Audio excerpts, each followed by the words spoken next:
I want you so bad, Alpha Cracker. I want you. I wanna say yes, I can't resist. I want you.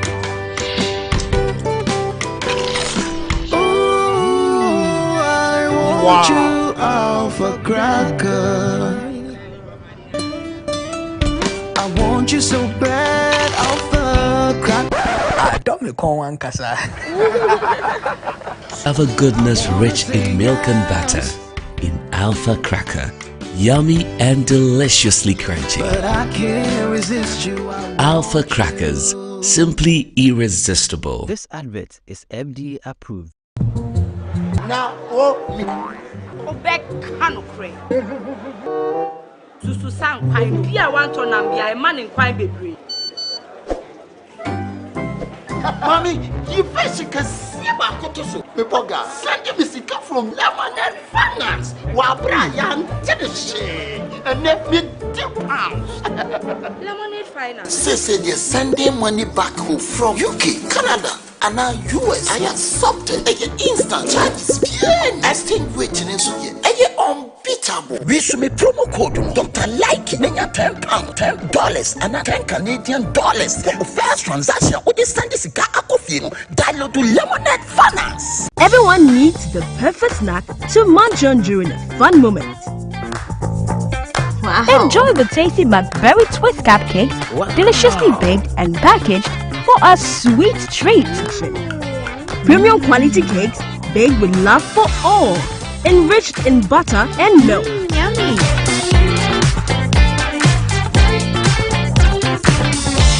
Oh, McBerry Twist cupcakes, simply irresistible. Try one today. This advert is FDA approved. Welcome to the Ghana ICT Hub, a partnership between MTN Ghana and the Government of Ghana through the Ministry of Communications and Digitization. MTN pledged to support Ghana's digitization agenda in line with its ambition to lead the delivery of digital solutions for Africa's progress. In fulfillment of this pledge, MTN Ghana has committed $25 million toward the realization of the Ghana ICT Hub project. The objectives of the Ghana ICT Hub project is anchored on the following: to create an ICT-enabled environment for human capital and ICT skills development, to develop an ICT ecosystem through remote access delivery to facilitate job creation for national development, to provide a modern, state-of-the-art physical infrastructure to serve as a pillar for the digital Ghana agenda. The physical infrastructure, when completed, will provide 4,000 square meters of space with the following facilities: laboratories for technology training and research, innovation hub,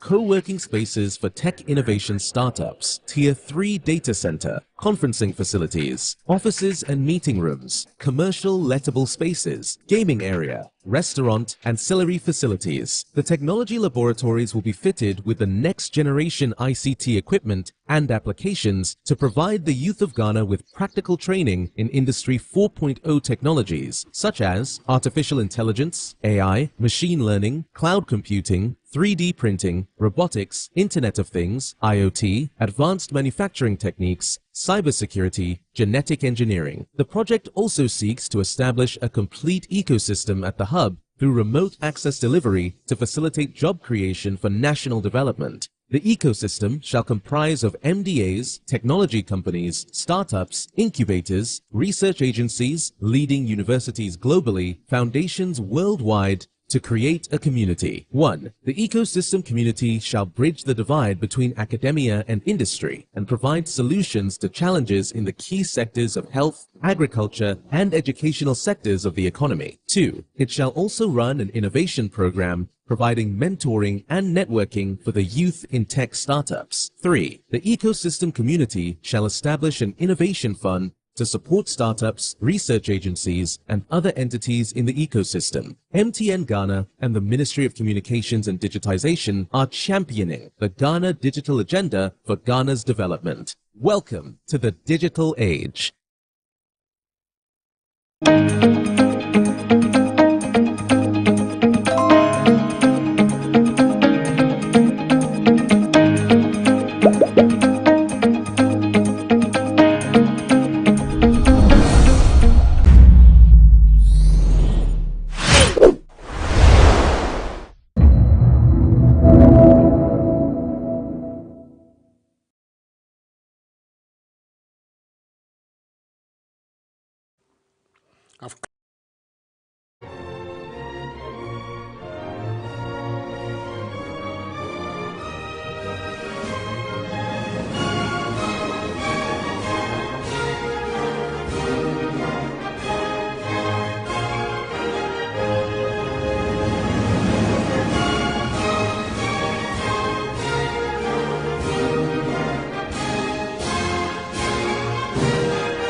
Fellow Ghanaians, good evening.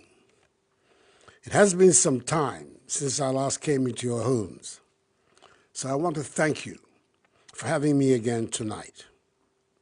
I've come because of two important events that both occurred last week on 17th May.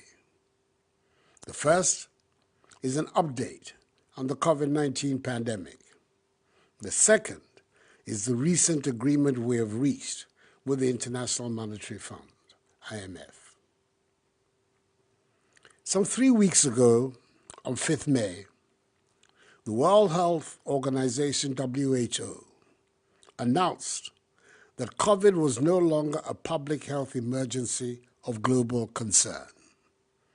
It had taken 3 years, 5 months, and 20 days of unbelievable tumult, unrelenting pain and suffering, and emotional turbulence of a world turned upside down. But we have at last heard the words for which we had all been praying.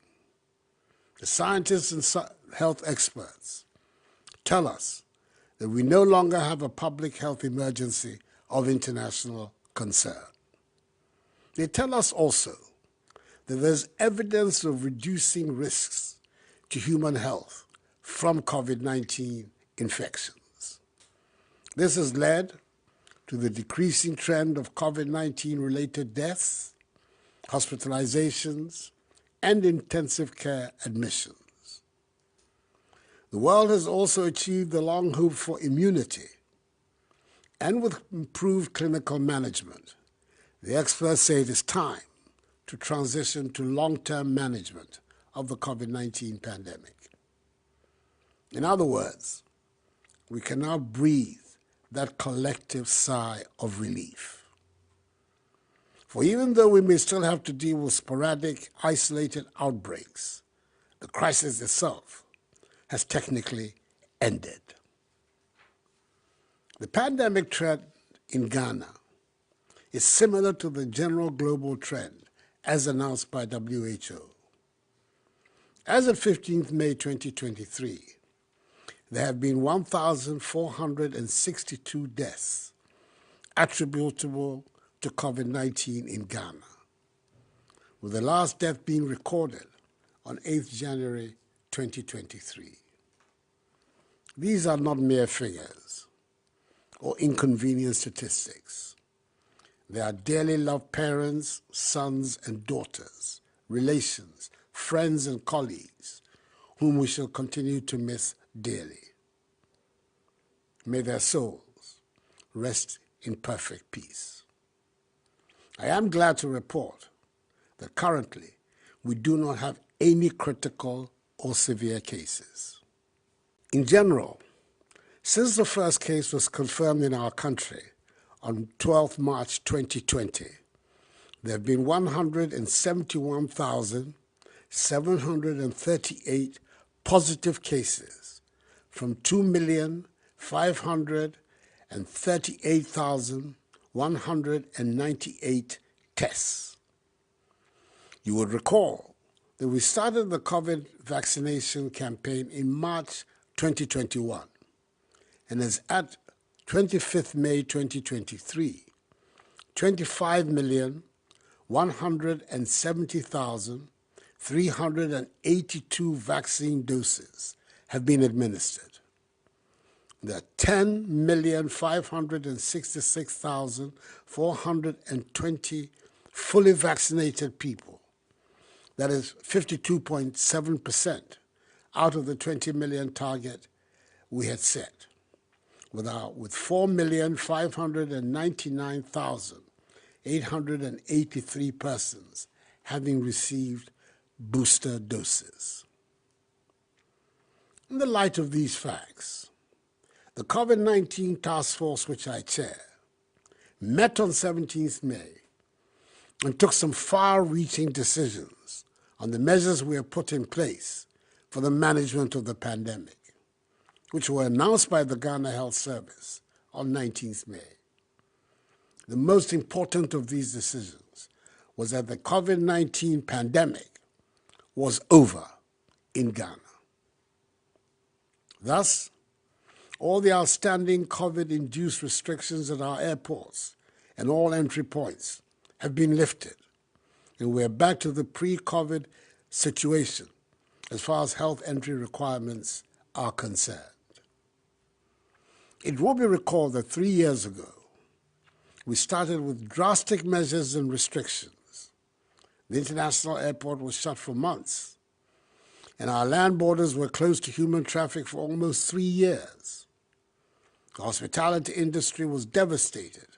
Hotels and restaurants and other social gathering places were shut down. Schools and universities and training institutions were shut down. Indeed, our world was turned upside down. That culturally defining Ghanaian symbol, the handshake, was prohibited and frowned upon, and we were advised not to hug our children and our loved ones. Churches, mosques, and other places of worship were closed for months, and our beaches remained emptied of human activity. Fellow Ghanaians, even our funerals, that sacred Ghanaian ritual, were stopped, and then attempts were made to change the tone and character of the funeral with the imposition of restrictions on how many can attend or be fed at the ceremony. Fellow Ghanaians, throughout these trying times, I kept urging all of you to believe that this too shall pass. Dare I say that this too has passed.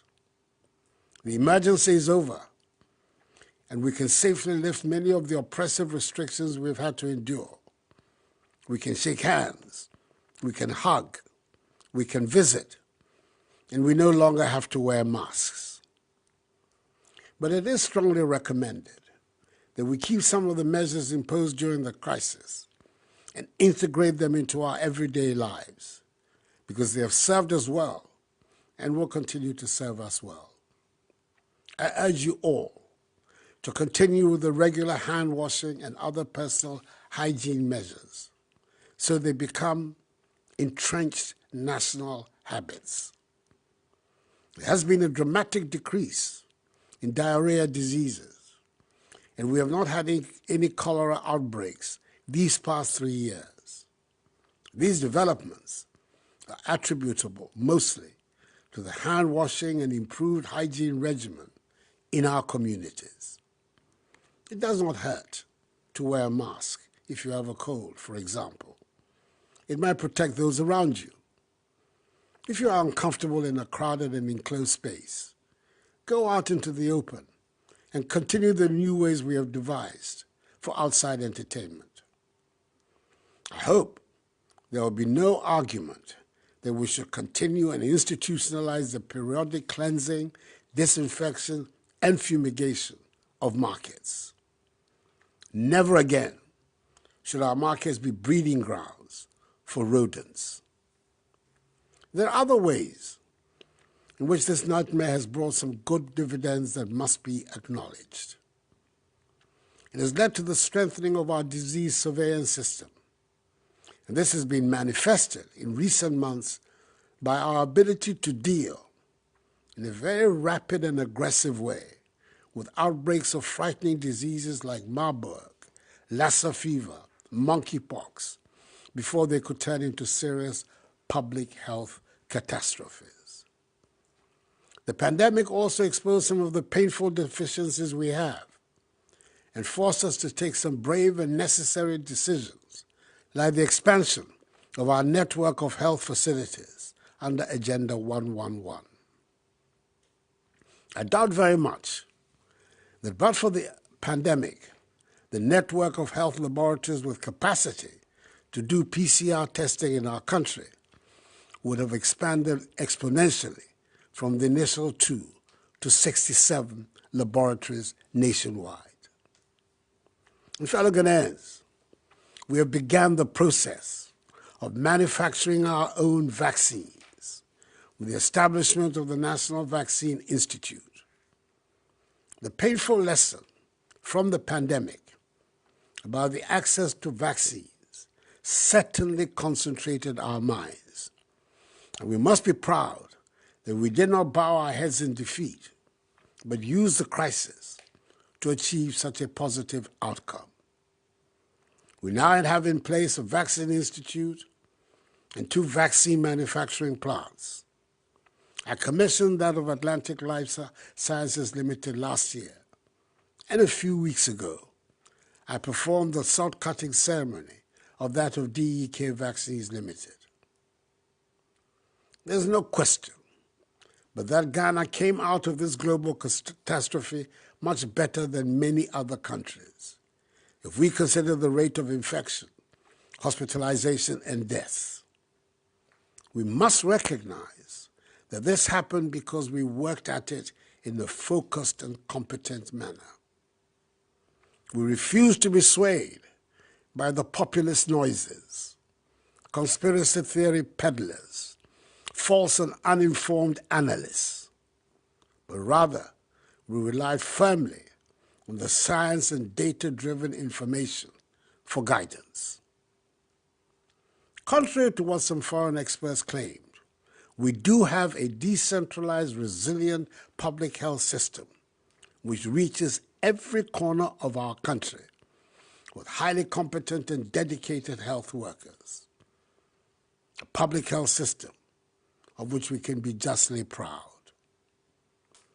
When it was most needed, the health sector and religious and traditional leaders demonstrated admirable leadership. The private sector rose to the occasion and displayed innovation and dynamism. We managed a strong community engagement and communication strategy, which carried the entire population along and was admired and praised by Ghanaians and the outside world. Among ministries, departments, and agencies, there was strong and palpable multi-sector collaboration. It also certainly helped that we found the resources from the government, partners, individuals, corporate entities, and the public to support health workers and procurement of required materials. Fighting COVID has been a very expensive undertaking, characterized as it was by lockdowns, closed borders, minimal economic activity, and the consequential steep decline in revenues. The testing for the millions who went to public laboratories, the quarantine of arrivals from outside the country, hospital admissions, treatments and feeding for all patients were publicly funded and cost vast sums of money. The vaccination program was expensive, very expensive.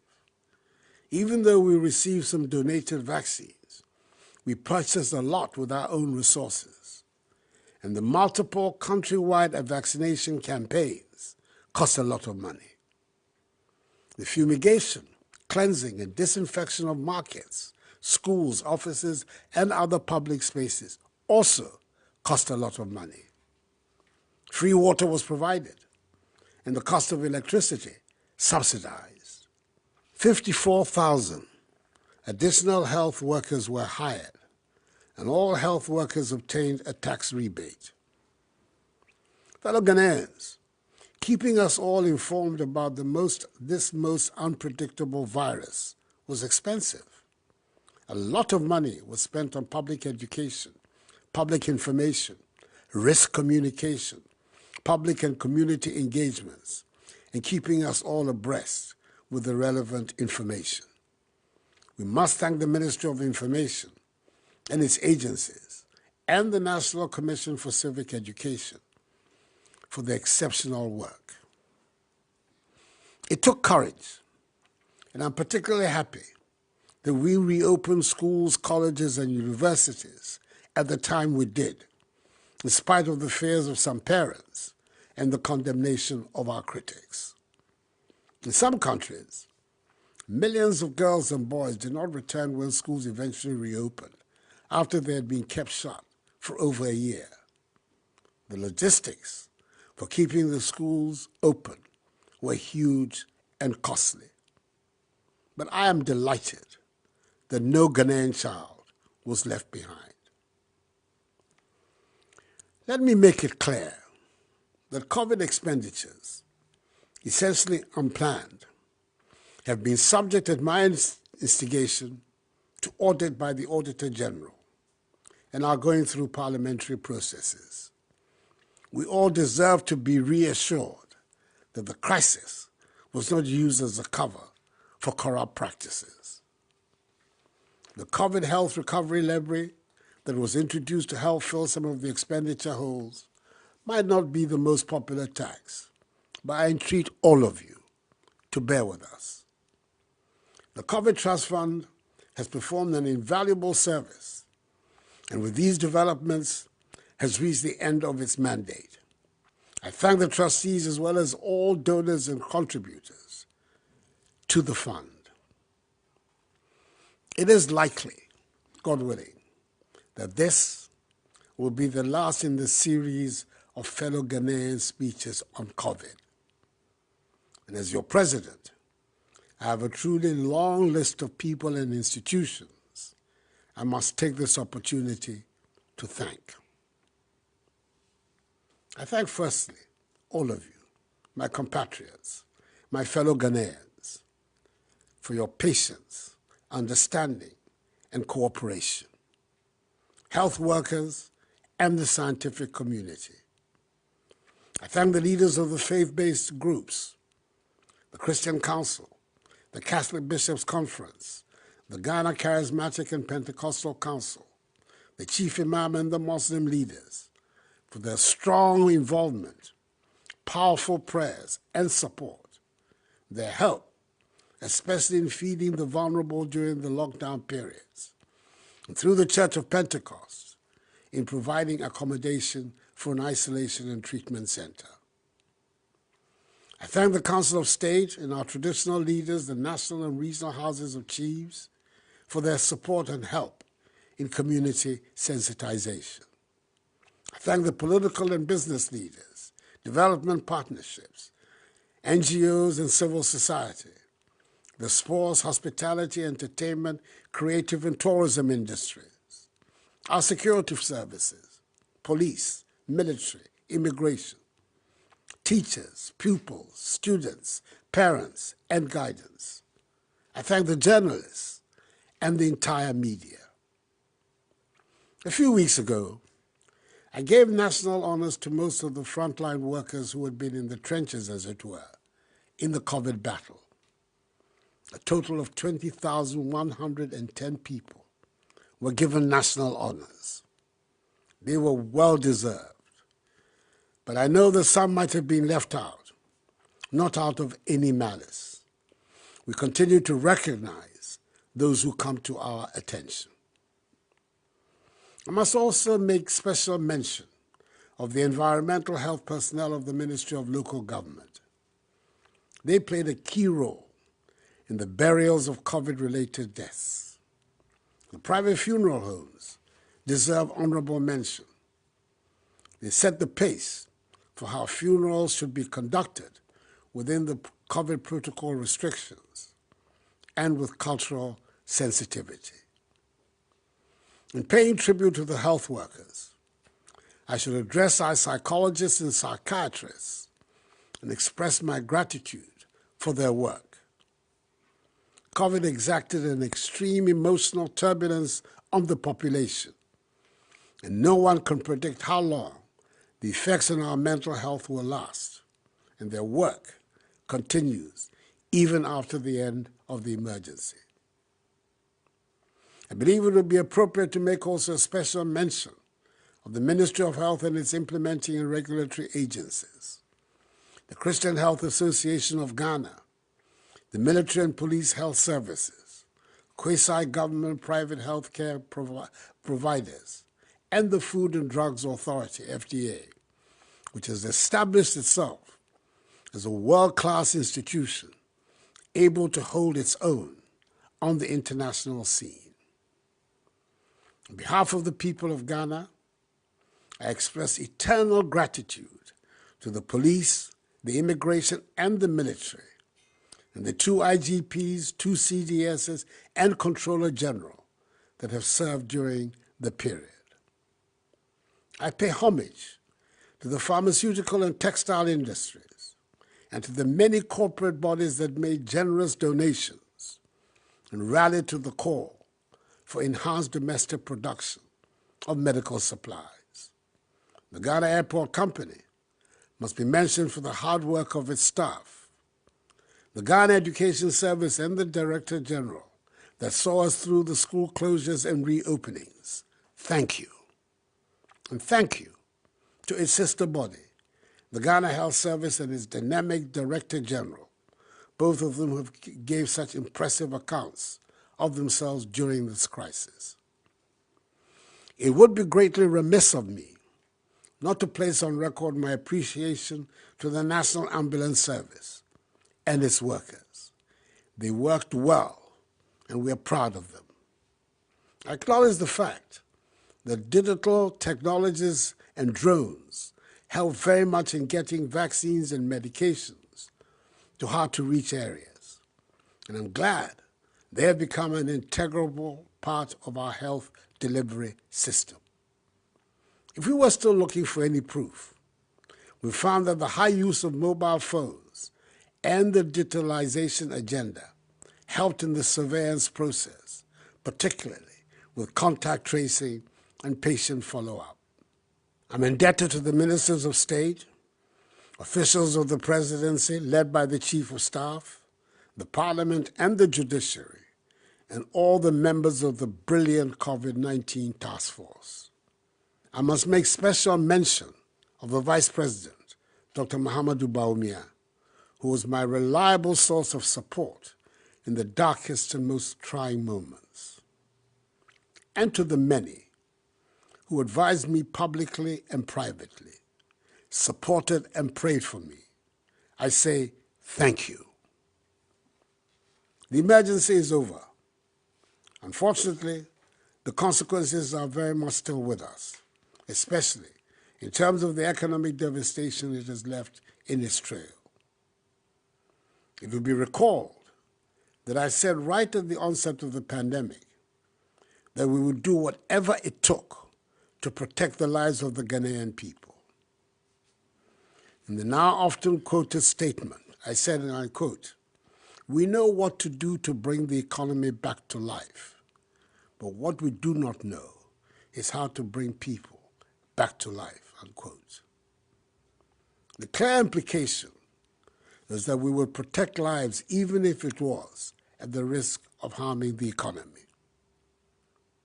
I knew that the pandemic and the measures we were taking to keep us alive would have a devastating effect on the economy. But I believe I had the support of the Ghanaian people to concentrate on protecting lives at any cost. But I do not think anyone, anywhere, imagined the effect would be so widespread, so destructive, and so deep. I owe it to you, my compatriots, and to myself, to go to any length to bring the economy to the rude health it was in before the onset of the pandemic. When things came to the state, where I concluded we had to go to the International Monetary Fund to access a facility for budgetary support, I gave a directive to the Minister of Finance to start the process.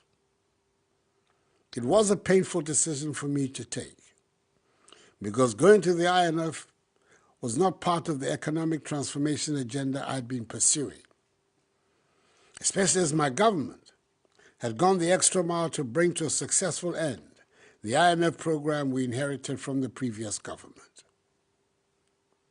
But who would have imagined that President Akufo-Addo would order the closure of airports, offices, factories, or schools? We were in extraordinary times, and we took extraordinary measures. And when faced with the realities of the economic crisis last year, I accepted the challenge that the economy required a similar attitude, including the sacrifices many of us have made in recent times.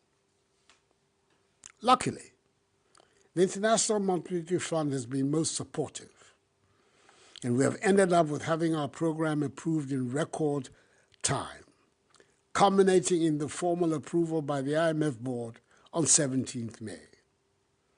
As I'm sure we have all heard by now, the details of the program have been explained by officials of the fund and by our Minister for Finance and the Governor of the Bank of Ghana. The first tranche of $600 million United States dollars has been credited to our national account out of the $3 billion United States dollars that we have negotiated to receive within a period of 36 months. Fellow Ghanaians, access to the IMF facility will not spell the immediate end of the difficulties we are in presently. But the fact that we've been able to negotiate such a deal sends a positive message to our trading partners, creditors, and investors. A positive message that will be underpinned by the discipline, hard work, and enterprise with which we execute the program. It should lead to the restoration of confidence and the reopening of avenues that have been closed to us this past year and a half. It should also lead to the resumption of many of the infrastructural projects that have stalled. Fellow Ghanaians, we got ourselves out of a pandemic in which there were no precedents on which to rely, and where even the experts admitted they had no clear-cut solutions. We did it by being resolute, being focused, and working very hard, and by accepting that we had to stick together. With a similar frame of mind and attitude, we shall overcome the economic difficulties as well, sooner rather than later. I have no doubts at all in my mind that we are on the right path, and we will soon start to see significant improvements in the economy and in the living standards of Ghanaians. Enuanom, emiadom, cover yare no a to share yan so no. Na edi ohaw bebre bre yan no. Emiadaroma yetumi etu na se. Mesramo, mama ye nyina enda nyame ase. Yan koso enhwe yan ho so yi. Anyeme nyumodromo na COVID hela ni bawono. Ni ka hawo ba nyuma ejowo wonya wo faneshi. Wo ha ofe woda nyumoshi ni wokwe wo hino ojogba. We are a God-fearing and a God-loving nation. And that is why throughout my presidency, I have consistently stressed that the battle is the Lord's. Thus, 3 years ago, when the pandemic first hit us, I asked for a national day of prayer and fasting for God's help to be observed on 25th March 2020. Now that the Lord has heard our prayers and seen us through this COVID trial, I would respectfully ask that next Friday, i.e. the 2nd of June, all Muslims should say a special prayer of gratitude for our nation's health. And that next Saturday and Sunday, i.e. the 3rd and 4th of June, all Christians should do the same. Fellow Ghanaians, we shall overcome our present economic difficulties. The battle is indeed the Lord's.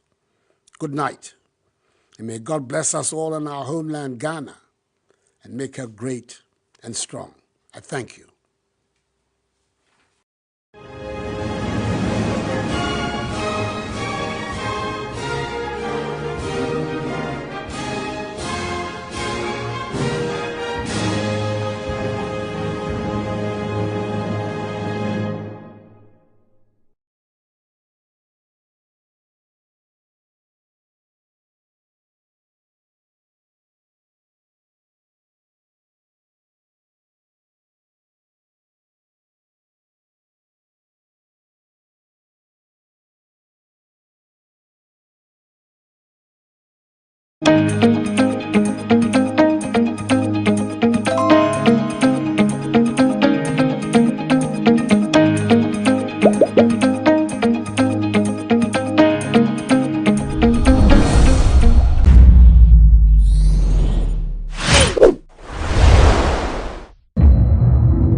I want you so bad, Alpha Cracker. I want you. I wanna say yes, I can't resist. I want you. Ooh, I want you, Alpha Cracker. I want you so bad, Alpha Cracker.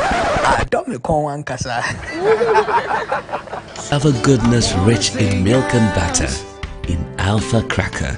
Yummy and deliciously crunchy. But I can't resist you. Alpha Crackers. Simply irresistible. This advert is FDA approved. Now, Obek kanokre. Susu sang kwai bia wan to nam bia e man in kwai bebre. Mommy, you fish can see my cotoso. Me boga, send me sika from Lemonade Finance. Wa Brian, tell the shit. And let me £10. Lemonade Finance. Say they're sending money back home from UK, Canada, and now US. I accepted a instant charges. Extinguishing in Suya.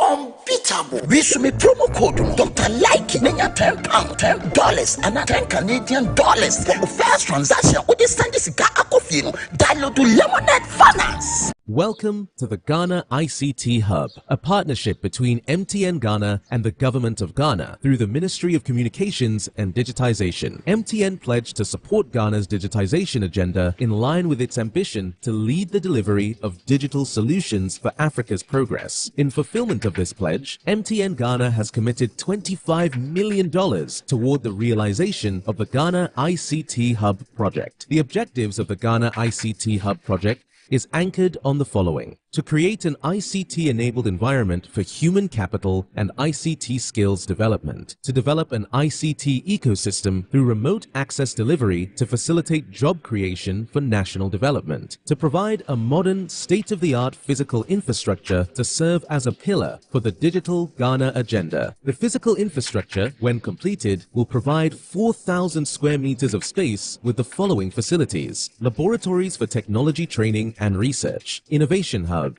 co-working spaces for tech innovation startups, Tier 3 data center, conferencing facilities, offices and meeting rooms, commercial lettable spaces, gaming area, restaurant, ancillary facilities. The technology laboratories will be fitted with the next generation ICT equipment and applications to provide the youth of Ghana with practical training in Industry 4.0 technologies such as artificial intelligence, AI, machine learning, cloud computing, 3D printing, robotics, Internet of Things, IoT, advanced manufacturing techniques, cybersecurity, genetic engineering. The project also seeks to establish a complete ecosystem at the hub through remote access delivery to facilitate job creation for national development. The ecosystem shall comprise of MDAs, technology companies, startups, incubators, research agencies, leading universities globally, foundations worldwide, to create a community. 1. The ecosystem community shall bridge the divide between academia and industry and provide solutions to challenges in the key sectors of health, agriculture, and educational sectors of the economy. 2. It shall also run an innovation program providing mentoring and networking for the youth in tech startups. 3. The ecosystem community shall establish an innovation fund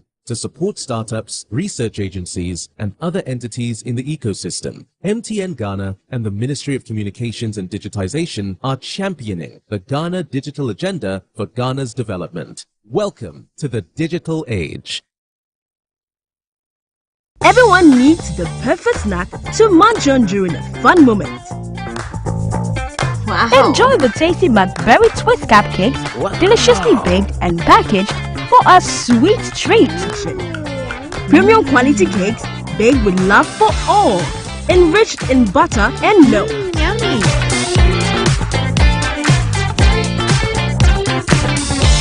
Oh. McBerry Twist cupcakes, simply irresistible. Try one today. This advert is FDA approved.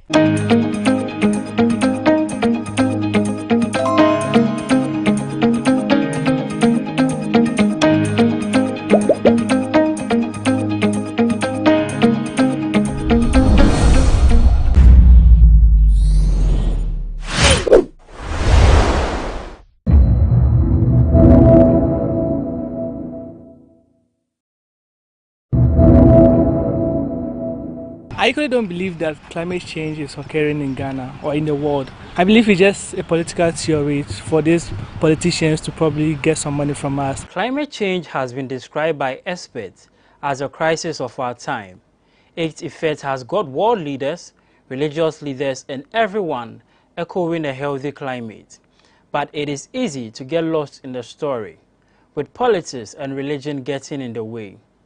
Nations and international organizations make time and allocate huge budget to talk about climate change and to find ways of managing its harsh effect on humanity.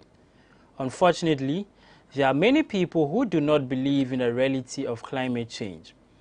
Some students of the University of Ghana who spoke to GhanaWeb described climate change as a hoax perpetrated by the political class, while others believe there is nothing humans can do to change the course of nature.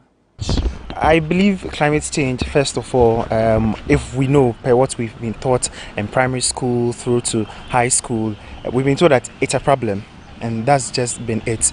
It's been re-echoed and told that it's a problem. But generally, when you look at it, it's more like words put together. It's more like a condition that is just there, but you don't really see the labeling of it, the expansion of what they are really talking about when they say climate change. Like you repeated, world leaders go for meetings and everything, but they talk about it being a future problem. They talk about in 2050, in 2060, that's what we'll be experiencing, maybe high global warming, and we'll see a real effect of climate change. So then you like, really, what's going on? Are we really seeing the changes that they're expecting us to see? So you don't then believe that climate change does exist in a way. So that's maybe my thoughts in short. Is climate change real?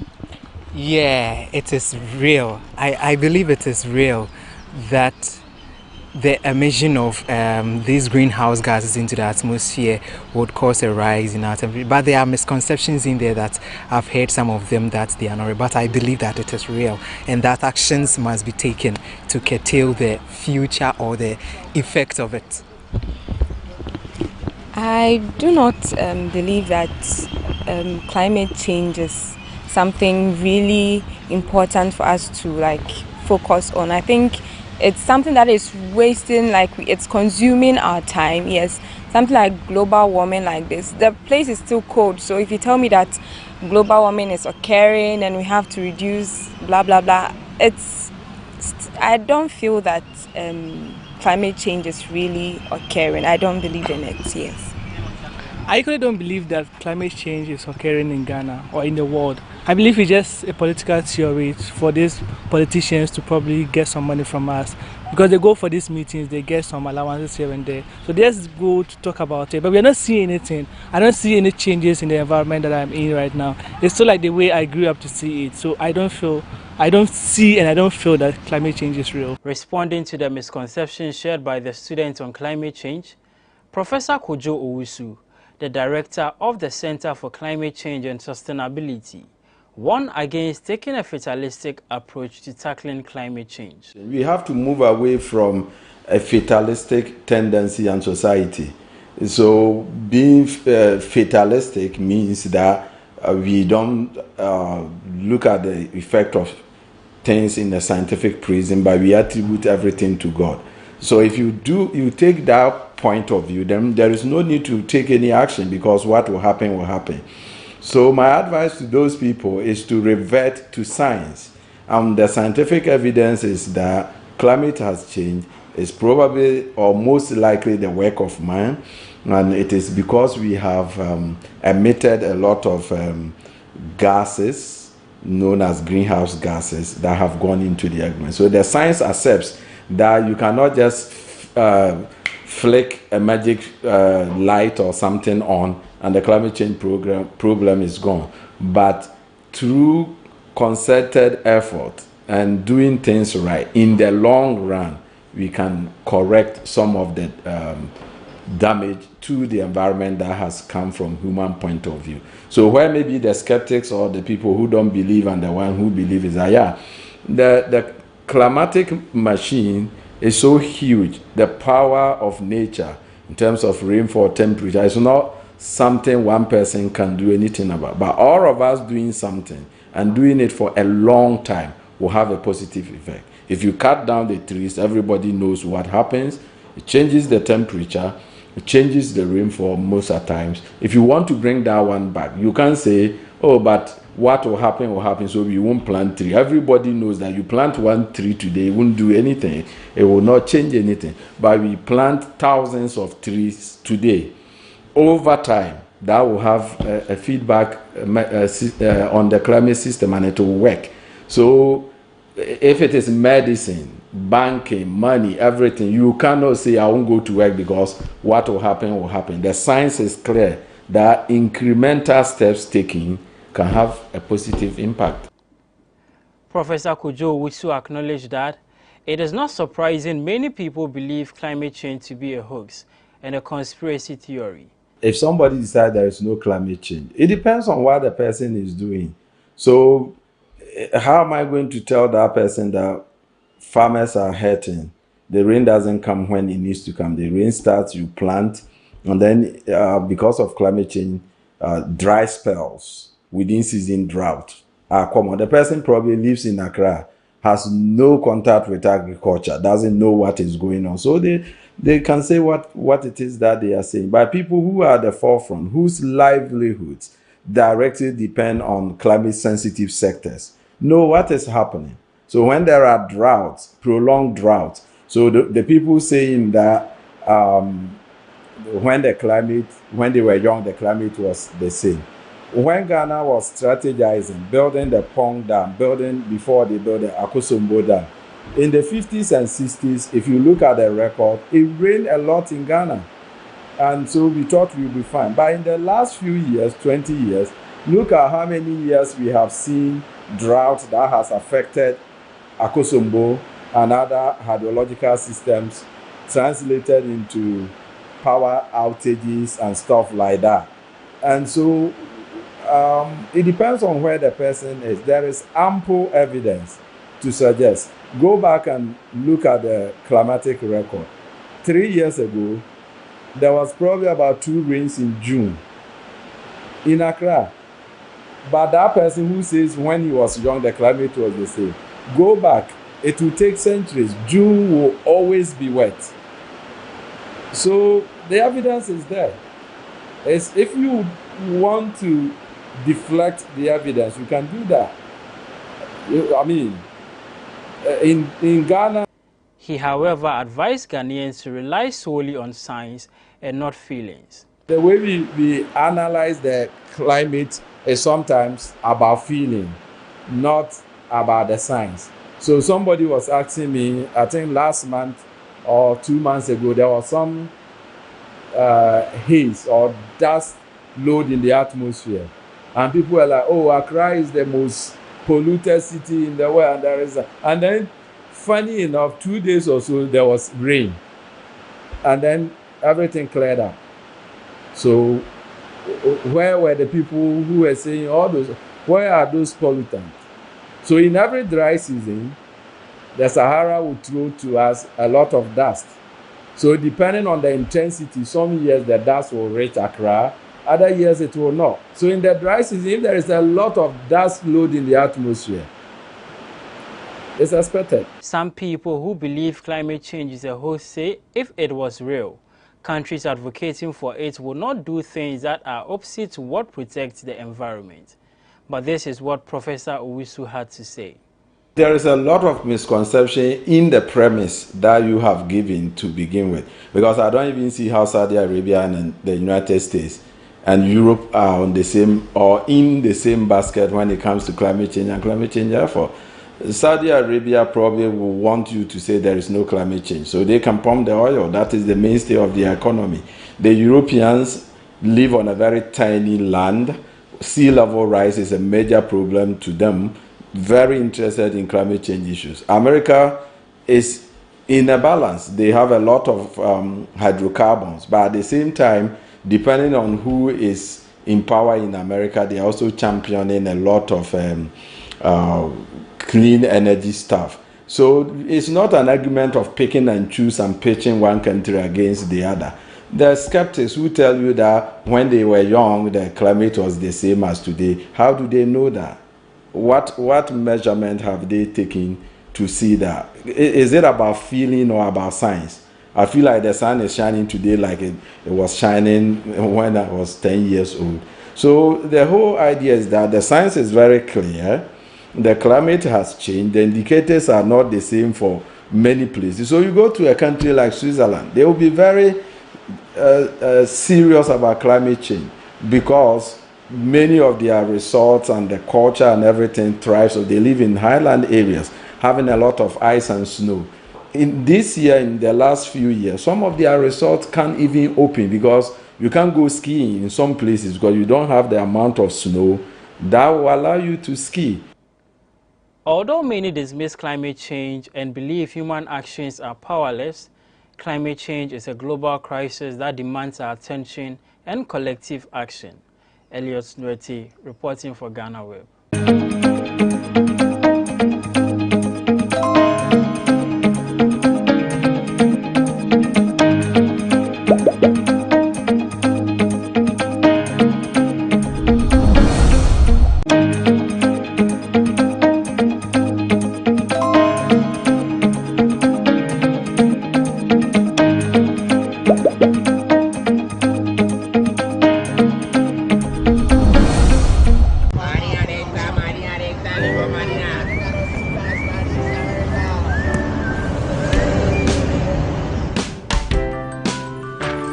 I want you so bad, Alpha Cracker. I want you. I wanna say yes, I can't resist. I want you. Ooh, I want you, Alpha Cracker. I want you so bad, Alpha Cracker. Alpha goodness rich in milk and butter. In Alpha Cracker. Yummy and deliciously crunchy. But I can't resist you. Alpha Crackers. Simply irresistible. This advert is FDA approved. Now, susu san kwan bi a wan to nam bia e man kwan bebre. Mommy, you fish can see about Kotoso. Pepoga, send me sika from Lemonade Finance. While Brian did the shit and let me £2. Lemonade Finance. Say they're sending money back home from UK, Canada, and now US. I accepted a instant charges. Extinguishing in Suya. Unbeatable. We should make promo code Dr. Like £10, $10, and $10 Canadian for the first transaction. What is this download to Lemonade Finance. Welcome to the Ghana ICT Hub, a partnership between MTN Ghana and the Government of Ghana through the Ministry of Communications and Digitization. MTN pledged to support Ghana's digitization agenda in line with its ambition to lead the delivery of digital solutions for Africa's progress. In fulfillment of this pledge, MTN Ghana has committed $25 million toward the realization of the Ghana ICT Hub project. The objectives of the Ghana ICT Hub project is anchored on the following: to create an ICT-enabled environment for human capital and ICT skills development, to develop an ICT ecosystem through remote access delivery to facilitate job creation for national development, to provide a modern, state-of-the-art physical infrastructure to serve as a pillar for the digital Ghana agenda. The physical infrastructure, when completed, will provide 4,000 square meters of space with the following facilities: laboratories for technology training and research, innovation hub, co-working spaces for tech innovation startups, Tier 3 data center, conferencing facilities, offices and meeting rooms, commercial lettable spaces, gaming area, restaurant, ancillary facilities. The technology laboratories will be fitted with the next generation ICT equipment and applications to provide the youth of Ghana with practical training in Industry 4.0 technologies such as artificial intelligence, AI, machine learning, cloud computing, 3D printing, robotics, Internet of Things, IoT, advanced manufacturing techniques, cybersecurity, genetic engineering. The project also seeks to establish a complete ecosystem at the hub through remote access delivery to facilitate job creation for national development. The ecosystem shall comprise of MDAs, technology companies, startups, incubators, research agencies, leading universities globally, foundations worldwide, to create a community. 1. The ecosystem community shall bridge the divide between academia and industry and provide solutions to challenges in the key sectors of health, agriculture, and educational sectors of the economy. 2. It shall also run an innovation program providing mentoring and networking for the youth in tech startups. 3. The ecosystem community shall establish an innovation fund to support startups, research agencies, and other entities in the ecosystem. MTN Ghana and the Ministry of Communications and Digitization are championing the Ghana digital agenda for Ghana's development. Welcome to the digital age. Everyone needs the perfect snack to munch on during a fun moment. Wow. Enjoy the tasty McBerry Twist cupcakes, deliciously baked and packaged for a sweet treat. Premium quality cakes baked with love for all, enriched in butter and milk. Yummy.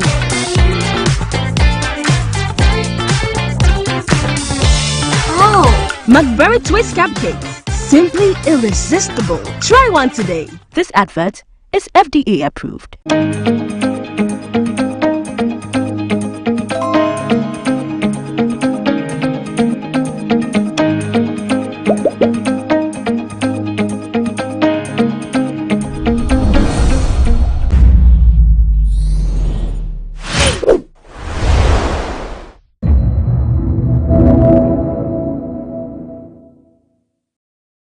Those priests will be sitting down with the paramount chief, having a very big calabash, and there will be a water inside.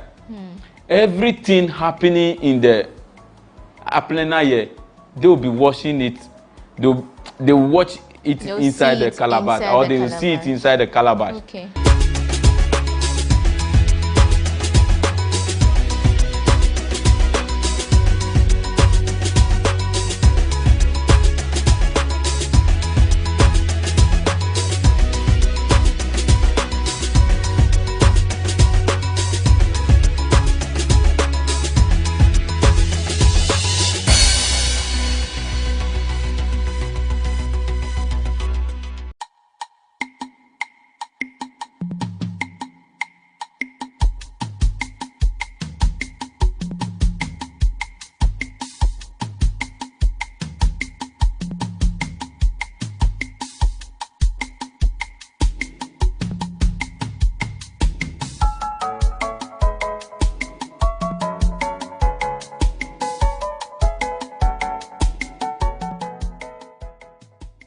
It's good to have you back.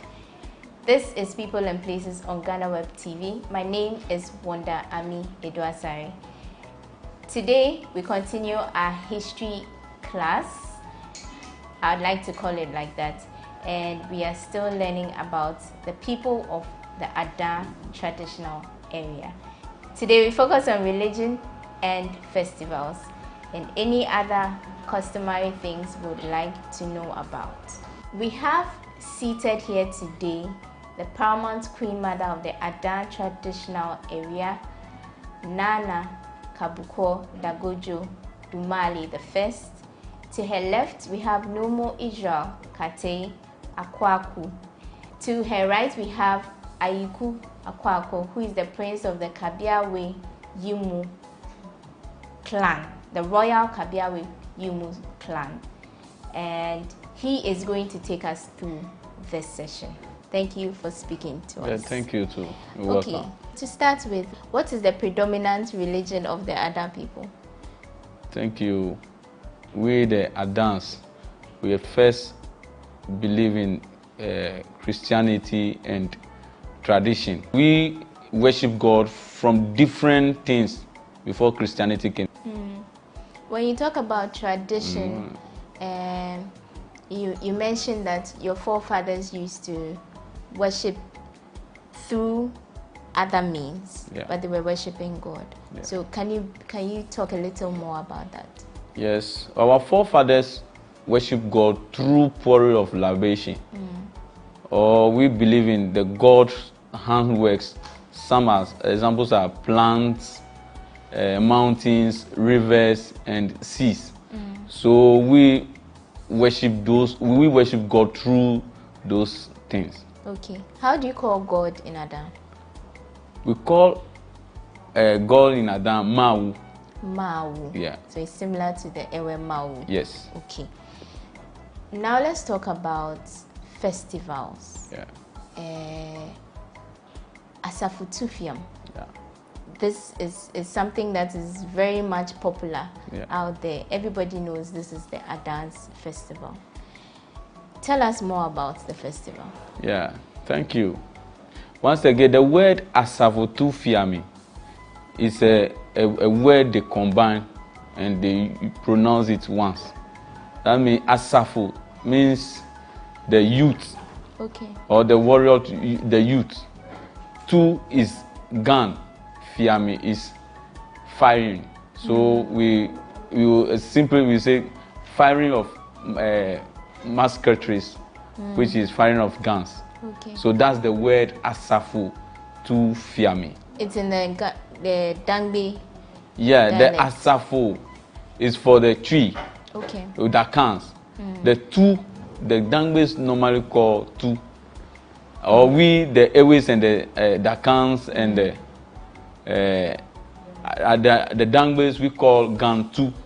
Fiami is the Adan language. How did the Asafutu Fiami come about? What?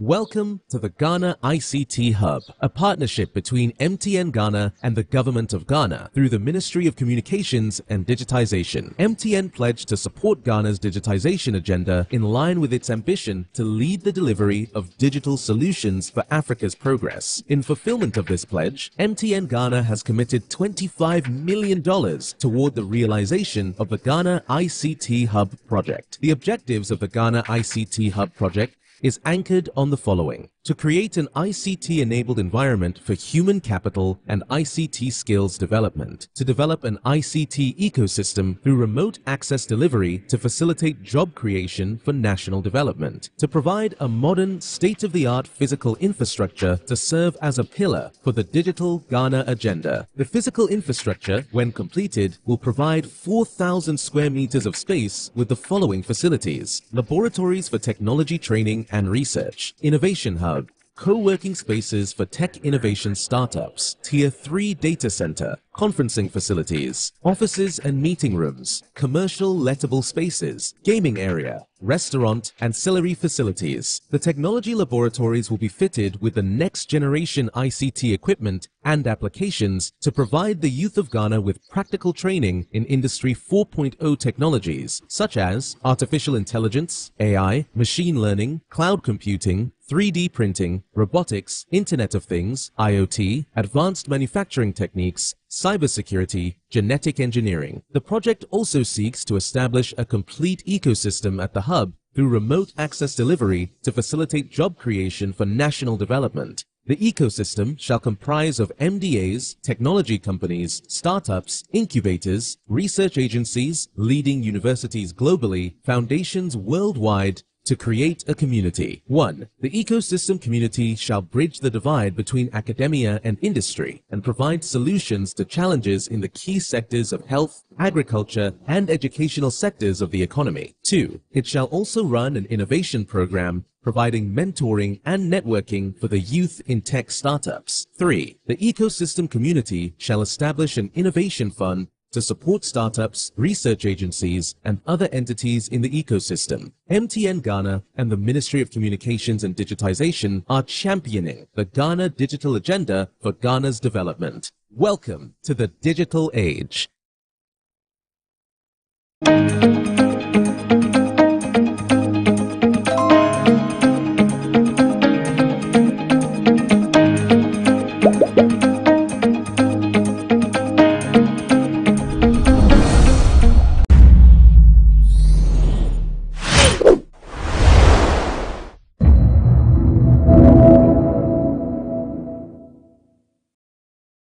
Those priests will be sitting down with the paramount chief, having a very big calabash, and there will be a water inside. Everything happening in the aplenaya, they will be washing it. They will watch it inside the calabash, or they will see it inside the calabash. Okay.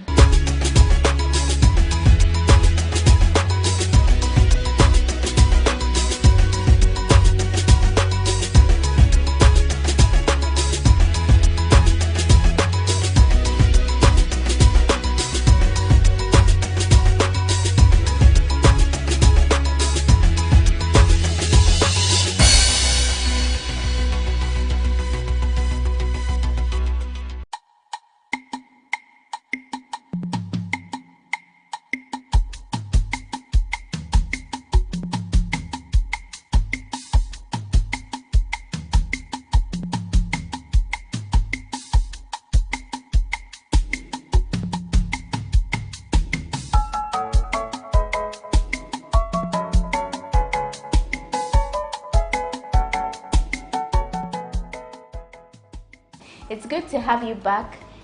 This is People and Places on GhanaWeb TV. My name is Wanda Ami Eduasari. Today we continue our history class. I'd like to call it like that. And we are still learning about the people of the Ada traditional area. Today we focus on religion and festivals and any other customary things we would like to know about. We have seated here today the paramount queen mother of the Ada traditional area, Nana Kabuko Dagojo Dumali I. To her left, we have Nomo Israel Kate Akwaku. To her right, we have Ayiku Akwako, who is the prince of the Kabiawe Yumu clan, the royal Kabiawe Yumu clan. And he is going to take us through this session. Thank you for speaking to us. Thank you too. You're okay, welcome. To start with, what is the predominant religion of the Ada people? Thank you. We the Adans, we first believe in Christianity and tradition. We worship God from different things before Christianity came. When you talk about tradition, you mentioned that your forefathers used to worship through other means, but they were worshiping God. So can you talk a little more about that? Yes, our forefathers worship God through pouring of libation. Or we believe in the God's handworks. Some examples are plants, mountains, rivers, and seas. So we worship God through those things. Okay. How do you call God in Adam? We call God in Adam Mau. Mau. Yeah. So it's similar to the Ewe Mau. Yes. Okay. Now let's talk about festivals. Yeah. Asafutufiam. Yeah. This is something that is very much popular Yeah. out there. Everybody knows this is the Adan's festival. Tell us more about the festival. Yeah, thank you. Once again, the word Asafotufiami is a word they combine and they pronounce it once. That means Asafo means the youth. Okay. Or the warrior, the youth. Tu is gun. Fiami is firing. So we simply say firing of musketries, which is firing of guns. Okay. So that's the word Asafu to Fiami. It's in the Dangbe. Yeah, dialect. the Asafu is for the tree. Okay. That counts. The two, the Dangbes normally call two. Or we, the Ewes and the Dakans and the Dangbes, we call Gan two. Okay. Fiami is the Adan language. How did the Asafutufiami come about? What's the significance? Yeah, Asafotufiami, we celebrate Asafotufiami to remember our forefathers. At first, we have been getting a war, and now we don't have wars. So we use this. At first, everybody would remember he or his forefathers or ancestor in his home. Okay. But the youth and the pastors and the priests comes together, and from 1937 they started celebrating it at a festival. But at first, as they want to start it first, they started at a church premises called Presbyterian church premises, the church premises. And there is a small river, a small lagoon there, small one, called Hogba Ladan. Hogba is Sunday. Okay. We call Sunday Hogba. The Ladan is saliva. Okay. You see, in the olden days, they say if they are coming to the church, they use a chewing stick to be cleaning their teeth. So if you are using a stick to clean your teeth, you one day produce saliva. So they thought if they are nearing the church, they remove the stick. So the remaining the saliva in their mouth, they will just spit it out. Okay. That means Hogba Ladan. Okay. So they start there first before they now move to the Presby Park at the town. So now they make it the background, Presby Park. Okay. Yeah. And how is the festival celebrated? How does it start? First of all, how long does the festival take to be celebrated? Asafutufiami takes 7 days. Okay. Which is, let's say, 7 days or more. At first, we believe that if we lost our industrial sounds and those things, if we bury them, we will wait to August or the festival. We will do some amamre and we will join it to do the festival. But the festival itself starts from the first week in August. Okay. First Thursday in August. Okay. So the main thing is first Thursday in August. Yeah. Okay, so from Thursday to next week Thursday. To the following Thursday. Yeah. Exactly 1 week. Yeah. Okay, so can you run us through some of the activities that goes on? Yeah. From the first Thursday to the next Thursday. Yo, thank you. From Thursday, first Thursday in the month, You see, the 4 Oko clan, or the 10 clans, the one who lead us, they believe in a specific tree called Lelu. Lelu, a tree called Lelu. So we have that tree. They planted the tree in the gates of Adan. The gate of Adan starts from a village called Kunyenya. Kunyenya. So from there they have a small gauze there. They tied some small tree called some small woods. Those name of that specific wood called Pangbe. That Pangbe is originally prepared by the 4 Oko clan. The 4 clans who they are the typical Dangbes. From that Thursday, they will do that tradition in the morning or in the dawn. In the afternoon, friends and our people, sons of people who they are coming from near and afar, they will come to the town. They call it Sobi.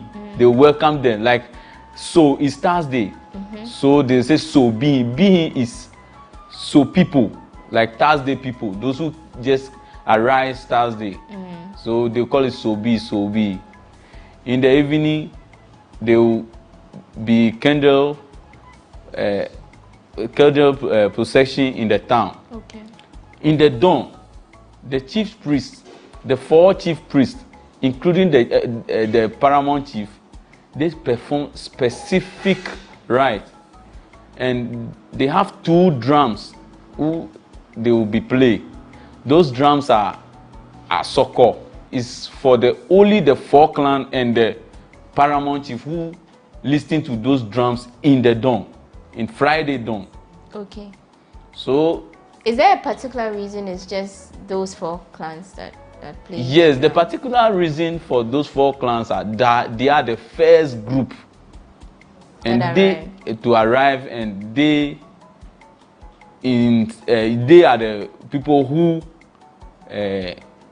accept the accounts. So they join hands with accounts to perform those rituals in the dawn. After that, early morning, everybody, every chief, every storehouse will be open. Each clan have its own storehouse. So each storehouse, they will open them and they will do rituals there. And in the afternoon, they will move to a certain point called Aplenaye. All the warriors and the Asafwacheme. Asafwacheme is the word Asafwacheme is Asafo groups and their leader. The leader is Che. Che is the captain. So the captain will lead. Every clan have Asafwacheme. So every clan Asafo people with their chairman will just go to the Aplenaye to remember their forefathers, they fought there. And as they are going there, the paramount chief will go to Lelobinya in a village square called Lelobinya. You go there and sit there with the 4 Oko priests. And those priests will be sitting down with the paramount chief, having a very big calabash, and there will be a water inside. Everything happening in the Aplenaye, they will be washing it. They will watch it inside the calabash, or they will see it inside the calabash. So if there's a bad thing, they will just ask permission from the paramount chief. Shall we go and prevent those bad things from happening? And the paramount chief will just give them order to go there. If there is no any such thing, they will come by and tell the paramount chief, we went there, we went there saved, and we are back saved. So the paramount chief will applaud them for their good work done to remember their forefathers. If every clan will go to the Aplenaye. But the first group who's supposed to lead the 10 clans to Aplenaye are Adibiawe. Adibiawe, their symbol is key. They are the one who open door for a dance. Okay. So following by Lomobiawe. After Lomobiawe, Tekwebiawe will follow. Dangbebiawe is the person who will lock the gate. So he will wait and check whether the paramount chief come to Lelubinya before they will move. So as waiting for the 4 priests and the paramount chief and the paramount queen mother should come and sit down in the Lelubinya. After waiting, the remaining clans will be following like that. Like Kabia Yumu will go after bringing the paramount chief to come and sit down. They will go. The warriors of the Kabia Yumu and Kabia Chuchu and Kabia Kponotu will follow in order. After that, Kujiragbe will follow. Ohwo will follow, and Kogbo will follow. After Kogbo, before the Dangbebiawe, who have the key, will also follow. You mentioned a particular order. Yeah. The people following before the Dangbebiawe lock the gate. Yeah. What informs that order, that possession? These 4 Oko clan, they have priests who they believe they are powerful. So we have Laluewono, and Laluewono is for Adibiawe. Lomobia we have Mumluwono, and Tekwebiawe we have Libiwono. Okay. And Dangbebiawe we have Ablawono. That Ablawono, the main reason is, you see, the time the Dangbes are coming, there is a specific man in Dangbebiawe called Chan Avagbe. So Chan Avagbe tends to a crocodile, and it tends to the crocodile to carry all the Adans to cross the river before he come out. So there is a belief that anytime Dangbebiawe is behind us, nobody can enter and do anything. So that's the main reason why Dangbebiawe is the key. Okay. Yeah. Okay. All right. So after that ritual, then after that Friday, they will come in the order like that again. Adibia will come and tell the paramount chief, pay homage for the paramount chiefs and the chief priest and the paramount queen that we went there safe, we are back safe. So he will move to the Adibia group will go to the riverside called Pongpo Panya.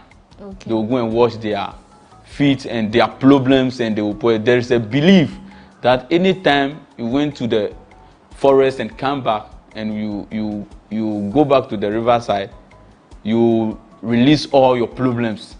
So the whole of the year, those problems you have, the water will take them away. The Dangbebiawe will wait again for the paramount chiefs to follow the groups to go and wash his feet and his problems. The paramount chiefs and the 4 Oko clans, the priests and the paramount queen mothers to follow.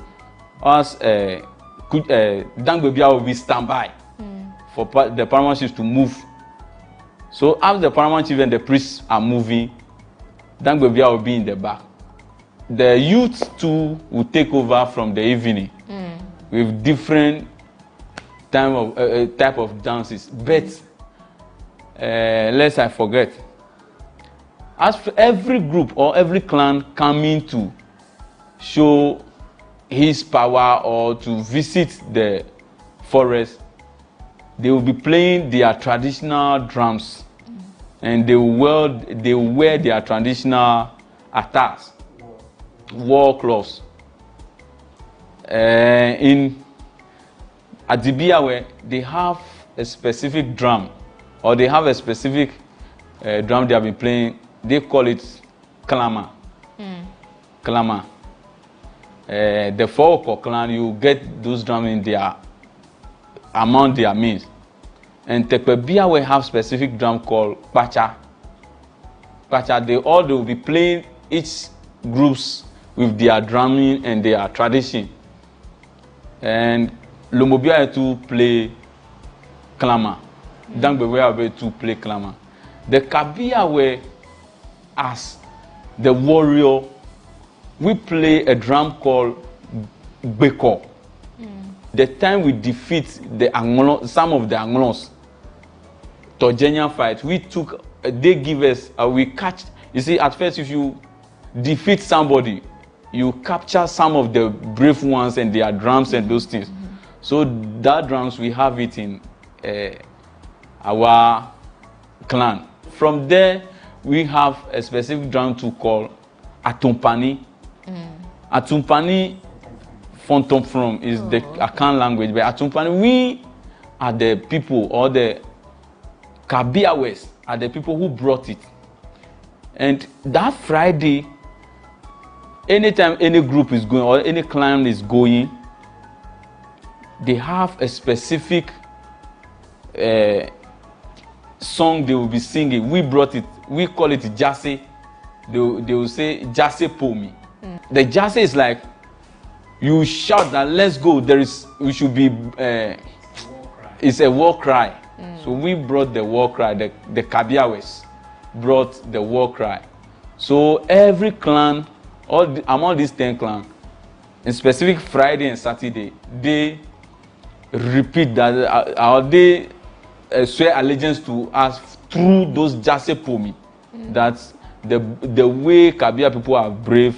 We learn Jase from them. So they renew their allegiance for us. We have Jase and Atopani Fiame. This song or this Jase Pomi, you hear more Akan speaking language inside more than those songs. So okay. So we move to Saturday. Right. Let's hold it on the Saturday and take a quick break.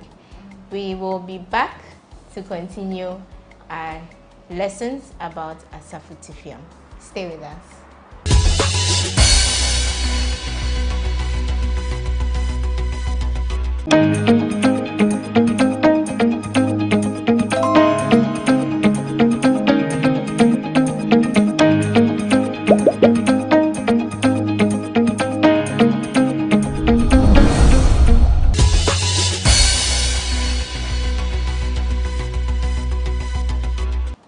Thanks for staying with us. This is still People and Places. Before the break, Ayiku was taking us through the different days and the activities that happen during the Asafutifiam festival.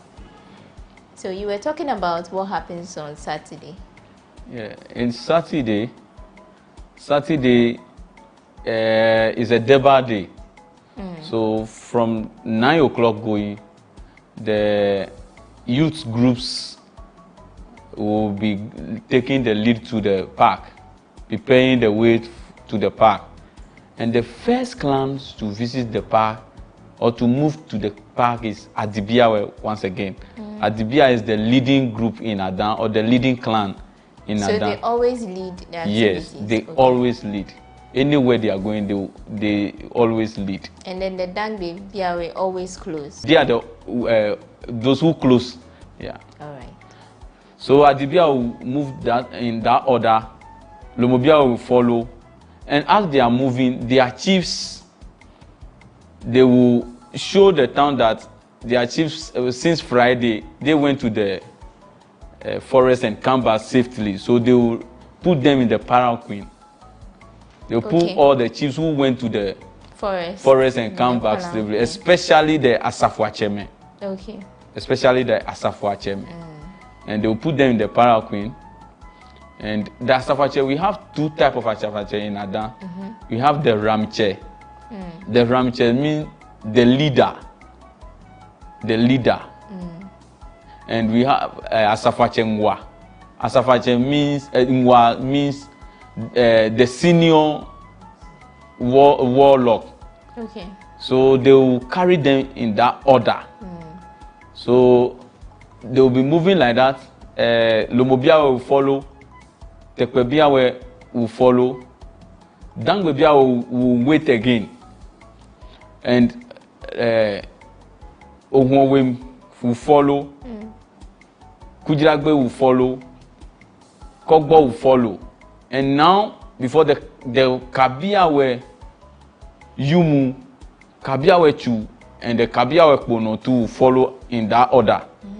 So as Kabia Yumu and Kabia Kpono and Kabia Chuchu is following, they move the paramount chief. The paramount chief move with that interact. That means the paramount chief is from Kabiawe Yumu, Kabiawe. So he's among so his people. the three Kabiawe join hands to move the paramount chief once. Okay. So after the paramount queen mother as well. After that, Dangbebiawe will follow and close the gate. Nobody will follow again. Okay. So they are the last people to follow. But the main tradition is if the paramount chiefs arrive in the background and Dangbebiawe to arrive and a certain clan or a certain chief is late, if you are coming to the background, you won't take the paramount. You won't take the para queen to enter. They will.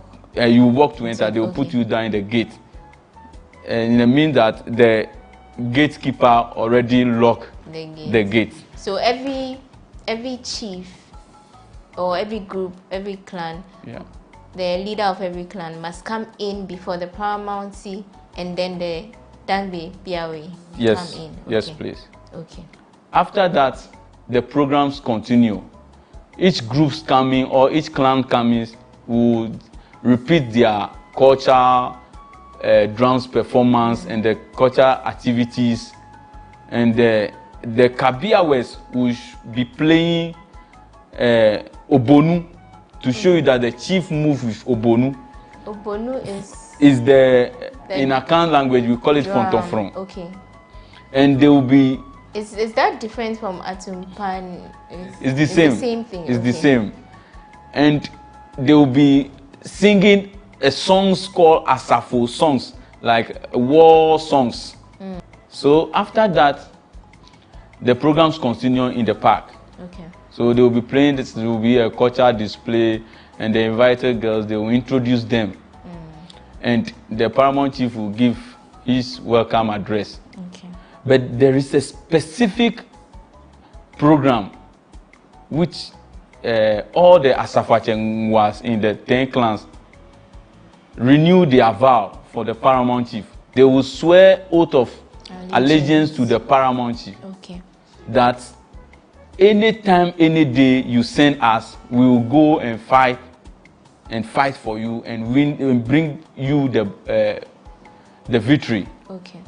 So it will also follow in that order the 4 Oko clans. If they bring the paramount chief, they start the first prayer with pouring of libation, and they ask for protection and peace for them to use their time, or for them to bless the day. So they will start from there, and Christianity pastors to start follow, and the Muslims to end it after the closing prayer. Okay. So that's for the Deba. For the Deba, we have activities like the youth group will march, but the specific traditional performance in the Deba day is the oath of the allegiance, swearing of the oath. Okay. Yeah. Okay. All right. So that's it about Asafut. Yeah, that's Sunday. But how do you wrap up on Sunday? Sunday, all the churches in the town will join hands and thank God in the Deba ground again.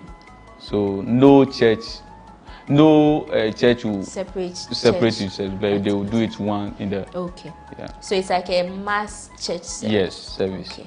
All right. This is just half of the story. There are more interesting revelations about the biggest festival of the Ada people, the Asafu Tufiami Festival. Join us next week as we learn more on people and places, only on GhanaWeb TV.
No power of hell, no scheme of man can ever blow me from his end to return. All I'm saying.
I want you so bad, Alpha Cracker. I want you.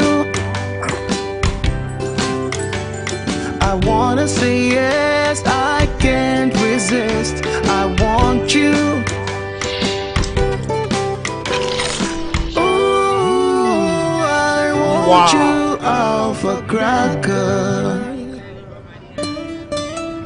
I want you so bad, Alpha Cracker. I don't me call one casa. Have a goodness rich in milk and butter in Alpha Cracker. Yummy and deliciously crunchy. But I can't resist you. Alpha Crackers, simply irresistible. This advert is FDA approved. Everyone needs the perfect snack to munch on during a fun moment. Wow. Enjoy the tasty McBerry Twist cupcakes, deliciously baked and packaged for a sweet treat. Premium quality cakes baked with love for all, enriched in butter and milk. Yummy.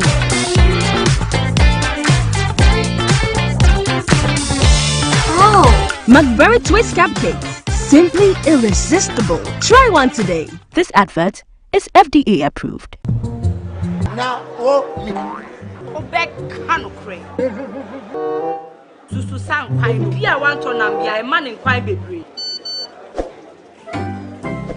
Mommy, you basically see about Kotoso. People send me sicker from Lemonade Finance. While Brian did the shit and let me £2. Lemonade Finance. Say they're sending money back home from UK, Canada, and now US. I accepted a instant charges. Extinguishing in Suya. Unbeatable. We should me promo code Dr. Like Nenya £10, $10, and $10 for the first transaction. What is this download to Lemonade Finance. Welcome to the Ghana ICT Hub, a partnership between MTN Ghana and the Government of Ghana through the Ministry of Communications and Digitization. MTN pledged to support Ghana's digitization agenda in line with its ambition to lead the delivery of digital solutions for Africa's progress. In fulfillment of this pledge, MTN Ghana has committed $25 million toward the realization of the Ghana ICT Hub project. The objectives of the Ghana ICT Hub project is anchored on the following: to create an ICT-enabled environment for human capital and ICT skills development, to develop an ICT ecosystem through remote access delivery to facilitate job creation for national development, to provide a modern, state-of-the-art physical infrastructure to serve as a pillar for the digital Ghana agenda. The physical infrastructure, when completed, will provide 4,000 square meters of space with the following facilities: laboratories for technology training and research, innovation hub, co-working spaces for tech innovation startups, Tier 3 data center, conferencing facilities, offices and meeting rooms, commercial lettable spaces, gaming area, restaurant, ancillary facilities. The technology laboratories will be fitted with the next generation ICT equipment and applications to provide the youth of Ghana with practical training in Industry 4.0 technologies such as artificial intelligence, AI, machine learning, cloud computing, 3D printing, robotics, Internet of Things, IoT, advanced manufacturing techniques, cybersecurity, genetic engineering. The project also seeks to establish a complete ecosystem at the hub through remote access delivery to facilitate job creation for national development. The ecosystem shall comprise of MDAs, technology companies, startups, incubators, research agencies, leading universities globally, foundations worldwide, to create a community. 1. The ecosystem community shall bridge the divide between academia and industry and provide solutions to challenges in the key sectors of health, agriculture, and educational sectors of the economy. 2. It shall also run an innovation program providing mentoring and networking for the youth in tech startups. 3. The ecosystem community shall establish an innovation fund to support startups, research agencies, and other entities in the ecosystem. MTN Ghana and the Ministry of Communications and Digitization are championing the Ghana Digital Agenda for Ghana's development. Welcome to the digital age.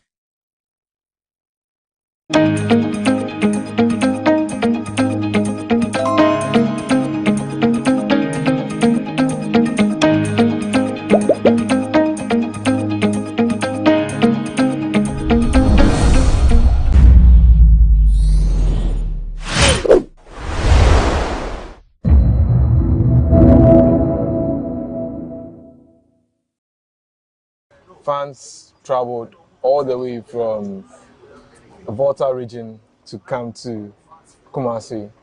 What did it mean for you? That I could say it's amazing. When I see them, I feel like crying. It's really touched my heart.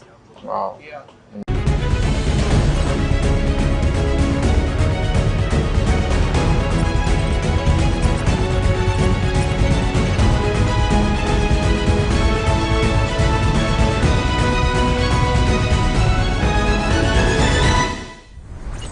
Welcome to Sports Check here on GhanaWeb TV. My name is Joseph Adamafio, and today I have the pleasure of interviewing one of Black Star's new boys, Patrick Puzo. Patrick, welcome to GhanaWeb TV. Yeah, thank you. It's a pleasure to have you here. How do you feel a day after Ghana's first match against Angola? I think it was a great feelings to have our first win home here. Very great feeling. And sitting on the bench, and when we weren't scoring any goal, what was running through your mind? What I thought is the game is a tough game, and I think we could have scored some goals, but and it's frustrating if you don't score, and there's pressure on us. But I think we did our best, and we get the late goal, so I think it's good for us. How was the mood like when the goal came in the late hour? I think it was always some.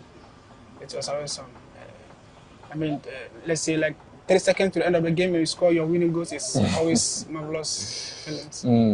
And since you guys came back, what has been the reaction you've been getting from family and friends? I think it's positive. People, I mean, of course, when you're called for the national team, people try to motivate you, give you encouragement. I think it's positive news. Yeah. Let's talk about when you got this call up from Coach Q Sitting.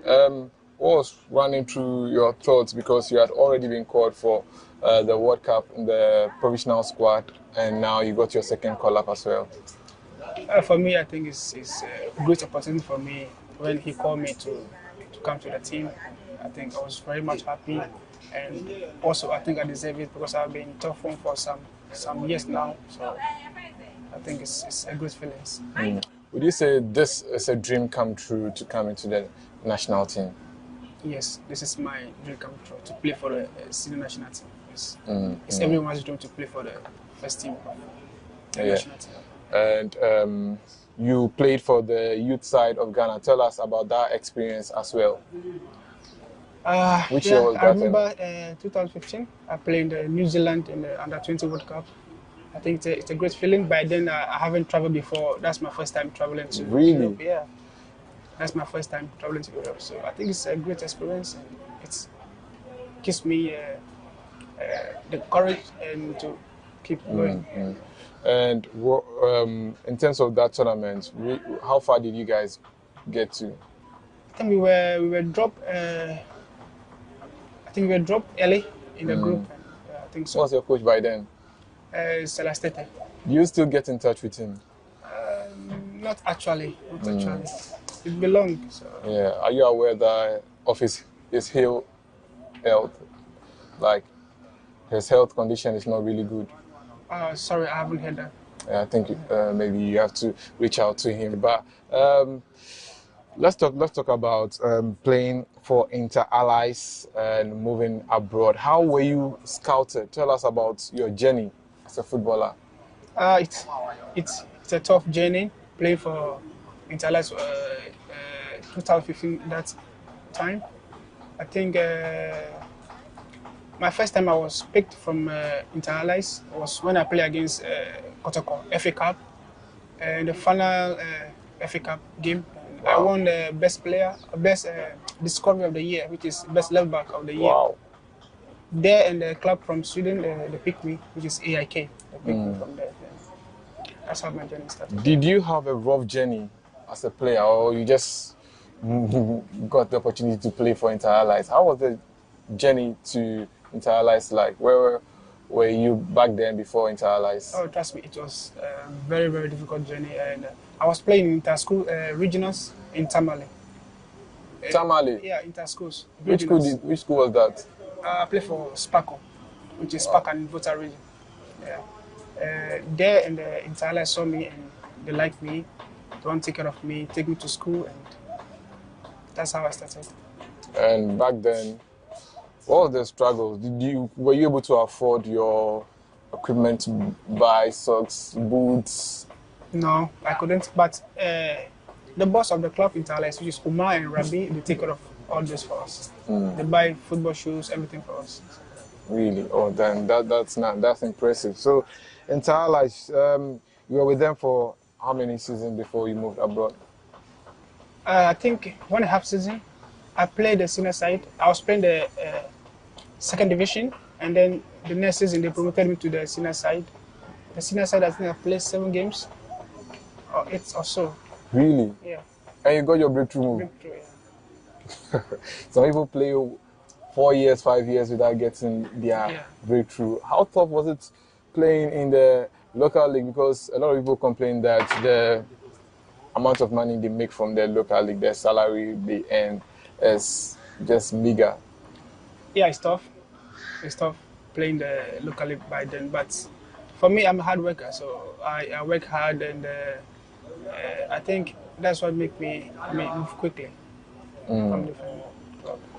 Now, let's talk about your move abroad to AIK in the Swedish league. The first time you stepped down from the plane and you go to Sweden, what's running through your mind? Because you hear a lot of players tell their stories and they have interesting stories. What was yours like? Yeah, for me, when I move from here straight away, in my head, I know where I'm coming from and where I'm going. So when I stepped down to Europe, which is Sweden, I made up my mind that I have to give all out, and I did that. So that's why put me where I am today. Well, you said that you knew where you were coming from. I want you to give us a mental picture of where you were coming from. Did you school in the Volta? You said you schooled in the Volta region, and that is not the capital. So how was it like? Because back in Volta region, we know that the infrastructure was very tough, playing on the sandy pitches and stuff. At times, how was the struggles like? Give us a mental picture.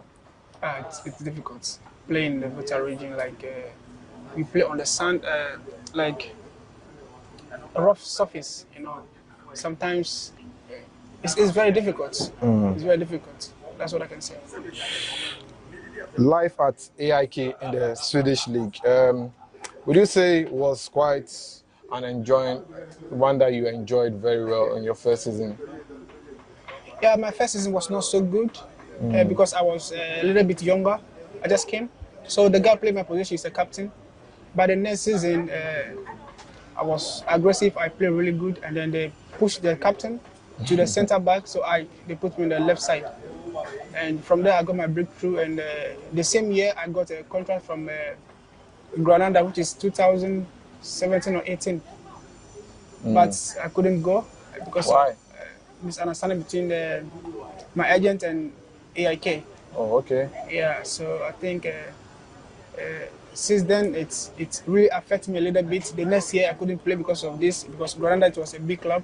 Oh. Yeah, it affected me because of misunderstanding between my agent and AIK. But since then, life has been tough, a little bit good. Well, you are watching Sports Check here on GhanaWeb TV. My name is Joseph Adamafio. We're taking a short break, and when we return, we continue with the conversation.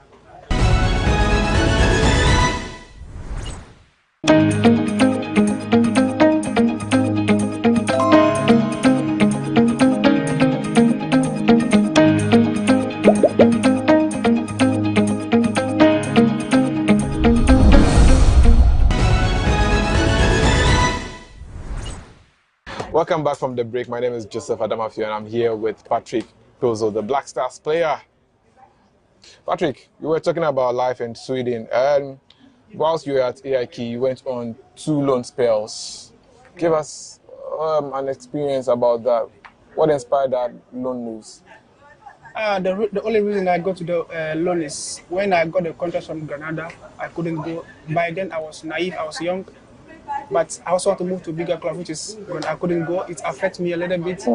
I couldn't focus for maybe some months. So AIK was like, okay, we need to send it on loan. Yeah. And I'm so lucky that this coach, Graham Potter, which is coaching. You don't mean it? Yeah, he's my coach, which is coaching Chelsea now. He was like, this guy's a very good player. And he brought me. Like he don't want a loan from me. He just want to buy me. You know? So he buy me from AIK to Ostrason. Really? You played under Graham Potter, the current Chelsea coach? Yeah. How was it like? I mean, he's been a fantastic coach. He take us to Europe. We play against Arsenal, Atletico Bilbao, Hertha Berlin, PAOK, a lot of big clubs.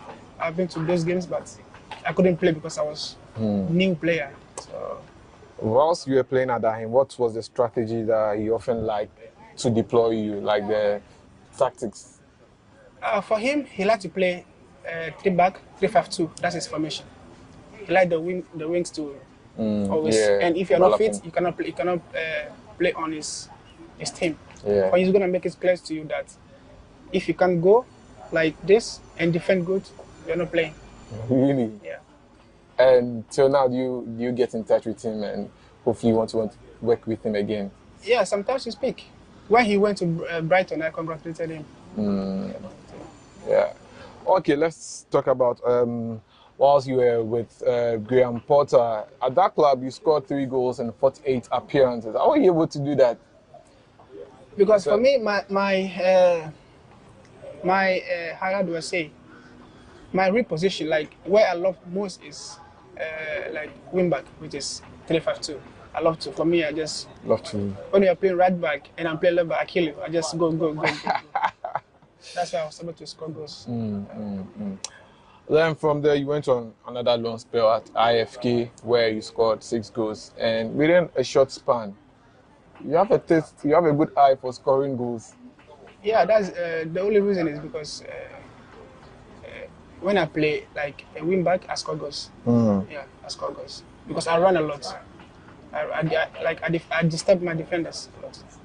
Really? Yeah. Have you ever met a tough opponent that you realize that this attacker or winger is giving me a tough time on the pitch? Yes, I did last year, which is Russo Sider. Which player was that? I can't remember the player name. It was really tough. Really tough. Really? Yeah. I think I met, is it Silva? Not Silva. I met a lot of players. And that will also say that player was really tough on you. Really tough. From Sweden, you decided to move to Moldova. Why the decision to move from Sweden to Moldova? Actually, when I was playing in Sweden, I got a lot of offers from clubs, but Sweden was one of the favorites, which is they play in Champions League and Europa League. So I think it's a good opportunity for me to get this chance because every year they play Champions League or Europa League. That's why I moved to. You said you got a number of opportunities. You realized that they were playing in the Champions League. But what did the coach at FC Sheriff Tiraspol tell you before joining them? When he called me, he was like, I'm a very interesting player. He'd like to work with me. What do I need? And I tell him what I need, and we got along. Edmond Ado was there at FC Sheriff Tiraspol. Did you have conversations with him before you joined the club? No, actually, but I had a conversation with another player, which is Basit. Okay. He's a striker. And he speaks good about the club to me. And he also influenced me to come to Sheriff, actually. Okay, you came to Sheriff Tiraspol and you become a regular in their starting lineup. Tell us about the journey in the Moldovan League. Has it been tough or? Yeah, it's been tough. When I arrived first, the guy playing the position, the left back, he's been consistent, playing Champions League every year. But I think in the league, it was like he's injured, he cannot play. So when the coach gave me the chance, that's it. He never play again. Wow. Yeah. So now he never play. And since then, how do you feel playing week in, week out in the league? It's been good. I'm a core member of the team, and sometimes I don't play the league. Coach don't play me in the league. He always play me the important games. Really? Yeah. Wow, that's very nice, and to see how important you are to the club. Now, let's look at the Europa League, where you guys were pitted against Manchester United. What was running through your thoughts? Now you are a regular player, you are playing for Sheriff, you are going to meet Manchester United in the Europa League, double header. For me, I think it's normal. The only feelings I have before the game was when it came to the news that me and Anthony, people were talking about Anthony's gonna kill me. There are a lot of news coming up that he's gonna kill me because in the first round, when they came to our home, he couldn't play his best out. But when we went to London, people was like, he's gonna kill me. This guy's nobody. And by that night, I couldn't sleep because of the news flying UK everywhere. Really? Yeah. I think. Did that motivate you? It motivates me a lot, but it makes me scared. My name is in the news everywhere.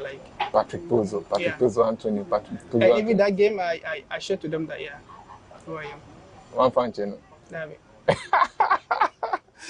A lot of people were talking about your performance in the game against Manchester United very well. I remember where I was when I watched the match. People were asking, who is this guy? Pozo.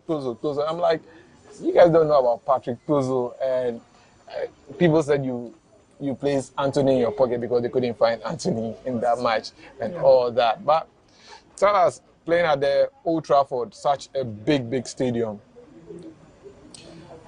I think it's a good feeling as well. It's not only the Old Trafford. I've gone to Arsenal before. I've seen the fans, and I've played against Riverside, which is also big, a lot of fans. You cannot hear anything, so I think it's normal. For me, it's normal for me. Let's talk about random questions. And what do you make of Inter? Like the club you played before is currently in the lower tier of the Ghana League. They are no more in the Premiership. Yeah, I think it's bad to hear that, but I think we cannot do anything about that. The only thing they have to do is focus and come back stronger. Yeah, that's all I can say to them. When you heard the news of the unfortunate scandal that occurred about 2 seasons ago, did you ever believe it? Of course I do. I do believe it. And I spoke to the Omar as well. He told me the same thing. So, and he also said they cannot do anything. So they have to go down and come back again. Do you believe they can come back? Because the lower league is not easy over there. I understand, but for now they are first on the league, so they can make it.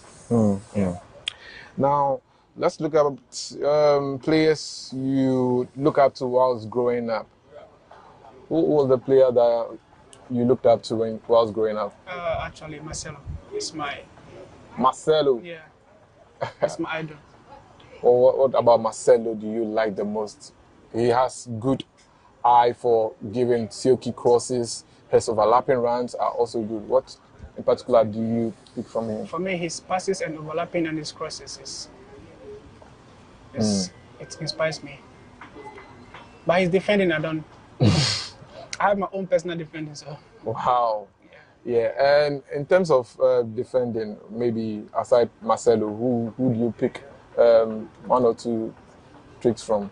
Yeah, actually, Davies. Davies? Yeah. The Dutch player?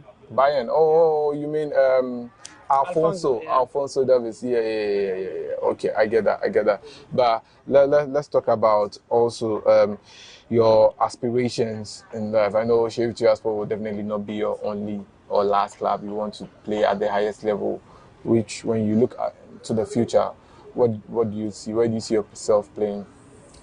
For me, I think I could play in the Premier League as well, or top clubs in Europe. Yeah. Because I have all the qualities to do that. And do you see that maybe in the next couple of seasons, maybe 2 or 3 seasons, you'll be there? I think so. Really? I think so. Okay, coming back to the Black Stars, the moment you were named in the provisional squad by Coach Otuado, definitely I'm sure that you'll be working on your fitness level and to improve on your performance and all that. But when the final squad came and you were not there, were you disappointed that you didn't make the World Cup squad? Yes, of course. It's every player's target to be in the World Cup. But of course, if you're not in the final list, you'll be disappointed. But you cannot do anything about it. The only thing you have to do is come back and work harder, and maybe the next one, maybe it could be inside. Yeah. Looking at the Black Stars, your position, the left back position, there are players there. You have Gideon Mensah, you have Babaramba. It's competitive. How are you going to make sure that you cement that role as yours? Oh, for me, I don't care about anybody's how he play, or for me, I only care about my abilities and waiting for my chance. When I got my chance, the whole Ghanaians will see if I deserve it or not.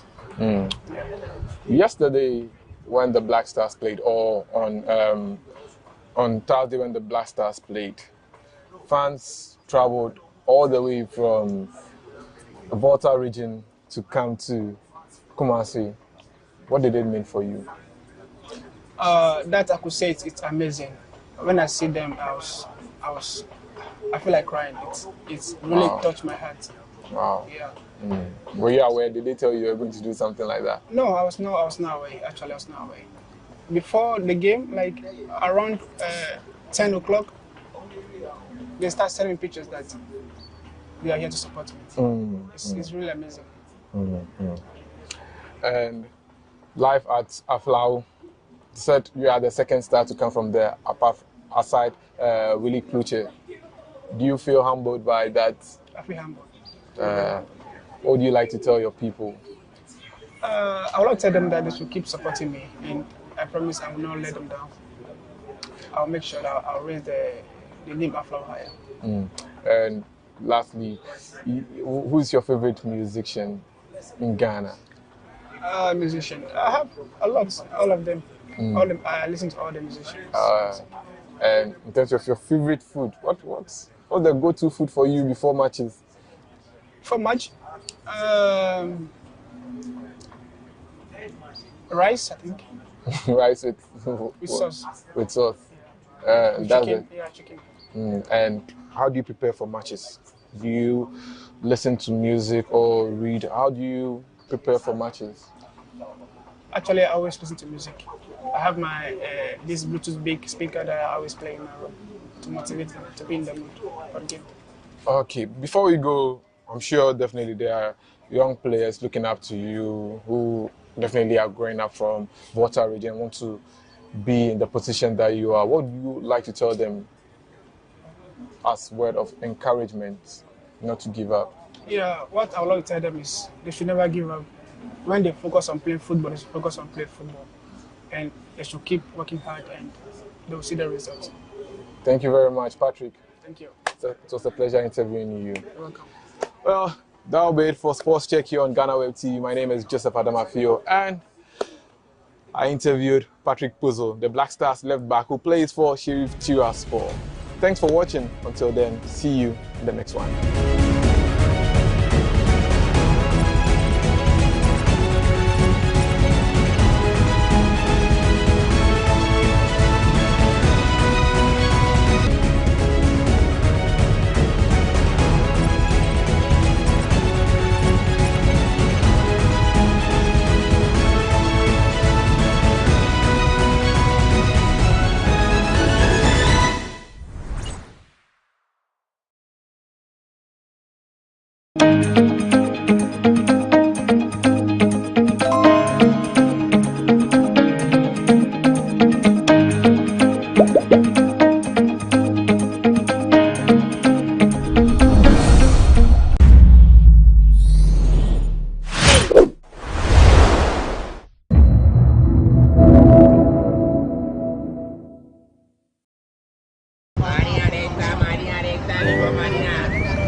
want you alpha cracker.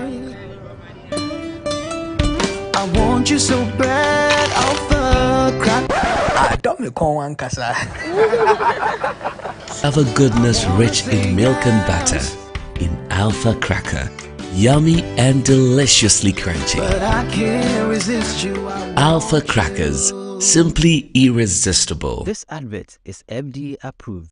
Everyone needs the perfect snack to munch on during a fun moment. Wow. Enjoy the tasty McBerry Twist cupcakes, deliciously baked and packaged for a sweet treat. Premium quality cakes baked with love for all, enriched in butter and milk. Yummy.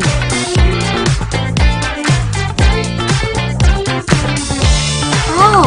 McBerry Twist cupcakes, simply irresistible. Try one today. This advert is FDA approved. Now, Obek Kanokre. Susu sang pine, Pia want to Nambia, a man in quite bebre. Mommy, you fish can see my cotoso. Pepoga, send me sick from Lemonade Finance. While Brian did the shade and let me £2. Lemonade Finance. Say they're sending money back home from UK, Canada, and now US. I accepted a instant charges. Exchange rate in Suya.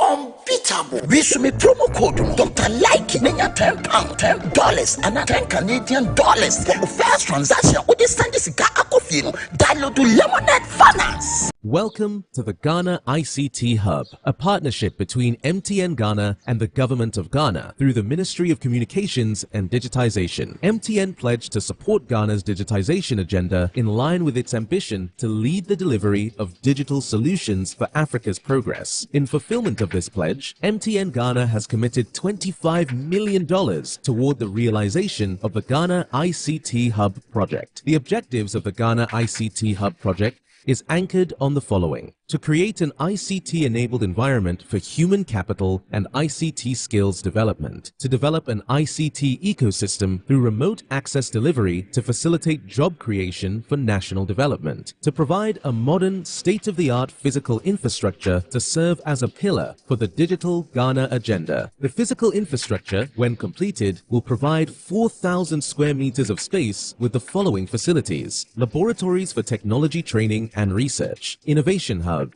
co-working spaces for tech innovation startups, Tier 3 data center, conferencing facilities, offices and meeting rooms, commercial lettable spaces, gaming area, restaurant, ancillary facilities. The technology laboratories will be fitted with the next generation ICT equipment and applications to provide the youth of Ghana with practical training in Industry 4.0 technologies such as artificial intelligence, AI, machine learning, cloud computing, 3D printing, robotics, Internet of Things, IoT, advanced manufacturing techniques, cybersecurity, genetic engineering. The project also seeks to establish a complete ecosystem at the hub through remote access delivery to facilitate job creation for national development. The ecosystem shall comprise of MDAs, technology companies, startups, incubators, research agencies, leading universities globally, foundations worldwide, to create a community. 1. The ecosystem community shall bridge the divide between academia and industry and provide solutions to challenges in the key sectors of health, agriculture, and educational sectors of the economy. 2. It shall also run an innovation program providing mentoring and networking for the youth in tech startups. 3. The ecosystem community shall establish an innovation fund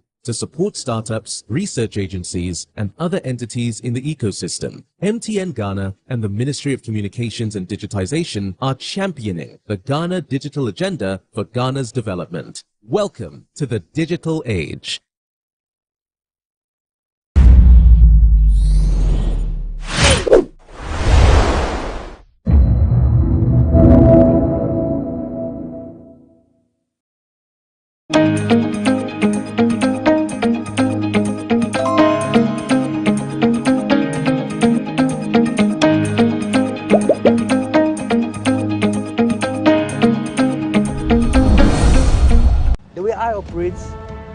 The others don't want to operate that way. My policy is to just come there, get them out by force, the same way they came in. Because you fight fire with fire.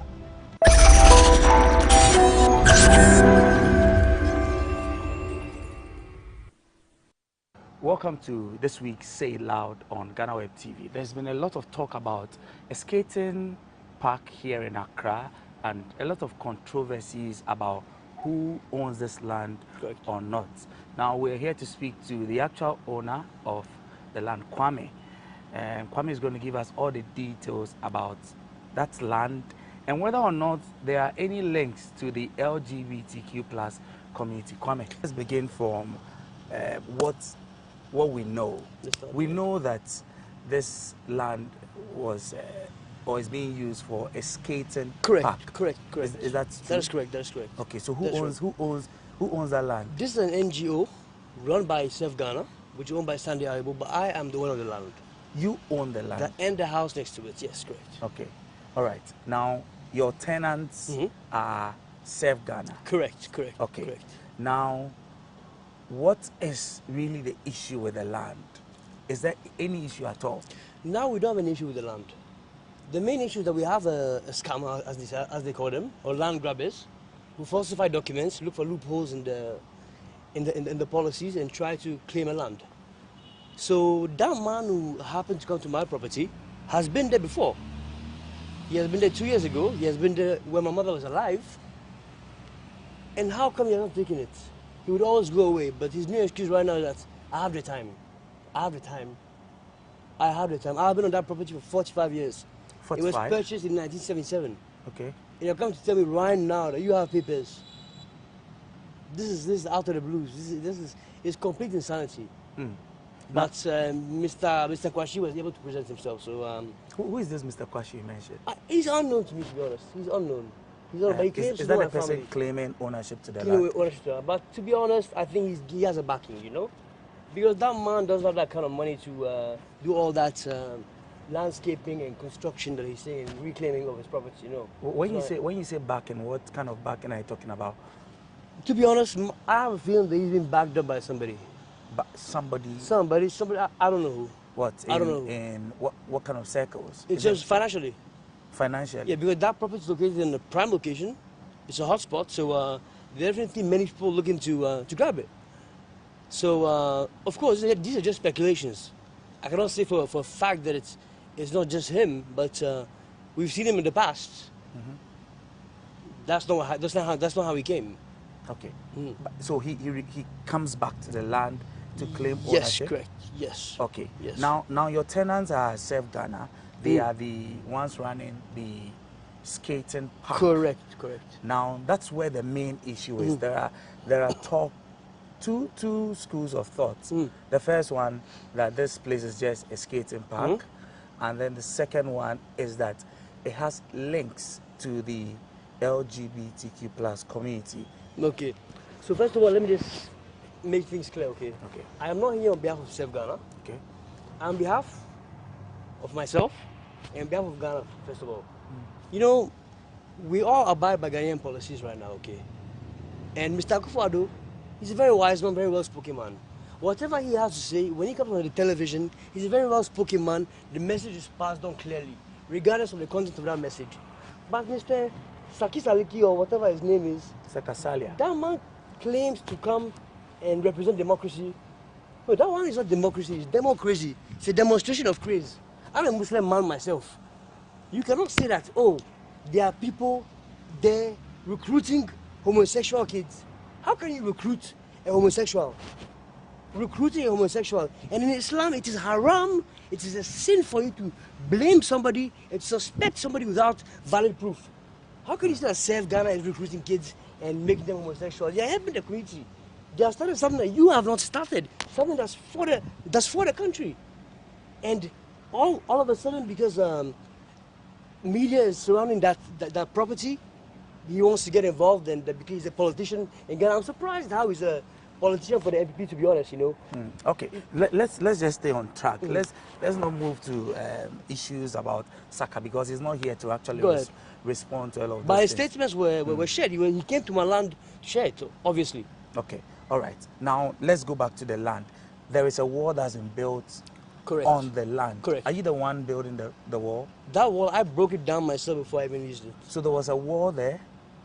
There was a wall there, I broke it down, yeah. Okay. Yeah. And, but we see that there's a new wall. There's a new wall, yeah. And who is actually building that because wall? Mr. Sam Kwashi. The person you claim Yes. is trying to take up your land. He's a man who just popped out of nowhere, you know, because I am not present in the country and the property is leased by non-Ghanaians, so he saw maybe an opportunity. It's a good time for me to come in and attack. And there was no security that was able to prevent his access. And he came with police officers. I don't know how the police officers will allow somebody to come in the property and just build things, but we're in Ghana. We're in Ghana. So I see. Things can happen. You say you have not been in the country. When did you return? I returned in Ghana 7 days ago.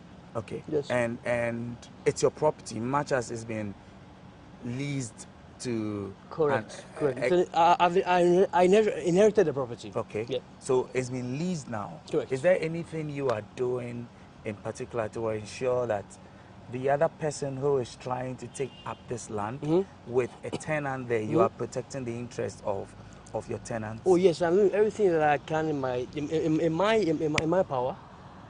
I attempted to go to the property yesterday to inspect it. I went there a few days ago as well. I confronted the workers over there, but you know, everybody has their own craze. The way I operate, the others don't want to operate that way. My policy is to just come there, get them out by force, the same way they came in. Because you fight fire with fire. He came with fire, you come back with fire. You don't have to go and call a lawyer or call a police officer to come and help you get it out. That's my land.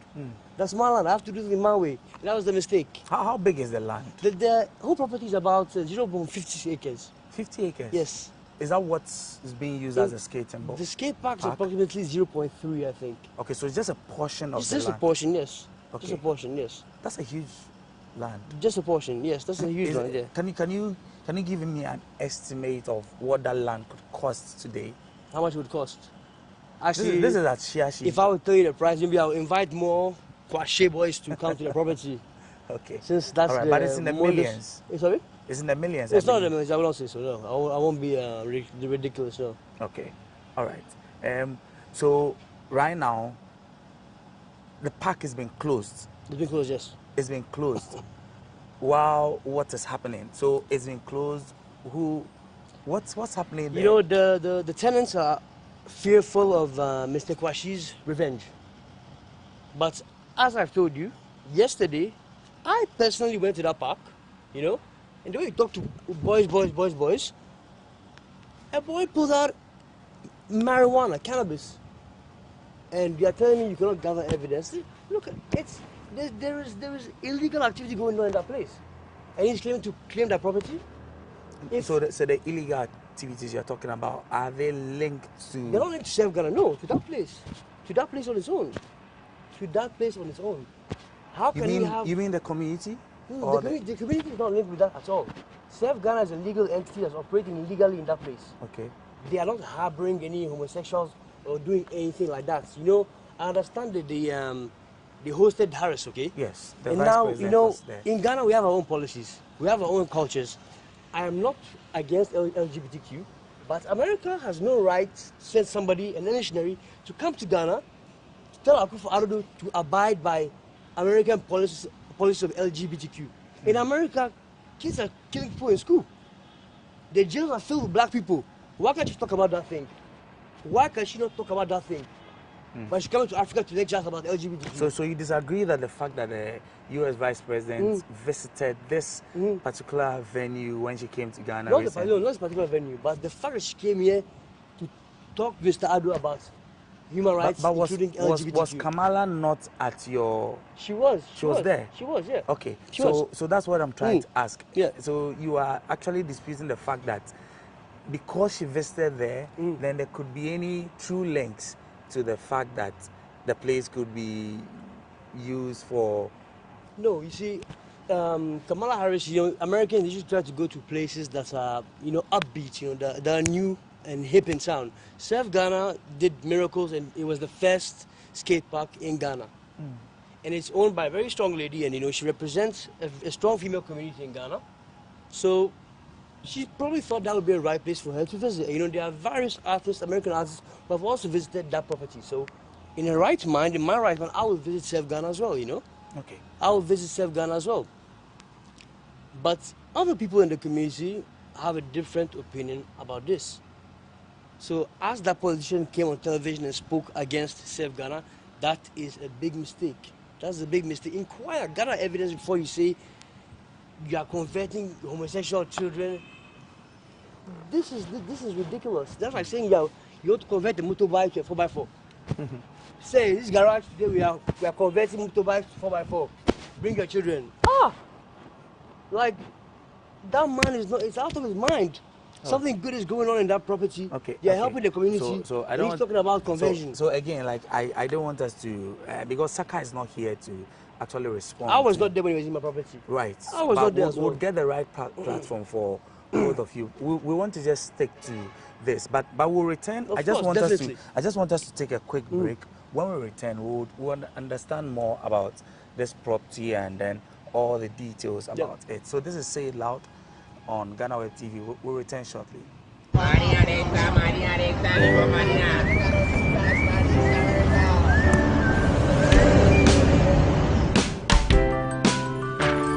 I want you so bad, Alpha Cracker. I want you. I wanna say yes, I can't resist. I want you. Ooh, I want you, Alpha Cracker. I want you so bad, Alpha Cracker. Alpha goodness rich in milk and butter. In Alpha Cracker.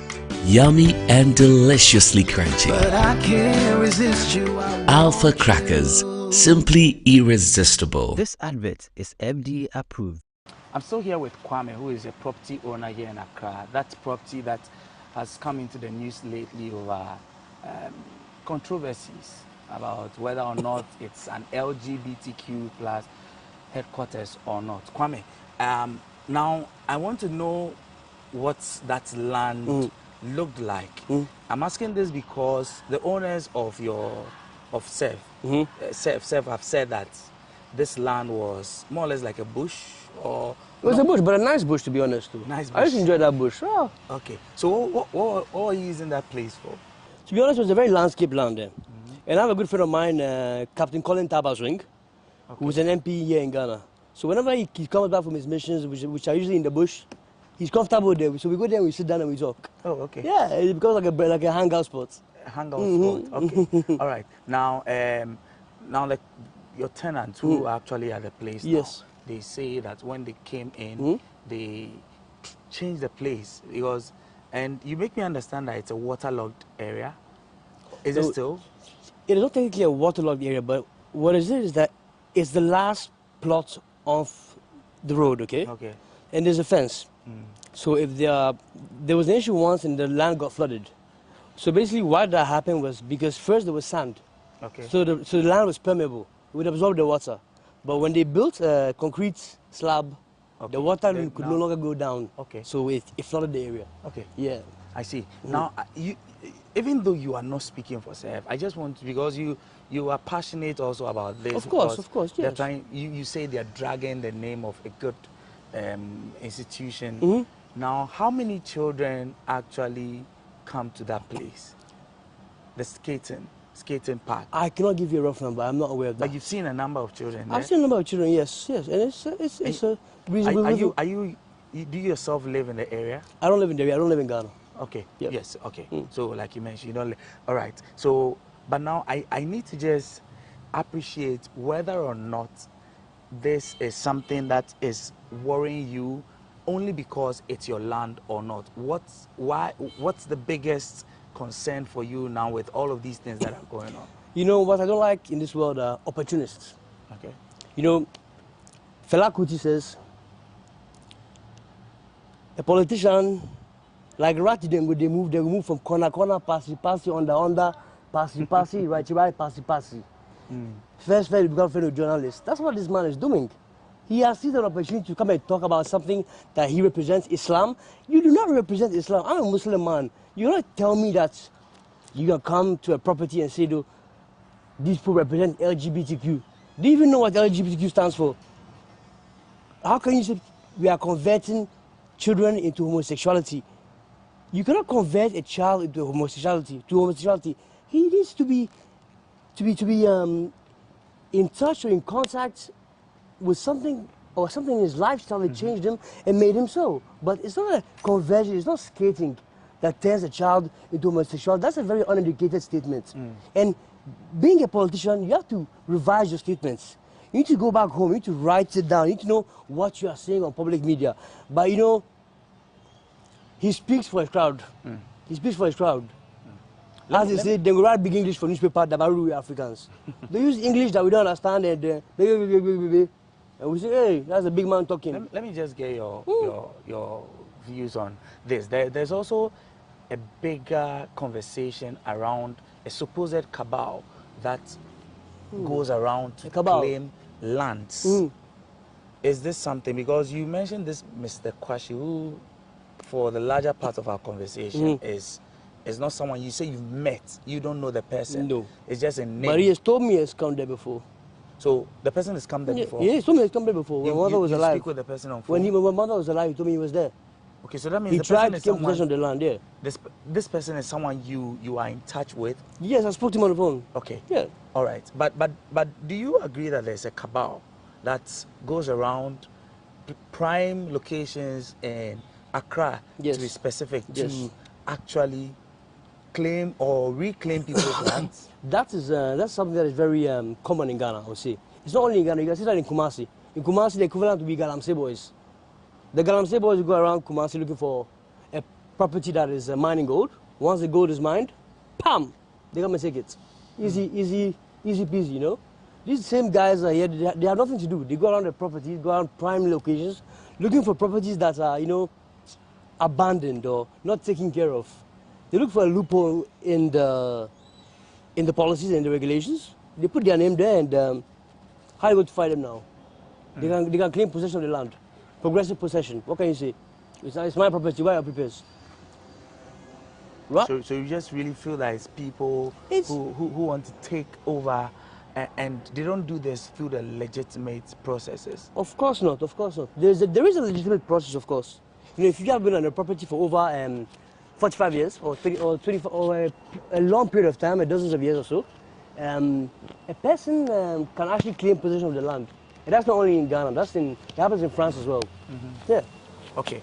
Now let me just zero in the conversation now. There is a way forward. We want to know what exactly do you want done now? You tell me about threats you receive. No, what are those? They have received threats. The people living in that house. Okay. The workers on the side of the land, and that man has threatened them. According to them, of course. I have no full accountability of what I'm saying right now. But according to them, they have been threatened by these workers, so that's why they cannot access the park. Yeah. So what's the way forward now? Do you deal with the police, by the way? I don't deal with the police. I dealt with the lawyers because I came late, of course. And when I came to Ghana, I was in Dubai. Okay. All my papers are located in a different country, so I came last minute to Ghana. And if you're going to meet police in Ghana, and a man has brought papers with him, a Kwashe boy, he has brought papers with him, he has definitely done a lot more to secure his back. So until my lawyer was ready, that's the only time I can meet.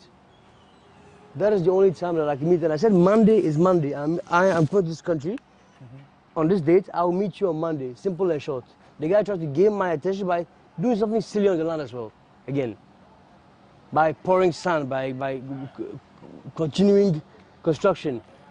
So he's just pushing my buttons, you know? But he has my attention now, definitely. So what are you going to do now to help this? Because I know that there's an appeal online from Surf Ghana to actually ensure that this land gets back into their hands and they're able to do what it is that they initially set There's up. an appeal. Well, What do you mean an appeal? Well, the owners have actually called for help from whichever quarters that they can get to be able to ensure that they reclaim the land. Okay. So what's going to be the way forward for you? Did you want anything done from anyone at all? Did I anything want? Do I anything done for somebody? To be honest, there's nothing specific that can be done. The public cannot really do anything in this case. Okay. This has happened countless times, many times before in the past. If it's your land, it's your land. You cannot come and take me out of my land because you have the public, or because you have brought boys from Nima. That's not going to change it. It's my property, it's my property. At the end of the day, it's as simple as that. I'm a 4th generation Ghanaian, a proud Ghanaian. So you want to come to my land and take it, there'll be consequences, of course. There'll be consequences. All right, Kwame, thank you very much. Thank you very much for your time. I know this was at short notice. I know but I'm glad that you agreed to come speak with us. Thank you. So thank you very much. It was a pleasure. This has been said loud. We just spoke with Kwame. Kwame is the landowner of what we know as the skating park around Shiashi, which recently came into the news over concerns that the place had been closed down. Now he's giving us better and deeper understanding into what the situation is. My name is Eche Atisu. Thank you for joining us. Until another time, be kind to one another.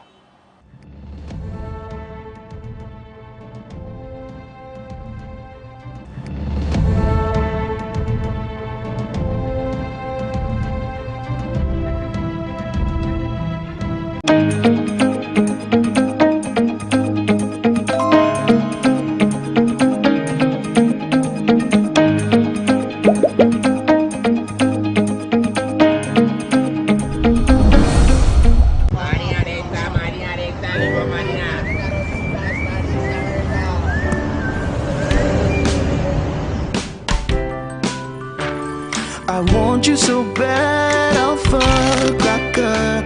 I want you. I wanna say yes, I can't resist. I want you. Ooh, I want you, Alpha Cracker. I want you so bad, Alpha Cracker. Alpha goodness rich in milk and butter. In Alpha Cracker.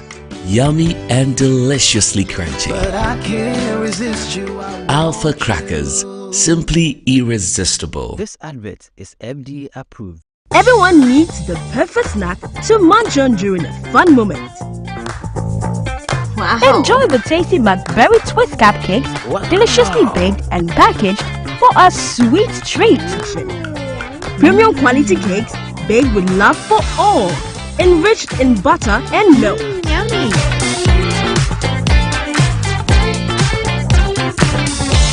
Oh. McBerry Twist cupcakes, simply irresistible. Try one today. This advert is FDA approved. Now, Obek Kanokre.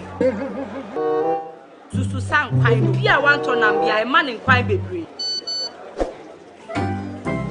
Mommy, you fish can see about Kotoso. Mepoga, send me sika from Lemonade Finance. Brian, tell the shit and let me £10. Lemonade Finance. Say they're sending money back home from UK, Canada, and now US. I accepted a instant charges.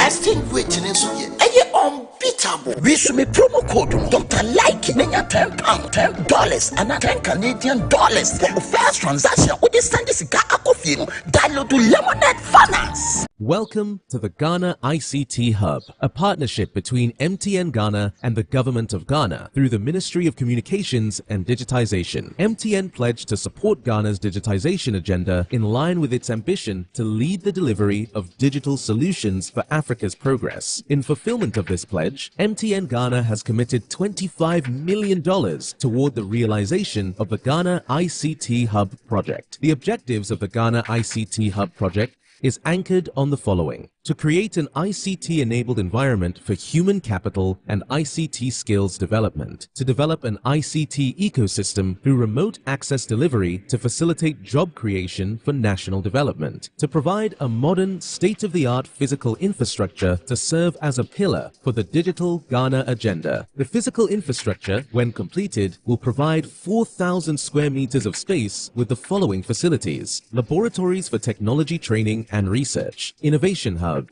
co-working spaces for tech innovation startups, Tier 3 data center, conferencing facilities, offices and meeting rooms, commercial lettable spaces, gaming area, restaurant, ancillary facilities. The technology laboratories will be fitted with the next generation ICT equipment and applications to provide the youth of Ghana with practical training in Industry 4.0 technologies such as artificial intelligence, AI, machine learning, cloud computing, 3D printing, robotics, Internet of Things, IoT, advanced manufacturing techniques, cybersecurity, genetic engineering. The project also seeks to establish a complete ecosystem at the hub through remote access delivery to facilitate job creation for national development. The ecosystem shall comprise of MDAs, technology companies, startups, incubators, research agencies, leading universities globally, foundations worldwide, to create a community. 1. The ecosystem community shall bridge the divide between academia and industry and provide solutions to challenges in the key sectors of health, agriculture, and educational sectors of the economy. 2. It shall also run an innovation program providing mentoring and networking for the youth in tech startups. 3. The ecosystem community shall establish an innovation fund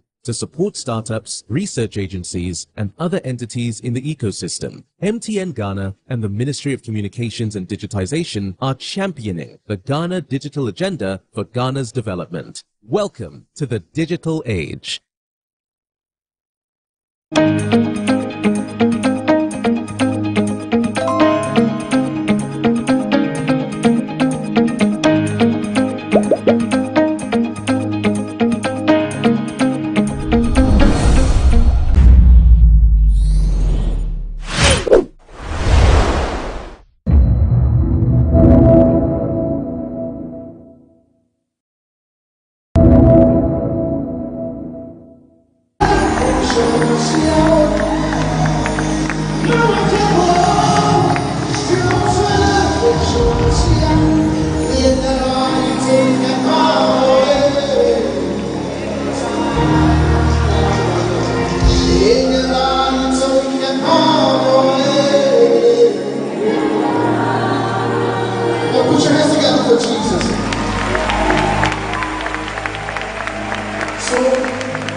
I want you so bad, Alpha Cracker.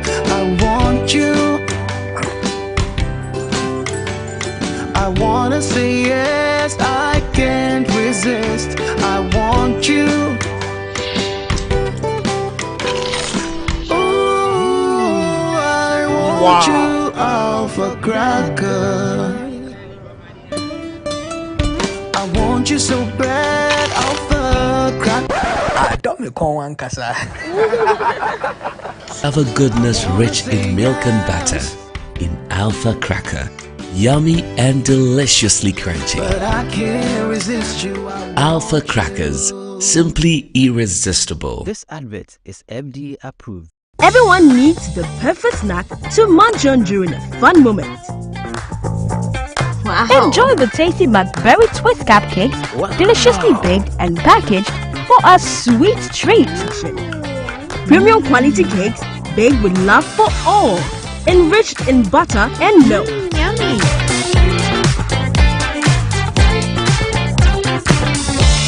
Oh, McBerry Twist cupcakes, simply irresistible. Try one today. This advert is FDA approved. Now, Obek Kanokre. Susu Sang Pine, be a one ton and be a man in quite baby. Mommy, you basically see about Kotoso. People send me sick from Lemonade Finance. While Brian did the shit and let me £2. Lemonade Finance. Say they're sending money back home from UK, Canada, and now US. I accepted a instant charges. Extinguishing in so ye unbeatable. We should be promo code Dr. Like £10, $10 and $10 for the first transaction. What they send this guy download to Lemonade Finance. Welcome to the Ghana ICT Hub, a partnership between MTN Ghana and the Government of Ghana through the Ministry of Communications and Digitization. MTN pledged to support Ghana's digitization agenda in line with its ambition to lead the delivery of digital solutions for Africa's progress. In fulfillment of this pledge, MTN Ghana has committed $25 million toward the realization of the Ghana ICT Hub project. The objectives of the Ghana ICT Hub project is anchored on the following: to create an ICT-enabled environment for human capital and ICT skills development, to develop an ICT ecosystem through remote access delivery to facilitate job creation for national development, to provide a modern, state-of-the-art physical infrastructure to serve as a pillar for the Digital Ghana agenda. The physical infrastructure, when completed, will provide 4,000 square meters of space with the following facilities: laboratories for technology training and research, innovation hub, co-working spaces for tech innovation startups, Tier 3 data center, conferencing facilities, offices and meeting rooms, commercial lettable spaces, gaming area, restaurant, ancillary facilities. The technology laboratories will be fitted with the next generation ICT equipment and applications to provide the youth of Ghana with practical training in Industry 4.0 technologies such as artificial intelligence, AI, machine learning, cloud computing, 3D printing, robotics, Internet of Things, IoT, advanced manufacturing techniques, cybersecurity, genetic engineering. The project also seeks to establish a complete ecosystem at the hub through remote access delivery to facilitate job creation for national development. The ecosystem shall comprise of MDAs, technology companies, startups, incubators, research agencies, leading universities globally, foundations worldwide, to create a community. 1. The ecosystem community shall bridge the divide between academia and industry and provide solutions to challenges in the key sectors of health, agriculture, and educational sectors of the economy. 2. It shall also run an innovation program providing mentoring and networking for the youth in tech startups. 3. The ecosystem community shall establish an innovation fund to support startups, research agencies, and other entities in the ecosystem. MTN Ghana and the Ministry of Communications and Digitization are championing the Ghana Digital Agenda for Ghana's development. Welcome to the digital age.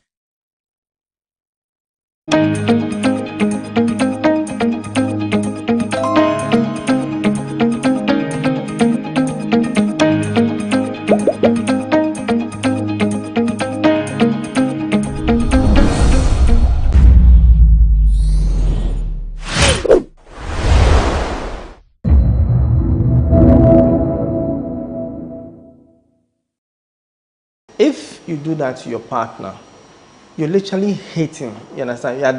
You are his worst enemy.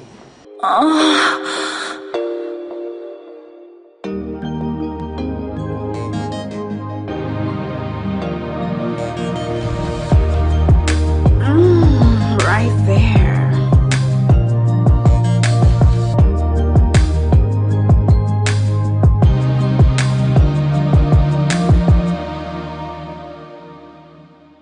Mons and Cuddles on GhanaWeb TV. Now, today's conversation is one that has really broken marriages, broken trust. And here, as we love to say, we love to spice up your relationship. So let's give you the ones and twos, things that you do in your marriage that can cause a separation or divorce, and if possible, avert it. So I have here with me, seated in my couch, Anastasia Okine. She is a content creator and the co-founder of Hey Girl. She is a foundation. Yeah, they are doing amazing. Later on, we're going to talk about that. Sure. So, Anas, you're welcome. Thank you. Great. And we've been sandwiched by the Senior Accounts Manager of Benchmark Marketing, Victor Wellridge. Victor, you're welcome. Thank you. I love your gray hair. Thank you. Yeah, and Victor is married. Let me just add that too. But Anastasia and I will be doing the conversation. We're just taking a look at what will influence a wife or a husband to hide properties from their spouse. It's a big deal. It's a deal breaker for some people, and to date, it's caused a lot of separation. So we just want to find out, generally, if you say for better, for worse, a man will leave his home and join his wife, the two shall become one. Vic, I just want to find out, what will influence a man to say, okay, I have properties, but I don't want my wife to know about it. I'm keeping it. And until when do you even disclose your assets? Right. All right. So thank you very much, Paula. It's a pleasure to be on your show. Oh, the pleasure is all mine. Yeah. Yeah. So this particular topic is a very big deal when it comes to marriage. Not just marriage, even with friendships and people in relationships. You know, keeping things, coveting things, hiding things, secrets. Secrets are always a major topic in any relationship. That determines the make or break of it. So when somebody keeps a secret, with your phone, your password. It starts from there, you know, password issues. So in a relationship, I want to start from a certain angle. So when you're in a relationship and then you quarrel and argue about passwords, I don't know your password. Every week you change your password. I don't know. I want to know about it. I want to know why you're keeping passwords. And you argue about it, you argue about it, you argue about it. You even break up because of password. Somehow you come back and then one day you decide that let's marry. So you marry. Yet you still have the issue of password in your marriage. You send it into your marriage. What has happened is that you've not solved a problem that has the potential of escalating to something big, as we are discussing in this topic, of you acquiring something and then keeping it from your partner. So if you have mastered the way and will to even keep passwords from your partner, then you can do same with any other thing, all right? And you see, when you get to a point in your marriage where the marriage now is about convenience, you know, you are married because of the kids, of our one children. And I'm in this marriage because of my children, not you anymore. When the center of attention is not your partner anymore, then you don't see the need to now, you know, be responsible for them or be accountable to them. Okay, right? so you're not feeling the responsibility to be accountable to them leads one to hide properties or whatever it is from their partner. Yes, it's one of the factors. It's one of the factors. It's one. There are so many other factors. But let me ask you, you're married. Yes. Would you hide such a thing from your partner, or you are very open? Well, I'm very, very open. If I will hide anything, then it could be for a good motive.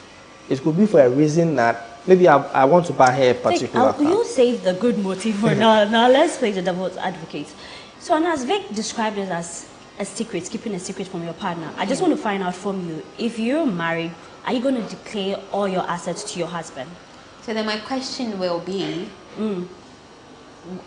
at what point did I acquire these assets, right? So did I acquire them before the marriage or within the marriage? Now, if it is before the marriage, I don't see the need to. Okay. Because the thing is that, what am I declaring these assets to you for? What is the end goal, right? Is it to where you come to participate in the sustenance of what I have had before I met you? What is that knowledge of use to you for? If it's not, then I don't see any reason. However, if we are at a certain point in our relationship where declaring it, it's just like, you've got yours, I've got mine. It really doesn't affect anything, whether I know it or not. Okay, I'm just going to say it, but that's just for saying sake, not to get any, you know, contribution or some sort of, you know, ownership or claiming from the partner. No, I'm not going to declare. I'm not declaring my assets in a relationship that I acquired before the relationship, before the marriage is certified. So that's the thing. We turn to keep things. I think our generation currently, we tend to keep things from our partners because the people we end up with are not deserving. If you are really in love with someone, if you really chose right, this is the person who is meant for you, this is the person you see building a future with, I don't see what will hinder you from being open to them. These are the people who see your nakedness, you're having a child with a person, for better, for worse, you sleep in the same bed. Like, I don't really, of course, it might be that maybe the person that you're marrying is selfish and you've seen certain characters, as Anas was saying.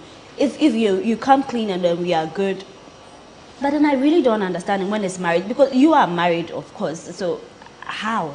You see, something must always go wrong for you to change your character towards your partner, right? So you may have experienced or seen a certain recurring problem with the person, with your partner, and you realize that this guy is not changing. Perhaps he's selfish, all right? Okay. So if he's selfish with his things, then why don't you also be selfish with yours? Okay. But the thing is, wouldn't you have recognized these signs in the premarital stage? Yes, you have. That's why I mentioned the thing about passwords.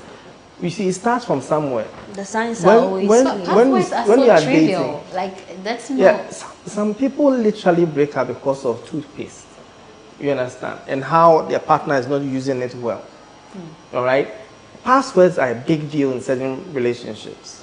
Okay, you keep passwords, and I don't know why I can't pick your calls. I don't know why I can't know your password to know what's inside your phone. All right. And some people go to their bathrooms with their phones. They're just busy something. I got stuff to do. I know. So if you find out that your husband, let's not say you have decided, okay, maybe sometimes if you getting married and then you've acquired properties before the marriage, you love to keep it to yourself. But how would you feel if your partner, maybe of 10 years or 15 years, you find out that he's got a complex. This complex is making money for him and all that. And maybe you have a joint account and this joint account is where you spend money from. How would you feel if would you say you've been betrayed if you find out that your partner had a huge edifice that is fetching him equal money that, you know, he knew nothing about it? So yeah, that's a problem. Because at this point, our agreements within this marriage is we are going to have a joint account. But then if that's the basis of our marriage, right, then to a certain degree, I would want to know, except we agreed on a specific amount.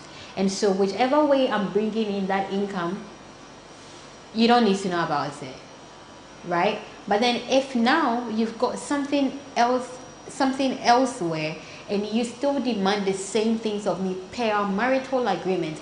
I'm a woman, you're a man.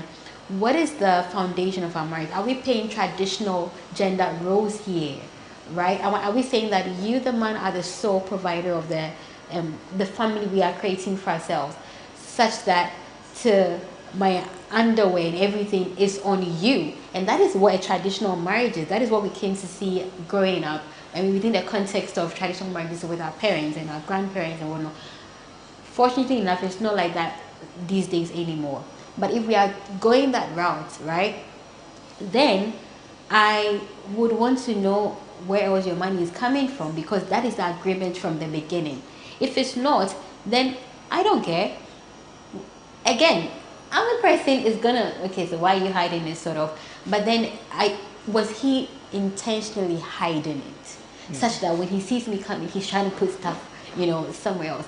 That is just being malicious. Let me just put it that they are kind of kaba but it's a thing that sometimes they tell women who are going to get married. Yeah. Now you are married, so I'll have to get your view on this. In a situation where you made mention that sometimes it's for the good purpose. Yeah. So maybe for your 10th anniversary, you want to give a big gift to your partner. So then you are hiding this thing from the person.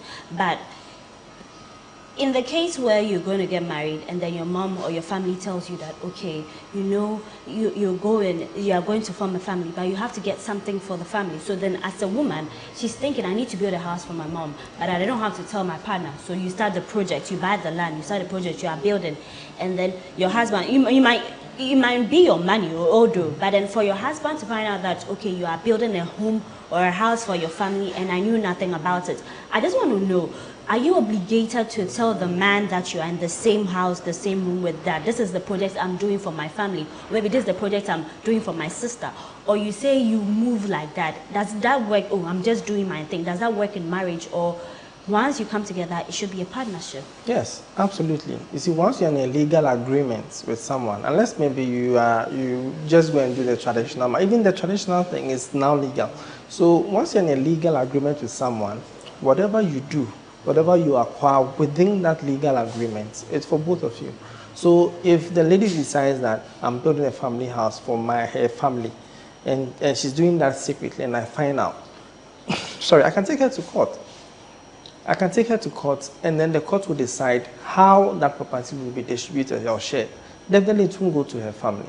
You understand? Because whatever it is, the resource that she's using to build that particular building would come from maybe the peace of mind I have given her at home. There's a certain stake, whether it is monetary or psychological. I have given her a certain peace of mind to be able to acquire wealth to build for her family. So I have a stake in there. Let me give you a story. So there was this banker who decided to divorce his wife of over 30 years of marriage for a younger lady. Then he decided to just let her go with nothing. No compensation. Nothing. You understand? And the lawyer for the lady, the woman who was basically facilitating the process, did some digging and discovered that this man, on retirement, had built a 5-bedroom apartment somewhere. In the Never knew. The wife never knew all the period they were married, and he was planning to go and live there with his new bride. You understand? Once that was disclosed, it was tendered in the courts that this man has a property. Therefore, if he's leaving the wife, that property should be given to the wife. And he had another apartment or another building, so he can live in that, and the new one given to the wife. So this man literally intentionally did not want to give anything to his wife. You understand? But it was discovered, and the courts took it for her because he acquired it whilst they were married. They were married. And I said, it looks like you want to counter that. Yeah, because the thing is, now I would want to ask, what was the basis of the divorce? He asked for the divorce, isn't it? Yeah. And why did he ask for a divorce? Because automatically, when you ask for a divorce, as one partner in a relationship, you are 70% or some sort of percentage guaranteed to walk away with nothing from the marriage. Right? Now, if it's based on infidelity, that's where you have some sort of security that you are going to get something out of it. Okay. Yeah, but this was not based on infidelity.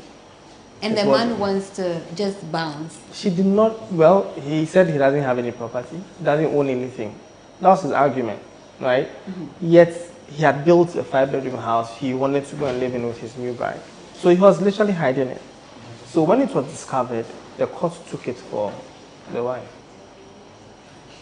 Well, it's somebody's situation, but I think it's all these things that we have. But then, as a woman, what will make you suspicious that maybe my husband is hiding something? Because it all starts with the suspicion, and the people start digging and they realize that they have properties. Right. What are some of the signs? What would be a sign? I feel like if you don't go looking for them, you will not find them, first of all. Now, if you go looking, it's probably, I mean, based on maybe they are trying to hide certain documents from you. You see certain text messages or you've heard something, I don't know, but personally, I would not go poke. If they don't find it, they don't think I'm worthy or I should know about what they are doing. You're not going to push it. I'm not going to push it, especially if I know that I have no contribution towards it, and if that's not how we operate in our marriage. I'm not going to push it. But then if I don't, I expect him also not to push it when he also recognizes that I'm also doing stuff aside. Okay, so it all boils down to the agreement in the marriage. Exactly. If you guys are like, okay, we are building properties, but then in the case when it's a loving relationship, you put your all into it. So those who put their all into it and find out that they've been cheated, they are the ones that, it hurts most. But then if you're like, we are there together. But the thing is, even with the all also means that what are we operating by? Right? Like we said from the beginning, you are a hard-working woman, and I always feel for a lot of men, because in our setting, right, mostly women are the ones who are going to end up losing at the end of the day when it comes to a divorce. How many times have we seen men walking on the streets mad, and the reason for their mental whatever is because heartbreak and all that? It happens, but then compared to women, it's way more than women. Okay, I have to do the research. Way more than women. No. Okay. See, if you just walk out there, count all the men you see out there. Maybe they are more than women. And most of them, you see, the thing is, the emotional instability and emotional issues, women have the tendency to absorb and contain it better than men. I think it's true. No, a lot of women enjoy a lot of things. It's true. In marriages, you have to go in there. You're thinking, oh, for the men, for the kids, for all that, and then they stay till. That's why a lot of women end up. And a lot of men even die before their wives. So many men die before their wives. Just look at. But that's not because of emotional instability. No, I'm just talking about. You see, women have a certain tenacity to hold things. Because the society has made us done so. Yes. As a woman. So the woman has adapted to it. The man hasn't. All right. So we can go on with that. But then I just want us to take a quick break. When we come back, the show continues.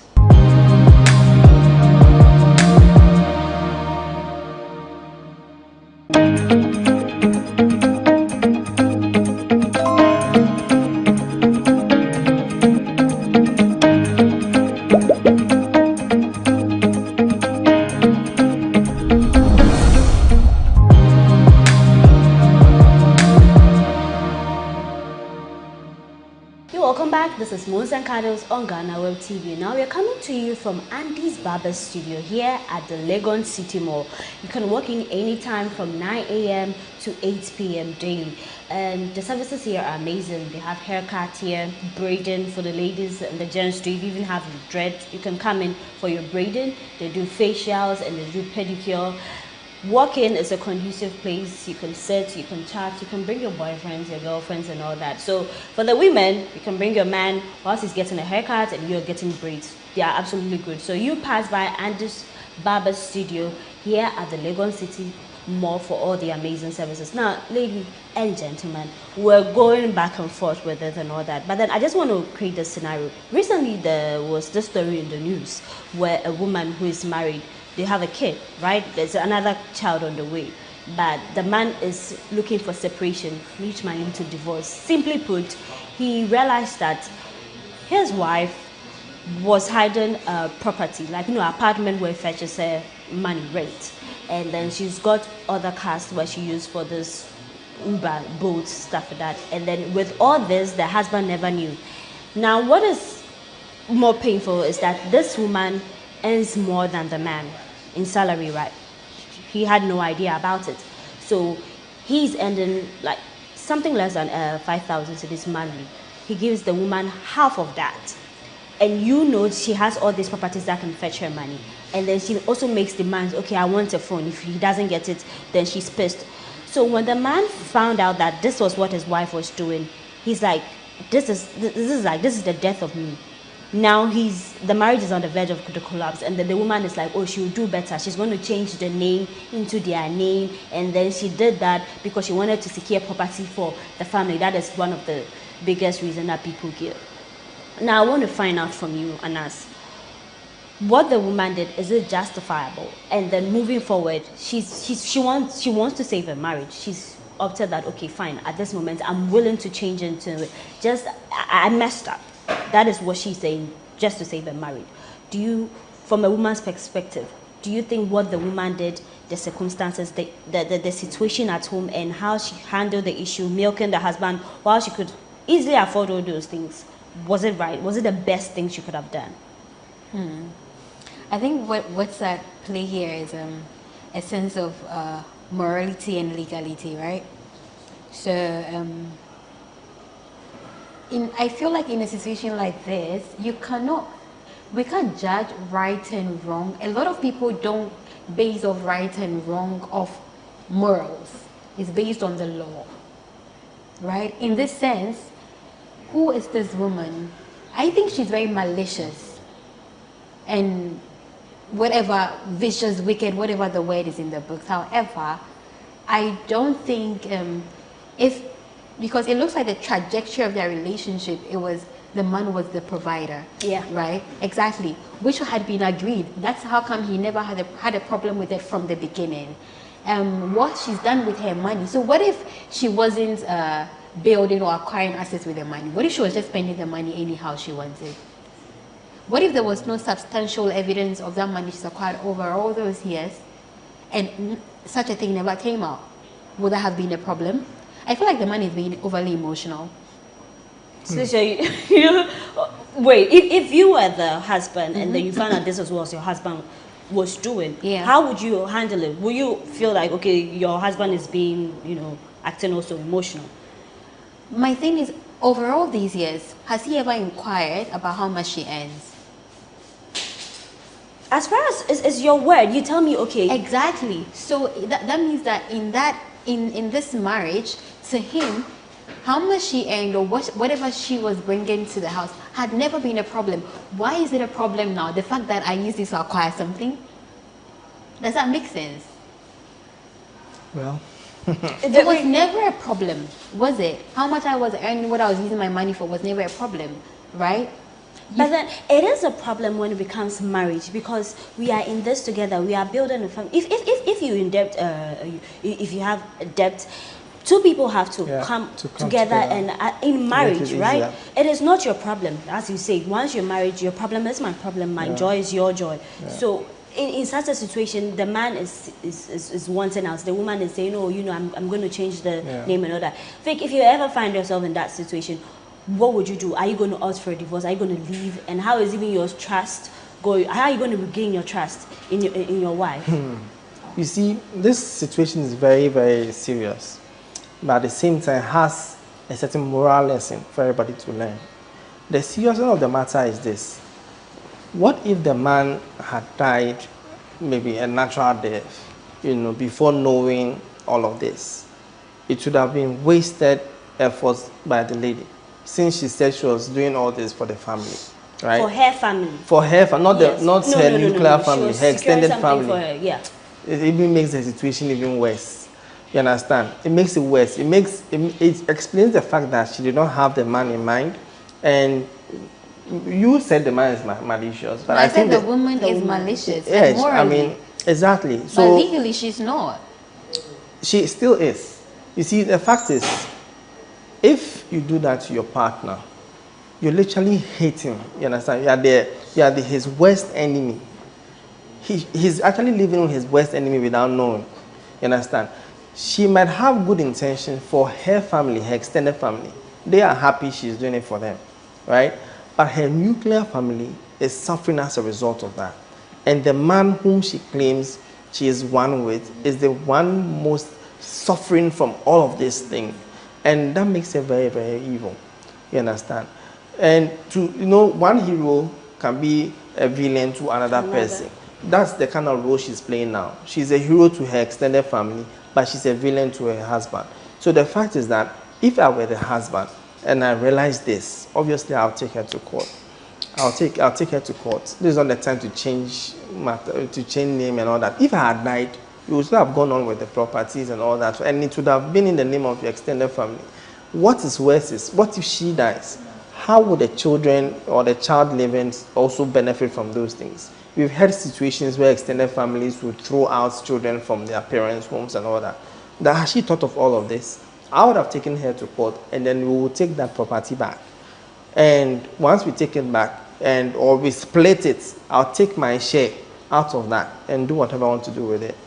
Because definitely my money has been part of that building. Now, before we wrap up this conversation, your advice to couples, who find themselves in this situation, whether to leave or to stay, or whether to get a plan B or not to get plan B, generally. I'm going to start with you. Well, for me, before you get to that end, before you get there, I will advise that first off, try and solve the problem of trust. All right? Start with the little things, from the password, from the phone issues, from the gossip issues, from the secret issues. The more you open and then you disclose, because of self-disclosure. So if both of you expose yourselves to what can you tell me about the deep things about yourself?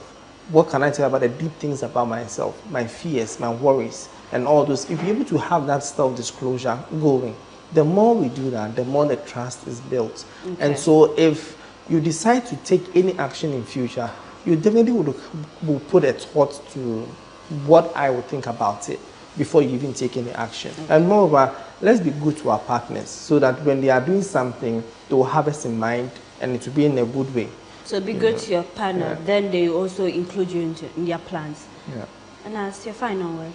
Well, I think communication would really have to be key. Do whatever you can to know the person you're about to settle with if you decide to take that step, right? Also for women, please know the law. Don't leave the nuances of, I love him so much, whatever. I always say love is not blind. Love enlightens you. It's only people who think love is blind that when things are going on, when bad things are going on in the relationship, they don't see them. Like you don't pay attention to your partner anymore to an extent that you don't see that things are worrying them. That is love being blind. That's not healthy love. You want to build a healthy life, and that's based on, or the foundations has to be effective communication, transparency. Do not settle for what you know that you don't like just because you want to be in a marriage or you want to be in a relationship. Then 5 years, 10 years down the line, you've got problems with it, and this person is understanding you. You were okay with it like 5 years ago or 2 years ago. Now all of a sudden you want to change the rules. be truthful with yourself, be transparent in this relationship, make sure that you know this person well enough. If you cannot be that secured, know the law, know what happens if always be prepared for the worst, I think. Okay. I mean, pray and whatever, but also know that things could go wrong. Great. And be prepared for it. All right. So to wrap up, I'll just say this few words. Life is simple, life is short, things are not complicated. And once you enter into a marriage, know the rules that govern that institution. If you are not willing to be open, to be transparent, to share your properties, then I don't think marriage is for you. Because if I'm bringing in my all and then you want to play smart and then my trust is broken, that's how a lot of women end up, being heartbroken. They're on the streets and then they look very miserable. Marriage is simple. You have to be open to your partner. And if you think this person is not deserving to know your properties, to know the things you've acquired, then they are not the right person. It's better you wait until when you are free and when you are okay, you trust in a human, then you can say you are getting married. So please, don't enter into marriage and then you are playing your cards like, oh, I'm doing this alone. It's for better, for worse. The two shall become one. Yeah, so we did today's conversation. We had it here at the Andy's Barber Studio, located at the Legon City Mall. When you walk in here, you get great haircut. Now, so if you're a guy, you want to look good, I don't know, for that big date, for that big cut, you want to make a bold statement, I say that you come to Andy's Barber Studio here at the Legon City Mall. They have pedicure, they do facials, they do braiding for my ladies too, so you can walk in anytime. So I did this with Anastasia Okai. She's a content creator and the co-founder of Hey Girl Foundation, and then Victor Wellrich. Yes, Victor, he is the senior accounts manager at Benchmark Marketing. Thank you very much, guys, for coming. I just want to put out your social media handle if you want to reach out to you. Yeah, at Victor Wellrich. Wellrich, across all social. Yeah. And as you? Yeah, Anasika_anymore. Okay, great. Thank you very much for watching. We'll be back with another exciting conversation here on Moons and Cuddles. I am Paula Amabuni. Thank you very much and see you on the next episode.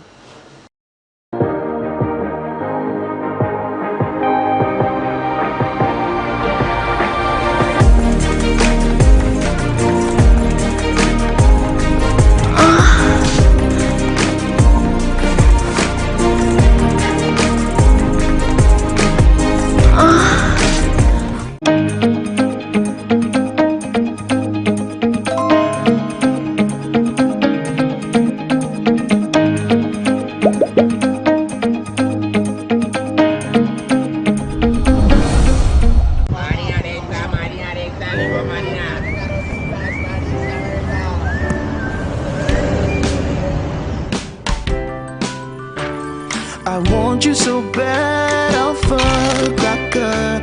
I want you. I wanna say yes, I can't resist. I want you. Ooh, I want you, alpha cracker. I want you so bad, alpha cracker. Alpha goodness rich in milk and butter, in Alpha Cracker, yummy and deliciously crunchy. But I can't resist you. Alpha Crackers, simply irresistible. This advert is FDA approved. Everyone needs the perfect snack to munch on during a fun moment. Wow. Enjoy the tasty McBerry Twist cupcakes, deliciously baked and packaged for a sweet treat. Premium quality cakes baked with love for all, enriched in butter and milk. Yummy.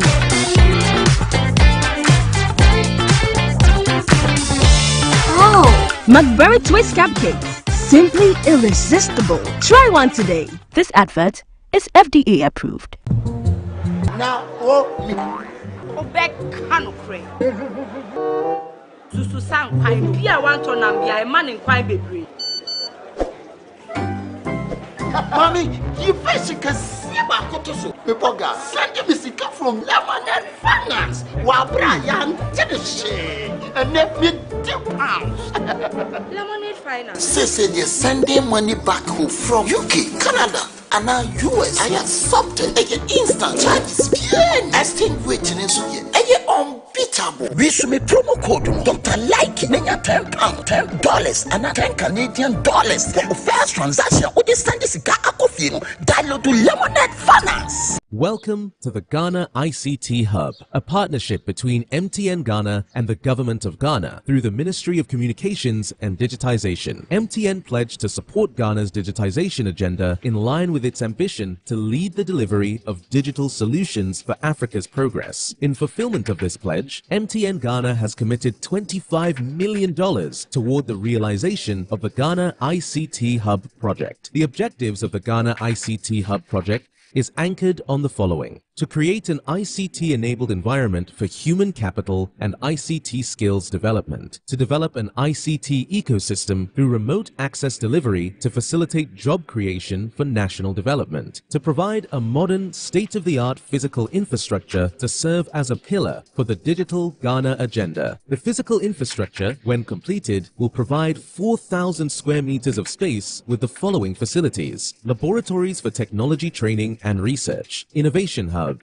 co-working spaces for tech innovation startups, Tier 3 data center, conferencing facilities, offices and meeting rooms, commercial lettable spaces, gaming area, restaurant, ancillary facilities. The technology laboratories will be fitted with the next generation ICT equipment and applications to provide the youth of Ghana with practical training in Industry 4.0 technologies such as artificial intelligence, AI, machine learning, cloud computing, 3D printing, robotics, Internet of Things, IoT, advanced manufacturing techniques, cybersecurity, genetic engineering. The project also seeks to establish a complete ecosystem at the hub through remote access delivery to facilitate job creation for national development. The ecosystem shall comprise of MDAs, technology companies, startups, incubators, research agencies, leading universities globally, foundations worldwide, to create a community. 1. The ecosystem community shall bridge the divide between academia and industry and provide solutions to challenges in the key sectors of health, agriculture, and educational sectors of the economy. 2. It shall also run an innovation program providing mentoring and networking for the youth in tech startups. 3. The ecosystem community shall establish an innovation fund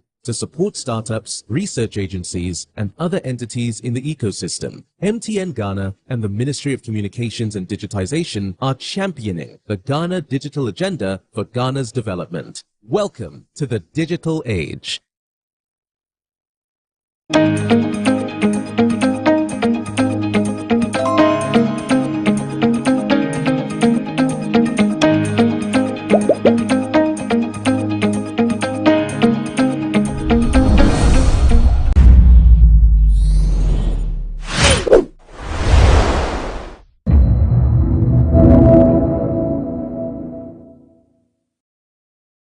I felt he had a good show in New York or Ghana performing. I managed to watch some of the videos. Singing like word to word. He killed it. Yeah.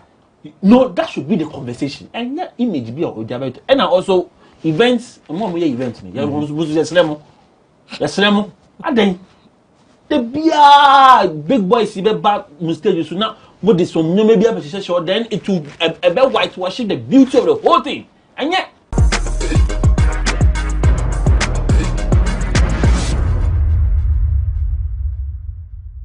Hi, thanks for joining us for this episode of eForum on GhanaWeb TV. My name is Abrante Pine. Today we are seated for a riveting conversation on issues relating to the arts and entertainment, of course, with a touch of wit, as we do it each and every week. And so today too, we are talking about a number of issues. We have 3 issues that we need to look at. Number 1, Funny Face and Vanessa. So Funny Face's baby mama, Vanessa, granted an interview or say, oh, say dear, say, Funny Face crap and I say dear, or more co-parenting. And I say, oh, what the cran, mommy dim in China, watch it, crana, or be more macona day. Say, or person no so about no so could be crana or beco, and conforce ye. Madame, no, she wants a comeback. Some say, whatever people are saying, they are just inferring from Vanessa's conversation. We also look at Hajia for real. aka Mona Forel, her alleged romance scandal and her extradition to the UK. and also Hunsem Ababe Deja. Black Sheriff, some say he has joined. Also are joining Illuminati. Yeah, they are. He performed in the US, New York, and the background, you know, Oshenechi, Funini Tribuna, now Nkofosi Omohu, Baphomet, eti Edaso, Baphomet, and say, Tina, I say, it is a Ukraine describing, say, as Senipasa, bois, sir. Tinkofosi and Nunti Wakwako joining Illuminati, and people were making reference to some tattoo on his one of his arm. I think it's the right one. He did that. So when he came here for a conversation, he mentioned, say, you know, a source of inspiration. So these are the issues that we are seated for a conversation. Joining me, Vida Edutumwa Boatin. Vida Akwaba. Yeah, fine. Adom Arakwa. Debia na wa yede. Says he changed short to ye, sir. Was any pass yede. Nipa yede ni emini nam. Sanity. Nyanka very now. Caleb Niboy is the host of Showbiz 927 on 3FM. Osaya Black Rasta producer. Caleb, thanks for joining us. And it's okay introduction. It's okay introduction. No. The malice intended has been uncovered. So let's begin with what do you say, Vanessa. Yeah. May I show us an interview? Me sure. Is there anything wrong with what she said, like the way people are making it look like? I mean, I commend her. Say Onya Sakuku Drona. Obetina bedroom car say sebi was sebema kwase apen na wo san ba betina bedroom car say afedie ofro say be no mani medi 2 weeks o say enye say ode ne mani be ko ode on be kwa ho hare so tentem na omuso makwa experience pressure na ono so e feeling na say opese yede ne ka ho nso a obekona na mi bisa se okoye wenchi ana se yede ne ka ho okoye ne ofie odom so se enkra no wo ho bia enkra no ebehia bibia adware omu diapers Matthias, I commend her for having the confidence because minim se onim se asem we the betudwa a lot of people are going to have a bite at asem because funny face wa breye pa and when he was going through sa depression phase no anytime I be hu Vanessa bia she seemed okay. Ebiana or no, how I would take it pain is different, but funny, no, it became Shankofu Dio Matem, did penny for Bola, Father Dixon, penny for teacher, and one de buy your cry, Jenny Shay. Now, Fay, Uber Corner, or take psychiatric hospital, not only a Cosrano, a baby can was seen in Nema or how Hatana or go through a lot. Yeah. Ye, me no me and ain't mean too funny face for dear was all ye. Abra no mo share dem mo consumer assembly na ye ni ho but ye be hwe se ontena se no analyze situation so feel say ya de a ebeboa na obetimi afa na de se na girl na nya confidence na beka obedwim no onu so nya sakukudro no mbegina bedwim ka say waje ne back but then again no make ka kire e man na ewo abonten say se sinkran krom ha ene Ghana man mu hanom so onye obi manage otina ne fie 2 weeks kra na danase because enough from sa kania ensuo na say nkwala 4 ena kwakodi ne ho obi abeko school obi abetua feeding fee tua school fees and sana na tadi shemu enda from it yen say sa decision way is driven from ahokyere a wo de kire ena say your don nso so a eno nso so wo na se kire wo ho nti ba na opese oba no omaye hu eya ahokyere na motivate ne say ommepe baby ade ewo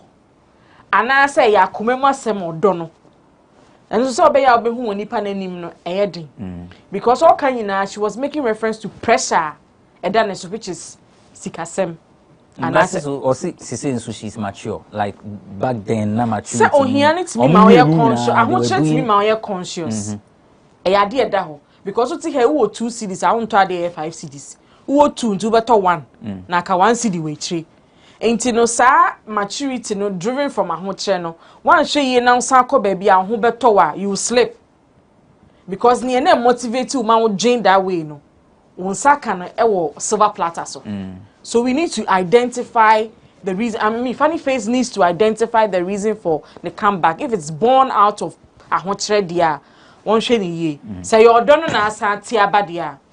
And for those who are not aware of this issue, no, maybe Funny Face echo Kumasi. Ose Kumasi. Psychiatric. Kumasi. Yeah. And I'm somehow Accra Psychiatric Hospital. Yeah. And he had to undergo a certain, process to ensure say na dream a better fine because issues na happen around that time no. Oni obey some na affecting no. And he no home komo ya na edi no. Vanessa Krako Sra Funny Face hospital ho with Nemano Mikai picture when you kumenu near there. So that's the issue and that's the lady we are talking about. Ne baby mamas near to Ntibi and arguing or say a first one and baby mamas. Is it baby mamas? Ne enye ne yire no ne okay police ni enye police ni no ne kan the onen okos onen ne manu ne kwakumenu kosra no wo Accra Psychiatric Hospital no wasem ne kan Caleb I don't want to me person my busa say only Funny Face and now find yourself in this position what would you have done but what should a man do in this circumstance upon everything that has happened and then the lady comes out saying and as somebody I may a bit close to Funny Face now meaning there or no go through and I be go through when this issue up the back and forth going to his home at the time he wasn't ready to speak to anybody. The little thing is angry and it was ending. In fact me person me kai did the atema bolare mu nya so say a body say you are always careful with the way of Bekano. I don't want to believe say girl no inya anything like Odo back for him. I don't think it's about love. Maybe the pressure taking care of Nkwala 4 no and also account and Obadie ukuta Nkwala 4 now it's your parents fee na Nkwala 4 na mama minu no wo here there you should know that onya no smooth because at the end of the day one shey ya anya o mama na o papa onya no bi ana o cousins mi bi e de saa when ebe too short at you get it.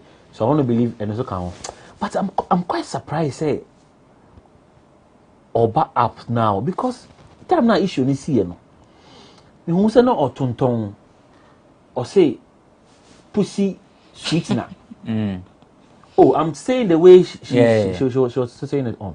Into bibi wusaye sticky be, you know, or see oba uyusua ebema wayase ache bema ko ho a obeka saa nyoma nyoma ni bi saa we na bintu eko endorse no bia bi and I'm mean saa na guess no see as o manage ho sika so wom so I'm wondering adan saa sweet na no afedi ase ajiegu ana say ejuma kakra no ye Kumasi no enko ye bi mu ana because me uyi nkola no etu nchen a I don't see them coming back together e kame ko ana say Funny Face me friend ya obetie mi a maybe as eja no wo duty to ma and yawa minimum no time now nkola no nothing matters to him than nkola no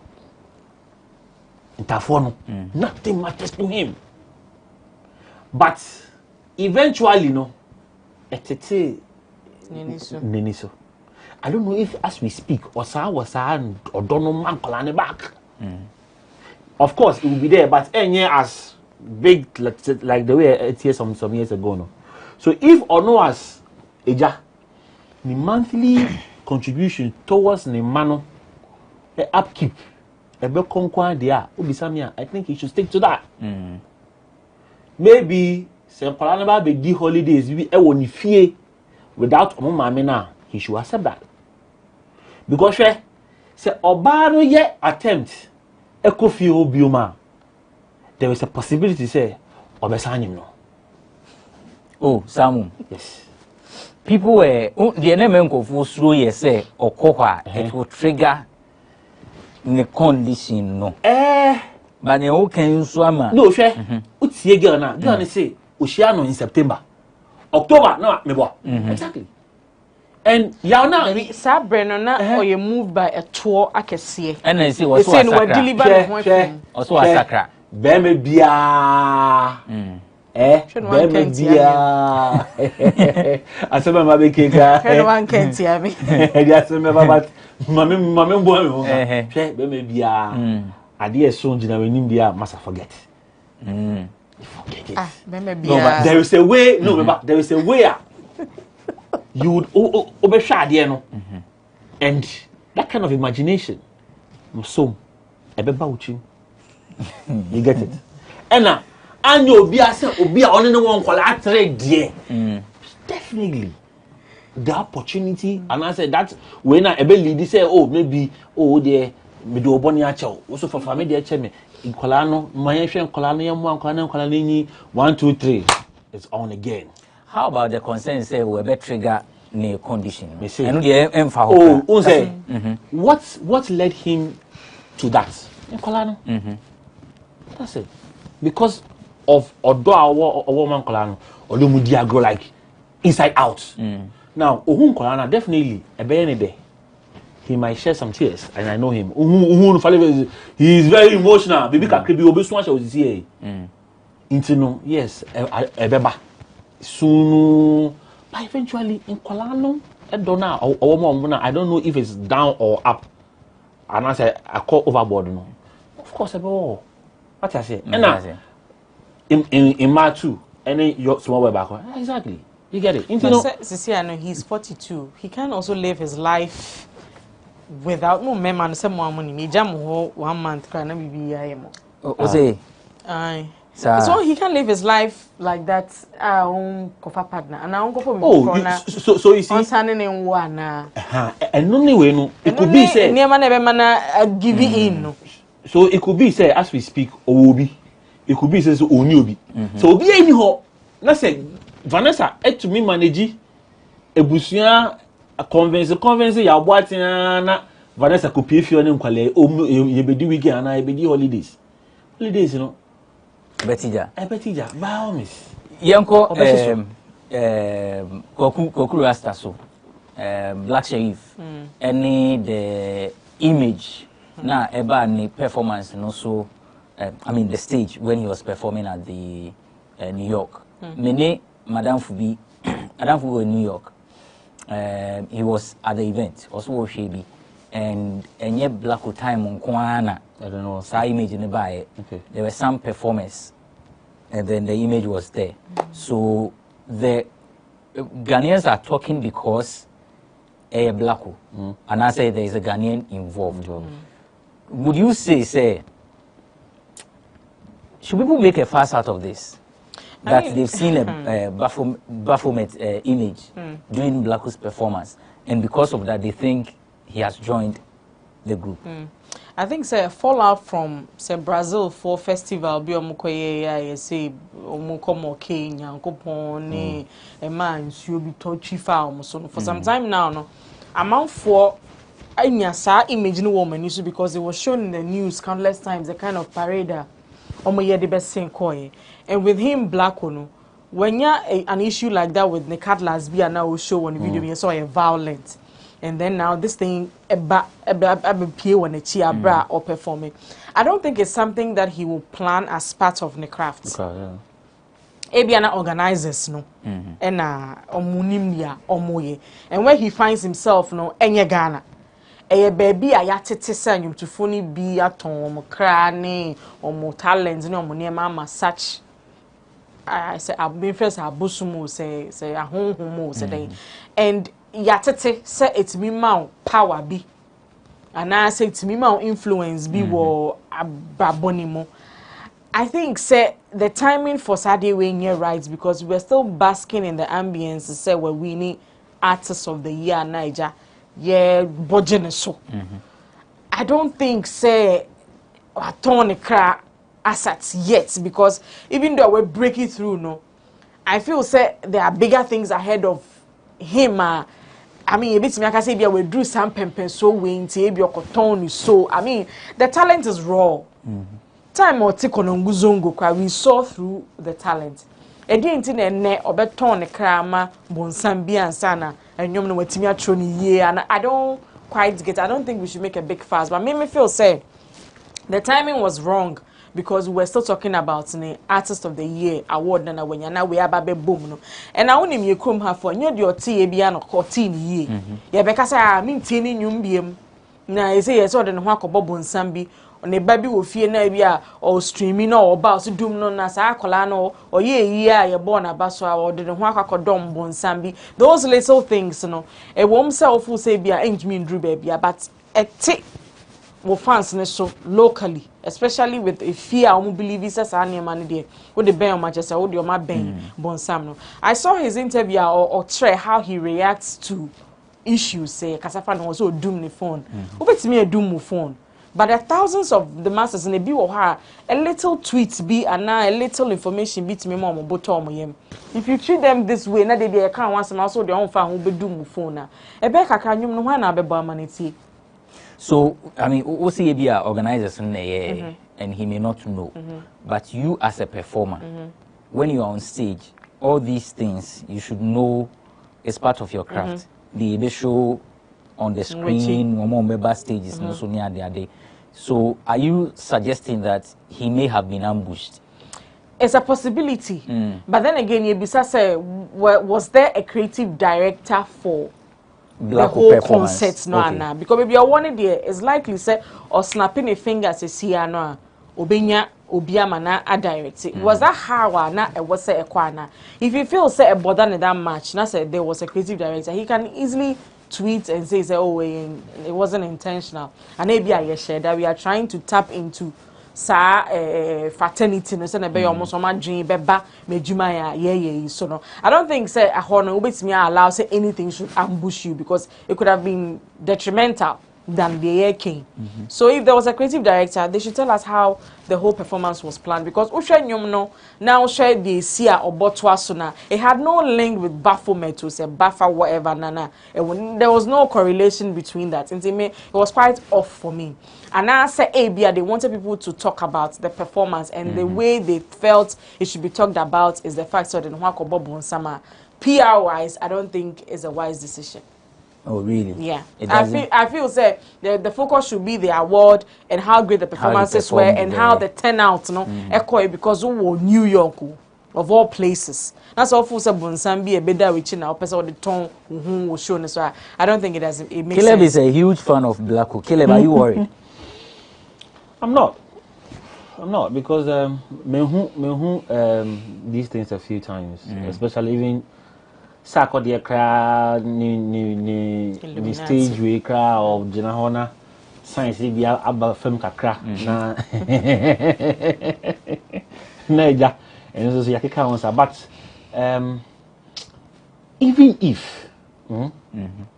if he had joined the Illuminati, and so what?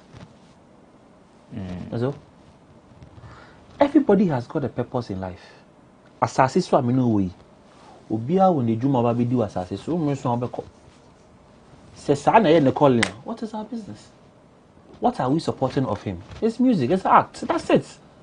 Whatever he chooses to do is none of anybody's business. But someone can say baby I could drum ne what on so I'm about something.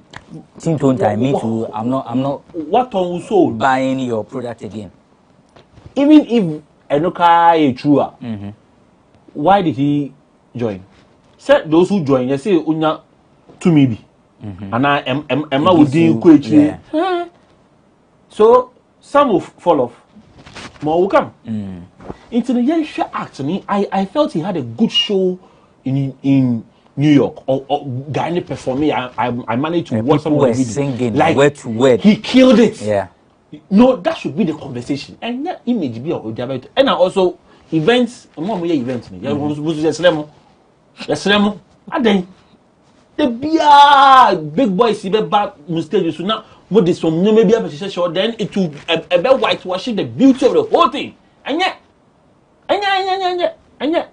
but yeah guy no it is his music and I may share me cry say me tina na me ana me share no say so or anyway now person me voice no I want to pick up that little the voice the way or modulated voice no and no na me neje ho and dia event organizer be a project here to nechi.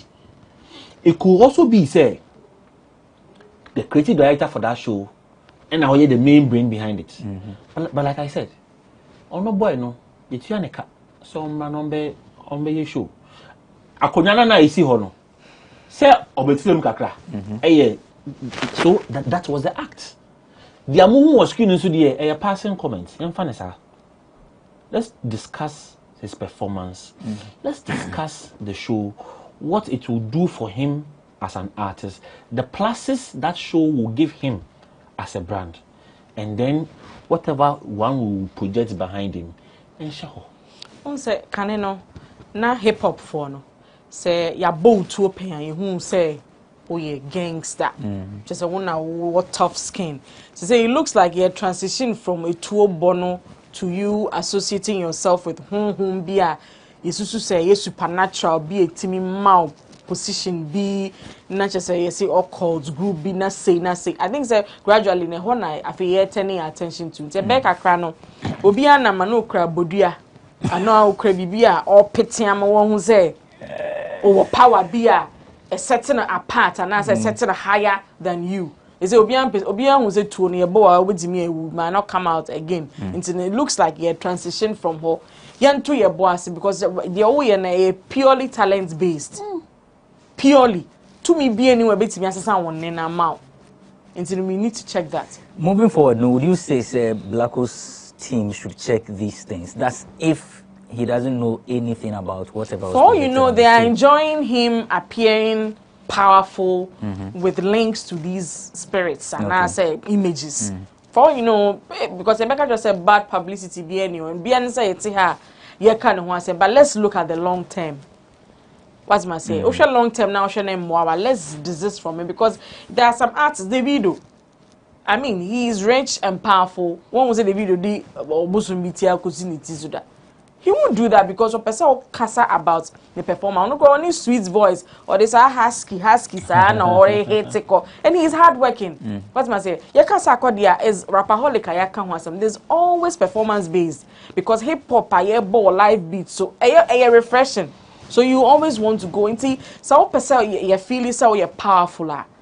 Link it with talent. Don't go looking for spirits and images that will make you appear so sure. So probably they are enjoying it, but they have to check it. Okay, right. We'll take a quick break. When we return, we'll talk about Hajia for real, aka Muna for real. UK. Almost say some alleged $2 million romance scam. It's E-Forum on GhanaWeb TV.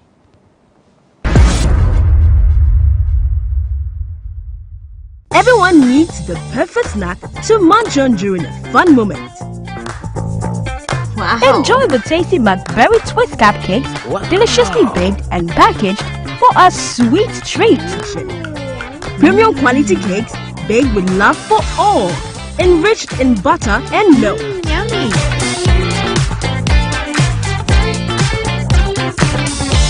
Oh, McBerry Twist cupcakes. Simply irresistible. Try one today. This advert is FDA approved. Welcome back. You're still watching E-Forum on GhanaWeb TV. The name is Abrantipa. I'm doing this with Valerie Chumuabuatini. She's an entertainment journalist. And then Caleb Niboy is also a broadcaster with 3FM. So next we'll talk about Mona for real, aka Hajia for real. Until November 2022, and Ebeto just say UK police for Omunsa Aka Hajia for real. And Che Bia, let's say, oh, when the issue came, you know, go for accounts and we say Ampa, we say Yampa, Hajia or Chile, we say, you know, Ebeye Bubrunyang, we say. Afi de nkra ba ne say ye de muna for real ye de no eko US na chese omo akwa kudi na asem ho ade omo say $2 million romance scam say e kan romance scam na chese say de metrase am wate ase ne say asa wodo wano afa obi ho adefe na ase odo mo ha ase mempel ha saa ne ma na chese wode gini pakrosika ewo ekwan bone so se ma kire mu ye Vanessa second coming and we be romance and we be way. Oh, sana e enti enu ni asem e da ho. But you see, I've been following comments that some people have passed ever since this issue came, and I don't know whether it is because of Mona Forel's lifestyle, but it sounds as though people have convicted her already, or they seem to be convinced that she's guilty. Is that the impression that you get, any of you? Yeah. Yes, I think so, because don't say before Obabe ye a human crown for no now share the kind of photos, images na the man no. Me can say a more but ja ubisa so my father did this, me say work hard and do this and do that. Inti say otie some of the interviews I work cry the way offer how they motivate young girls. Now you come in maybe after some years what to say so police enforcer can no ha now I say yeah. Sana obi abedwen but obisa me so I think say ankayem twen na court no ma verdict because the court ma verdict after the owo ejinaso ana ejinaso to make up a case so o kasa after the obejina verdict na court the buy and no so na obejina now they can there was so can but long and short and say you say and then Edeben romance scam. Romance scam. Yes. Hey, sir. Now romance so yes scam. What's romance so yes scam? Romance me dem say found. Those are family scam. Anyway, let's get serious. But I mean Mr. Ghana for, and I'm not here to make it look like me defending, but I think we should wait. Young China case no kusi. The case no kusi a. Afedi utumi biem because charges ebeba. Se utumi ko defend ne hu yie e wo court ho na onya good lawyer. Maybe court no ebe janim. Na se court no kra ebe china tuma. Mate from some lawyers almost say between 10 to 20 years. Say if this class is 50 years. So to us and almost meaning say your mouth sentence na you do have what I say into no yen train na court no and deal with assembly. But is it true say bibi abone sana yeah that's what I read. That's what the report says. Tracker internet can ni bail conditions no nti ade no bone nan odwaye ebuso say Debbie if you no swabro bro omo omakoma edin o na no man twen omo amba ma chi no oh enu de omo twen ya oko ho na chese anti awards no mo ye wo UK no so na ga wo say no, say I doubt it. I doubt it. Yeah. Because they've been investigating her for 10 years. 10 years. Yes. Oh. Now, 10 years. Does that mean say at a point, you know, not on engaging in her, and I say all this. Well, I know the end. This is a prosecutor's no bit much. Okay. But see, I know they are me a bit scared kakra. They say they say omo affiliate to Mona no. They say they are also under investigations. And it's quite scary. Now it's quite scary because Osha Mona playmate usually omo on the omo game you understand, and some of them are your top-notch artists. Yeah. What I say. Now I'm now may wonder how omo the eba ko see. Say if I say artist A linked to Mona. Say FBI for an answer is it yeah. Say FBI for ever be any form of trigger. Almost some of the ebe saying as in the born in saying and I say I mean say aiding and abetting. I'm wondering how say oh yeah madam fu na yacho na you say oh yeah madam fu ntino misusu yeah hwe me because maybe so but say it also be said there oh yeah maybe one can tell me say unum bigo so we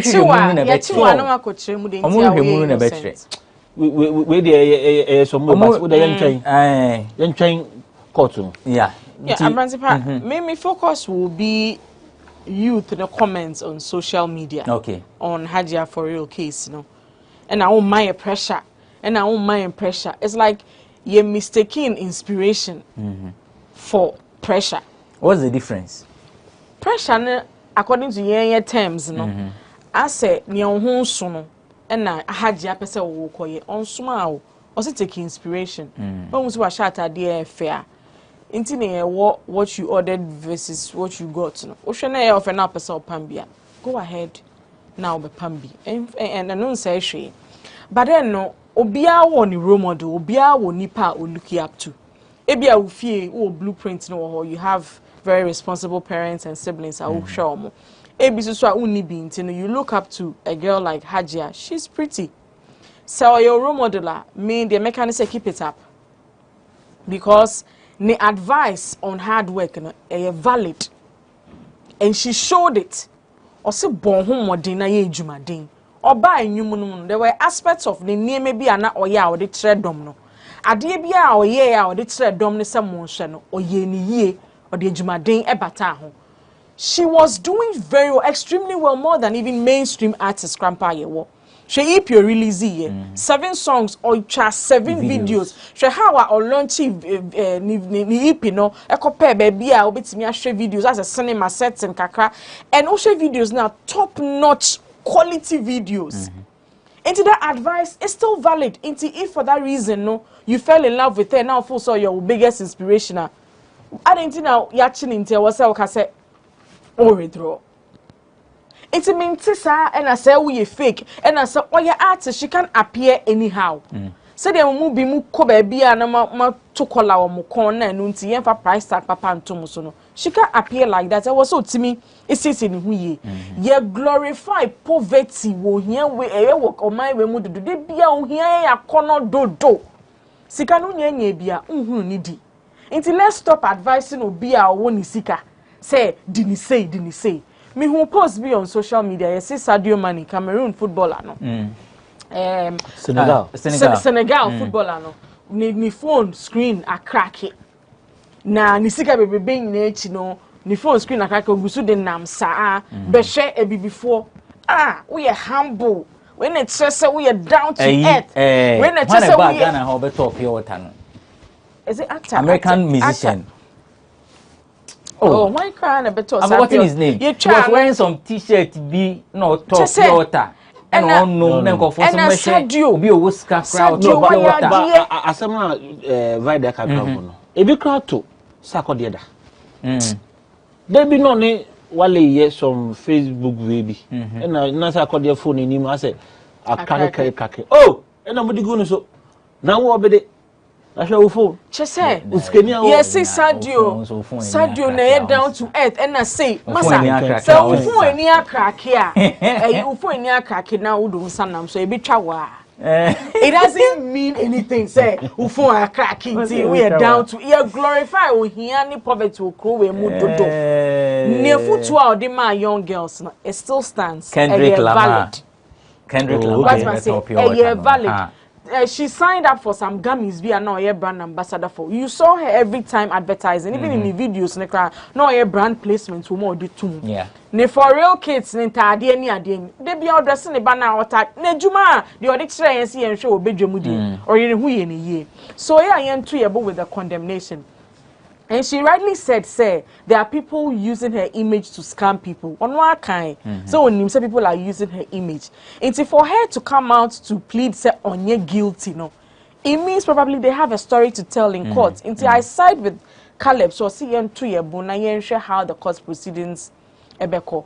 Ma yeah, a similar case like that. Na ele ametefe cocaine saga. Yeah. I was in London. I was filing the reports from the court. On oba no jitum say or you guilty. Papa na man 8 years 8 months.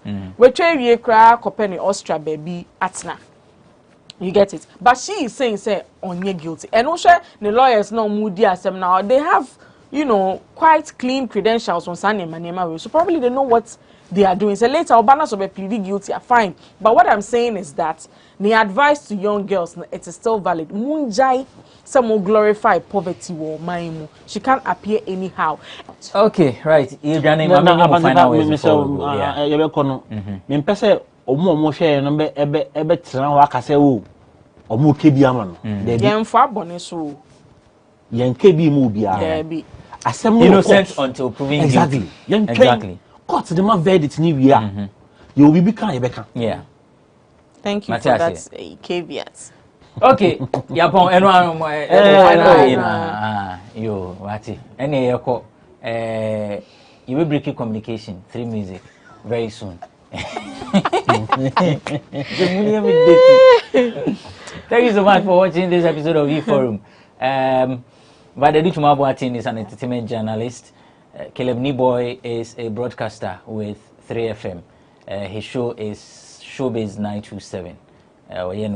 Every Saturday, mid-morning. Or some producer Black Rasta. Bese Manche. Aye, me pesa me kai emrani na me accolades no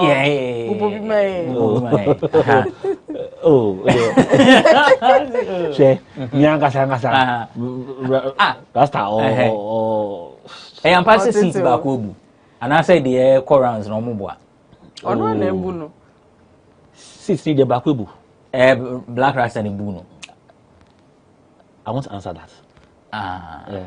I want to answer that. But sit nebu. Bakobu. Sit nebu. Okay. Thank you so much for watching. Hey. We are back next week. For more news, visit our website www.GhanaWeb.com. We'll be back next week with yet another riveting conversation on E-Forum on GhanaWeb TV. A friend with Benefo Boabin Abrantipa.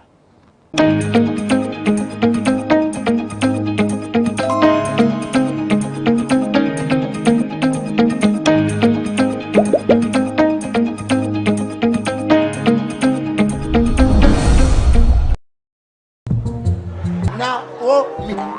Obek kanokre. Susu san kwai no. Bia wan to nam bia e man kwai bebre. Mommy, you fish can see about Kotoso. People got sending me sick from Lemonade Finance. While Brian did the shit and let me £2. Lemonade Finance. Say they're sending money back home from UK, Canada, and now US. I accepted a instant charges. Extinguishing in Suya. Unbeatable. We should be promo code Dr. Like £10, $10, and $10 Canadian dollars for the first transaction. What is this coffee? Download to Lemonade Finance. Everyone needs the perfect snack to munch on during a fun moment. Wow. Enjoy the tasty McBerry Twist cupcakes, deliciously baked and packaged for a sweet treat. Premium quality cakes baked with love for all, enriched in butter and milk. Yummy.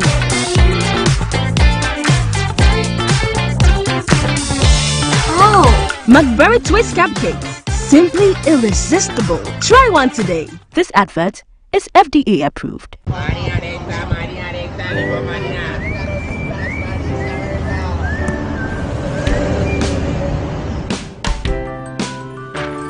I want you so bad, Alpha Cracker. I want you. I wanna say yes, I can't resist. I want you.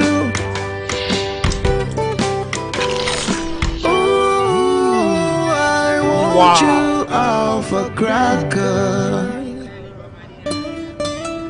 I want you so bad, Alpha Cracker. Alpha goodness rich in milk and butter. In Alpha Cracker. Yummy and deliciously crunchy. But I can't resist you. Alpha Crackers. Simply irresistible. This advert is FDA approved. Welcome to the Ghana ICT Hub, a partnership between MTN Ghana and the Government of Ghana through the Ministry of Communications and Digitization. MTN pledged to support Ghana's digitization agenda in line with its ambition to lead the delivery of digital solutions for Africa's progress. In fulfillment of this pledge, MTN Ghana has committed $25 million toward the realization of the Ghana ICT Hub project. The objectives of the Ghana ICT Hub project is anchored on the following: to create an ICT-enabled environment for human capital and ICT skills development, to develop an ICT ecosystem through remote access delivery to facilitate job creation for national development, to provide a modern, state-of-the-art physical infrastructure to serve as a pillar for the digital Ghana agenda. The physical infrastructure, when completed, will provide 4,000 square meters of space with the following facilities: laboratories for technology training and research, innovation hub,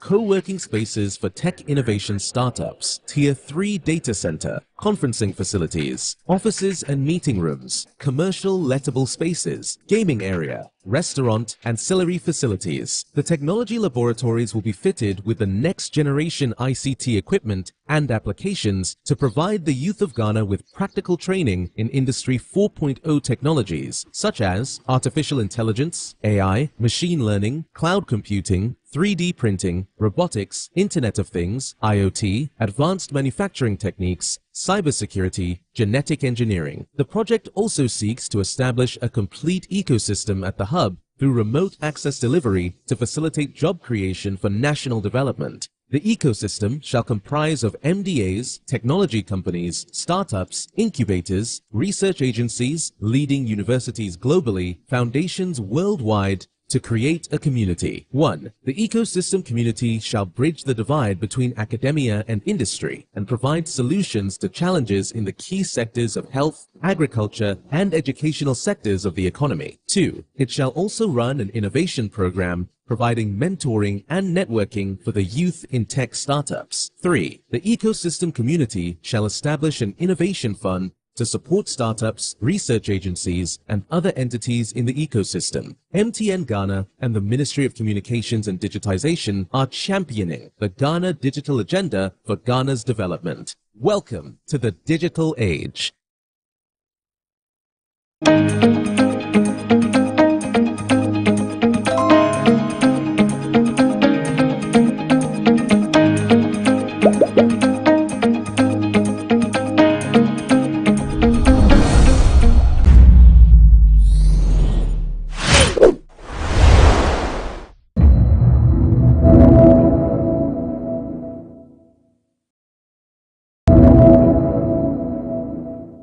For me, if you want to do any objective assessment of the performance of the Kufuor's regime, it should be the first 3 years when COVID had not struck. That was a force majeure that was never anticipated by any country. Okay. Right? And maybe one would say that what mechanisms that we employ to fight it, perhaps at the time we over-exaggerated our strength a bit. Right? So following after that, we have been hardest hit.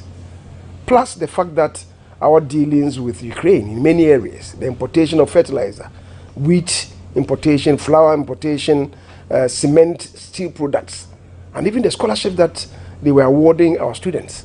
Our partnership with Ukraine was a huge partnership that weighed grossly in our favor. So the economy got shattered by all these forces. But as I'm saying, we're climbing up, and I believe that we'll get there.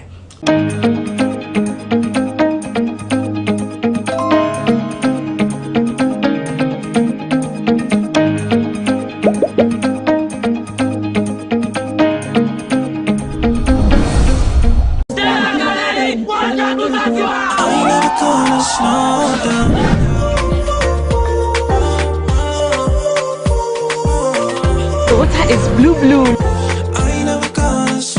Love from Zanzibar.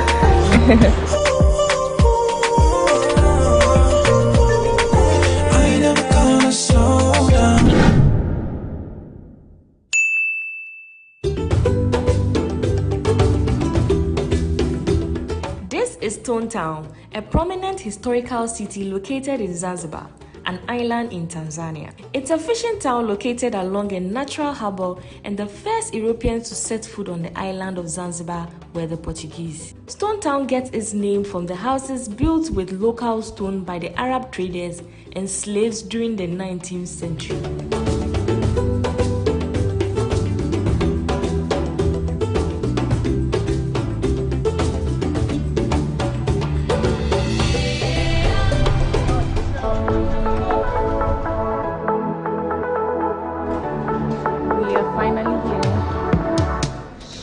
Shocky.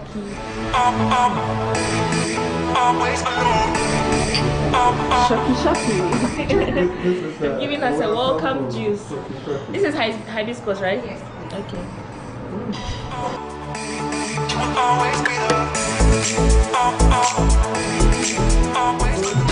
We just arrived in Stone Town, which is their city. This is where the airport is.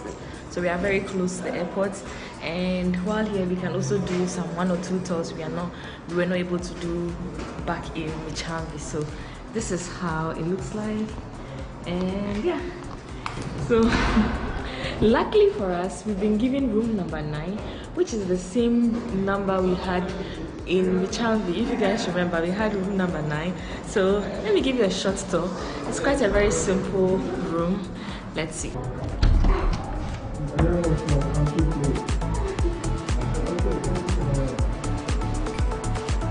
very small kitchen. It comes with an AC and a fan.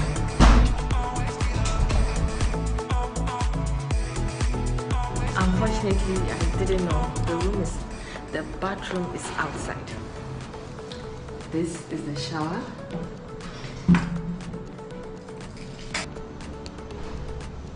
This is also our private toilet.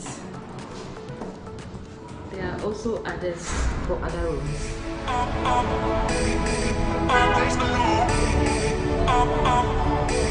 So guys, I'm here at Stone Town. So we are self-touring. I think this area looks more of like a park. A lot of people are sitting. We are seeing a lot of tourists walking around.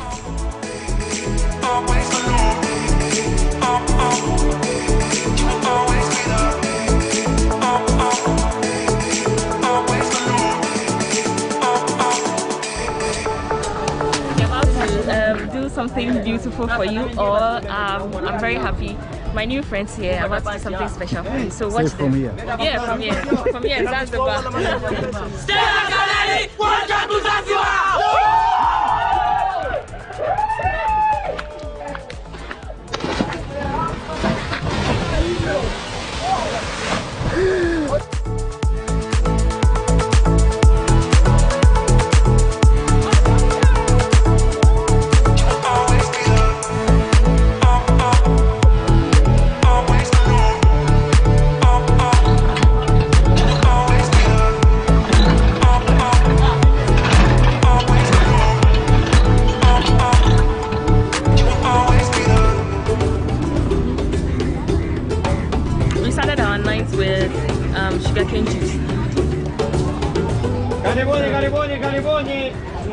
try shawarma. Karibuni shawarma, karibuni shawarma. 2,500. Karibuni shawarma.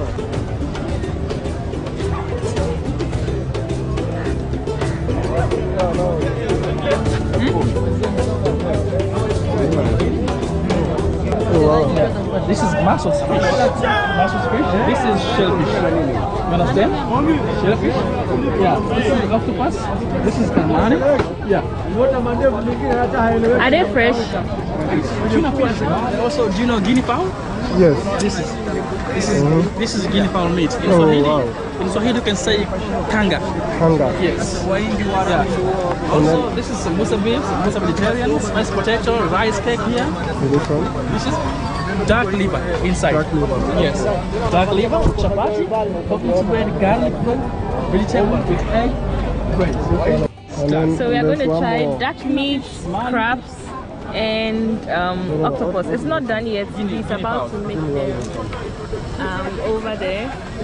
Yes. Chicken, duck, octopus. We're going to have our meat street food style here in Zanzibar. It's the second day here at the Shoki. I really like this lighting, so beautiful.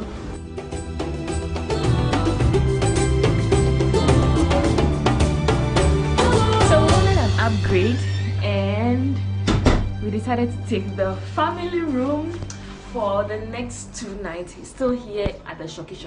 This is how it looks like. It's a family room, so it comes with a bunk bed, beautiful, made of wood, so strong. I think I'll sleep here tonight. Sleep here the next day. Continue here on this bed.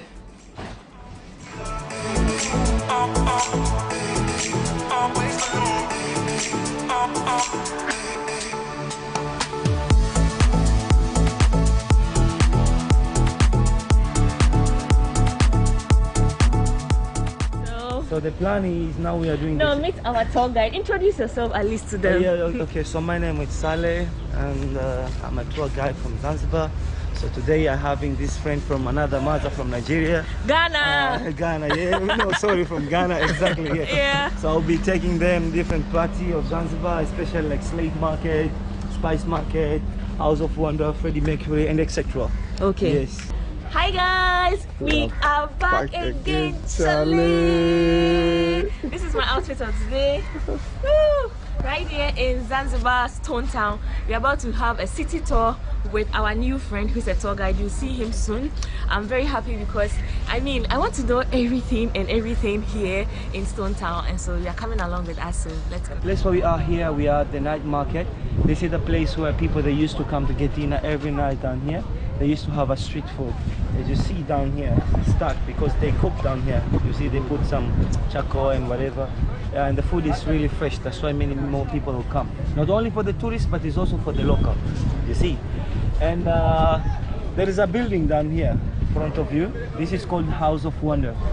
So why it's called the House of Wonder? Because it used to be the first house to use electricity, running water, and running water in whole East Africa.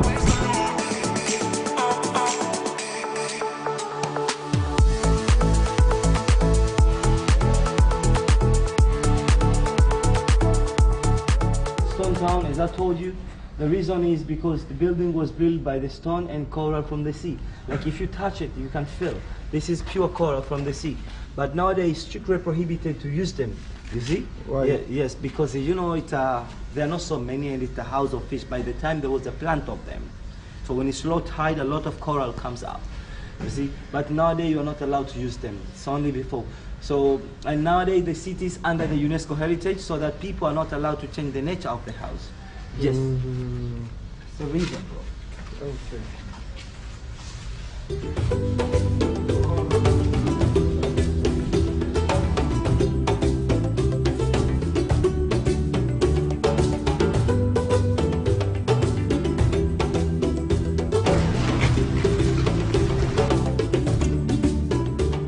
I realized since we came here, the water we bath is hard water. It's a little salty. Do you have fresh water here apart from the bottled water people drink? We have a really fresh water here. Maybe because the place where you are, depends. Because you told me you have been staying in Mishambe. Yeah. In Mishambe, of course, because you are close by the sea. The water is salty, but not in the city here. In the city, we have a pure water, not salty like the one you drink from the bottle. Yes. Yes. Okay. Yes, depends with the place where you go. Even if you go north, some areas you get fresh water, some areas you don't get fresh water.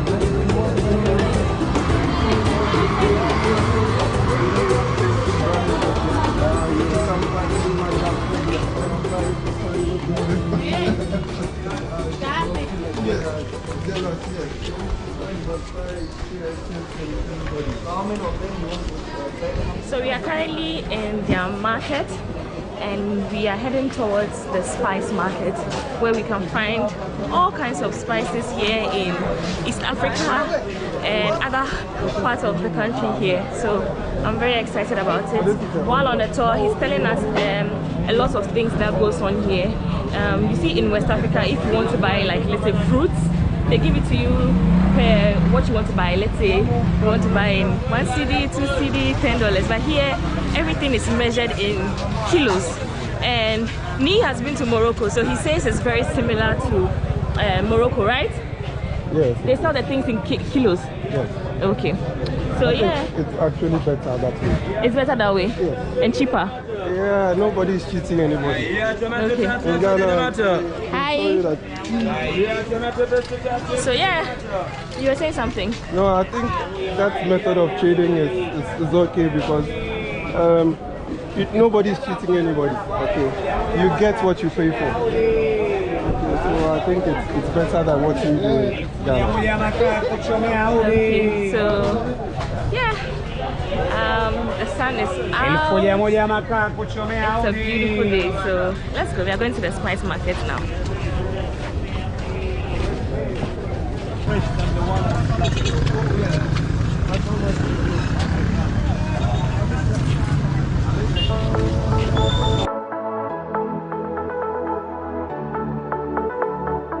Mambo, you are welcome. We have a ginger, meat masala, curry for vegetable, cinnamon, and cumin, also fish masala. This is garlic, and this is cloves powder. We have red curry for color, cacao, chili, and this is muscat, nutmeg. Nutmeg, okay. Do you know nutmeg? Huh? Yes, I know nutmeg. Zanzibar we call spice lady because it is best for drinks cooking, and women that's giving up strong desire making also food for their men. Okay. So Zanzibar lady use this to make the eyes look romantic because they're not capable enough to put husband eyes together when they get married for the first time.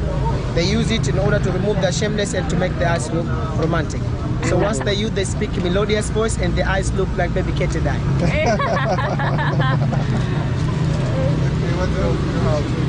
Here we've got some flavor, different flavor, and this is some of the flavor. This is banana, banana smells so good. Yeah. This is for milkshake, ice cream, cake, juice, pancake, cookie, tea, coffee. As well as with this one. This is we call vanilla. Vanilla essence. Yes, vanilla essence. Wow. However, in Zanzibar, we have 3 types of vanilla. We have essence vanilla, but also we have a powder and also we've got some sticks. Stick is a bit expensive rather than both, right?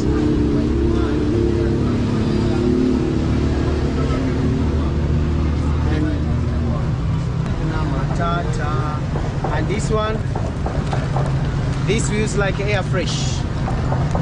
Okay. This one, because this we can keep in a house, like in our own room, and also you can just keep in a car.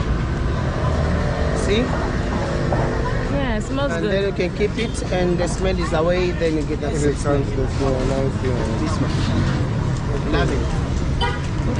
So since I'm at the spice market, I'm going to be doing a little shopping.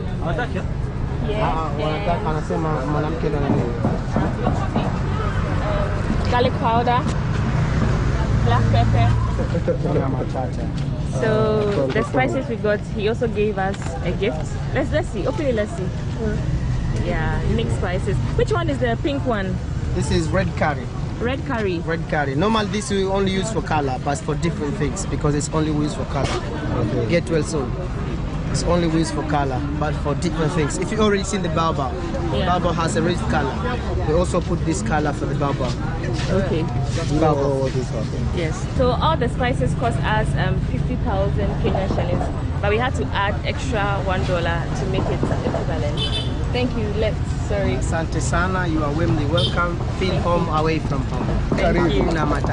Karibu. Look at the way you're feeling so much at home. He's feeling so much at home. No, because the people are nice. Yeah. Yeah. Because I saw you guys reading somewhere there. It's written soak. Soak. I saw it in Dubai. Soak is in Arabic word, but in Swahili also we call it soko. So it's almost most of the words are the same. It's between Swahili and Arabic. Not all, but most of them. Here where we are at the former slave market. This is the place where I told you the Arabs people, they used to sell the slave here. And what we can see inside, there is a chamber which is underground where they used to keep them, and there is what? There is auction. But before they selling them, they used to punish them in front of the elite society to see how strong you are. If you cry, it means you are weak, then they send you back to the chamber which is underground room. And if you don't cry, it means you are strong, and they put you to the market for the auction, and people will come to buy you. But during the Sultan of Zanzibar, the church was not around because the Oman people was Muslim, right? The church was coming after when the missionary came here, once they stopped the slavery from the Oman. Yeah. And a place where you see the church over there before, there was a very long street where they touch your hand, where they touch your legs, where they punish you in front of daily society, where they see you there. If you cry, where they send you back to the chamber, or if you don't, they put you to the market for auction. So when the English come, they cut off the tree and they decided to build up the church. But still there is a whipping post. They left it over there. We've been using a lot of narrow corners here and there, and all of them look so similar. It's easy to get lost when you're alone.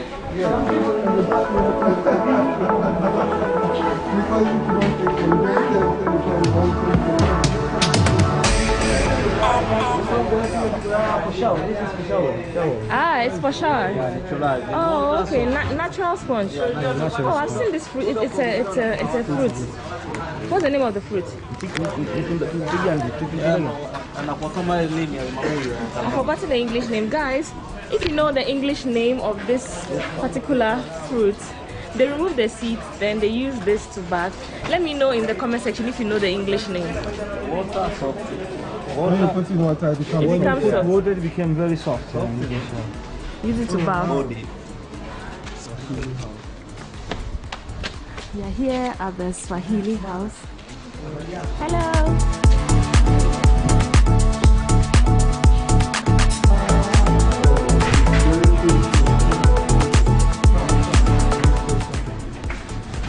Can you smell? This is tandoori, the one you buy. Yeah. You see the architectures? Wow. This is Arabic architecture. Yes. Yeah. Is it somebody's house? No, it's a hotel. It's a hotel. Yes, so let's say wow. If you watch people of Baghdad, in Europe, and it's difficult to meet them and whatever, but we meet them, we talk to them. They don't introduce themselves at the end of tour, they say. Yeah. You see? So that's the Merori Street. Where I told you this side is Old Town and that side is New Town. Can you imagine? This is the Stone Town here. So all these buildings here is under the UNESCO heritage. In the city we have about 50 mosques and we have 2 churches, which is Anglican Church and Catholic Church, right there. If you see a building with the moon up, it's a mosque. You see? Yes.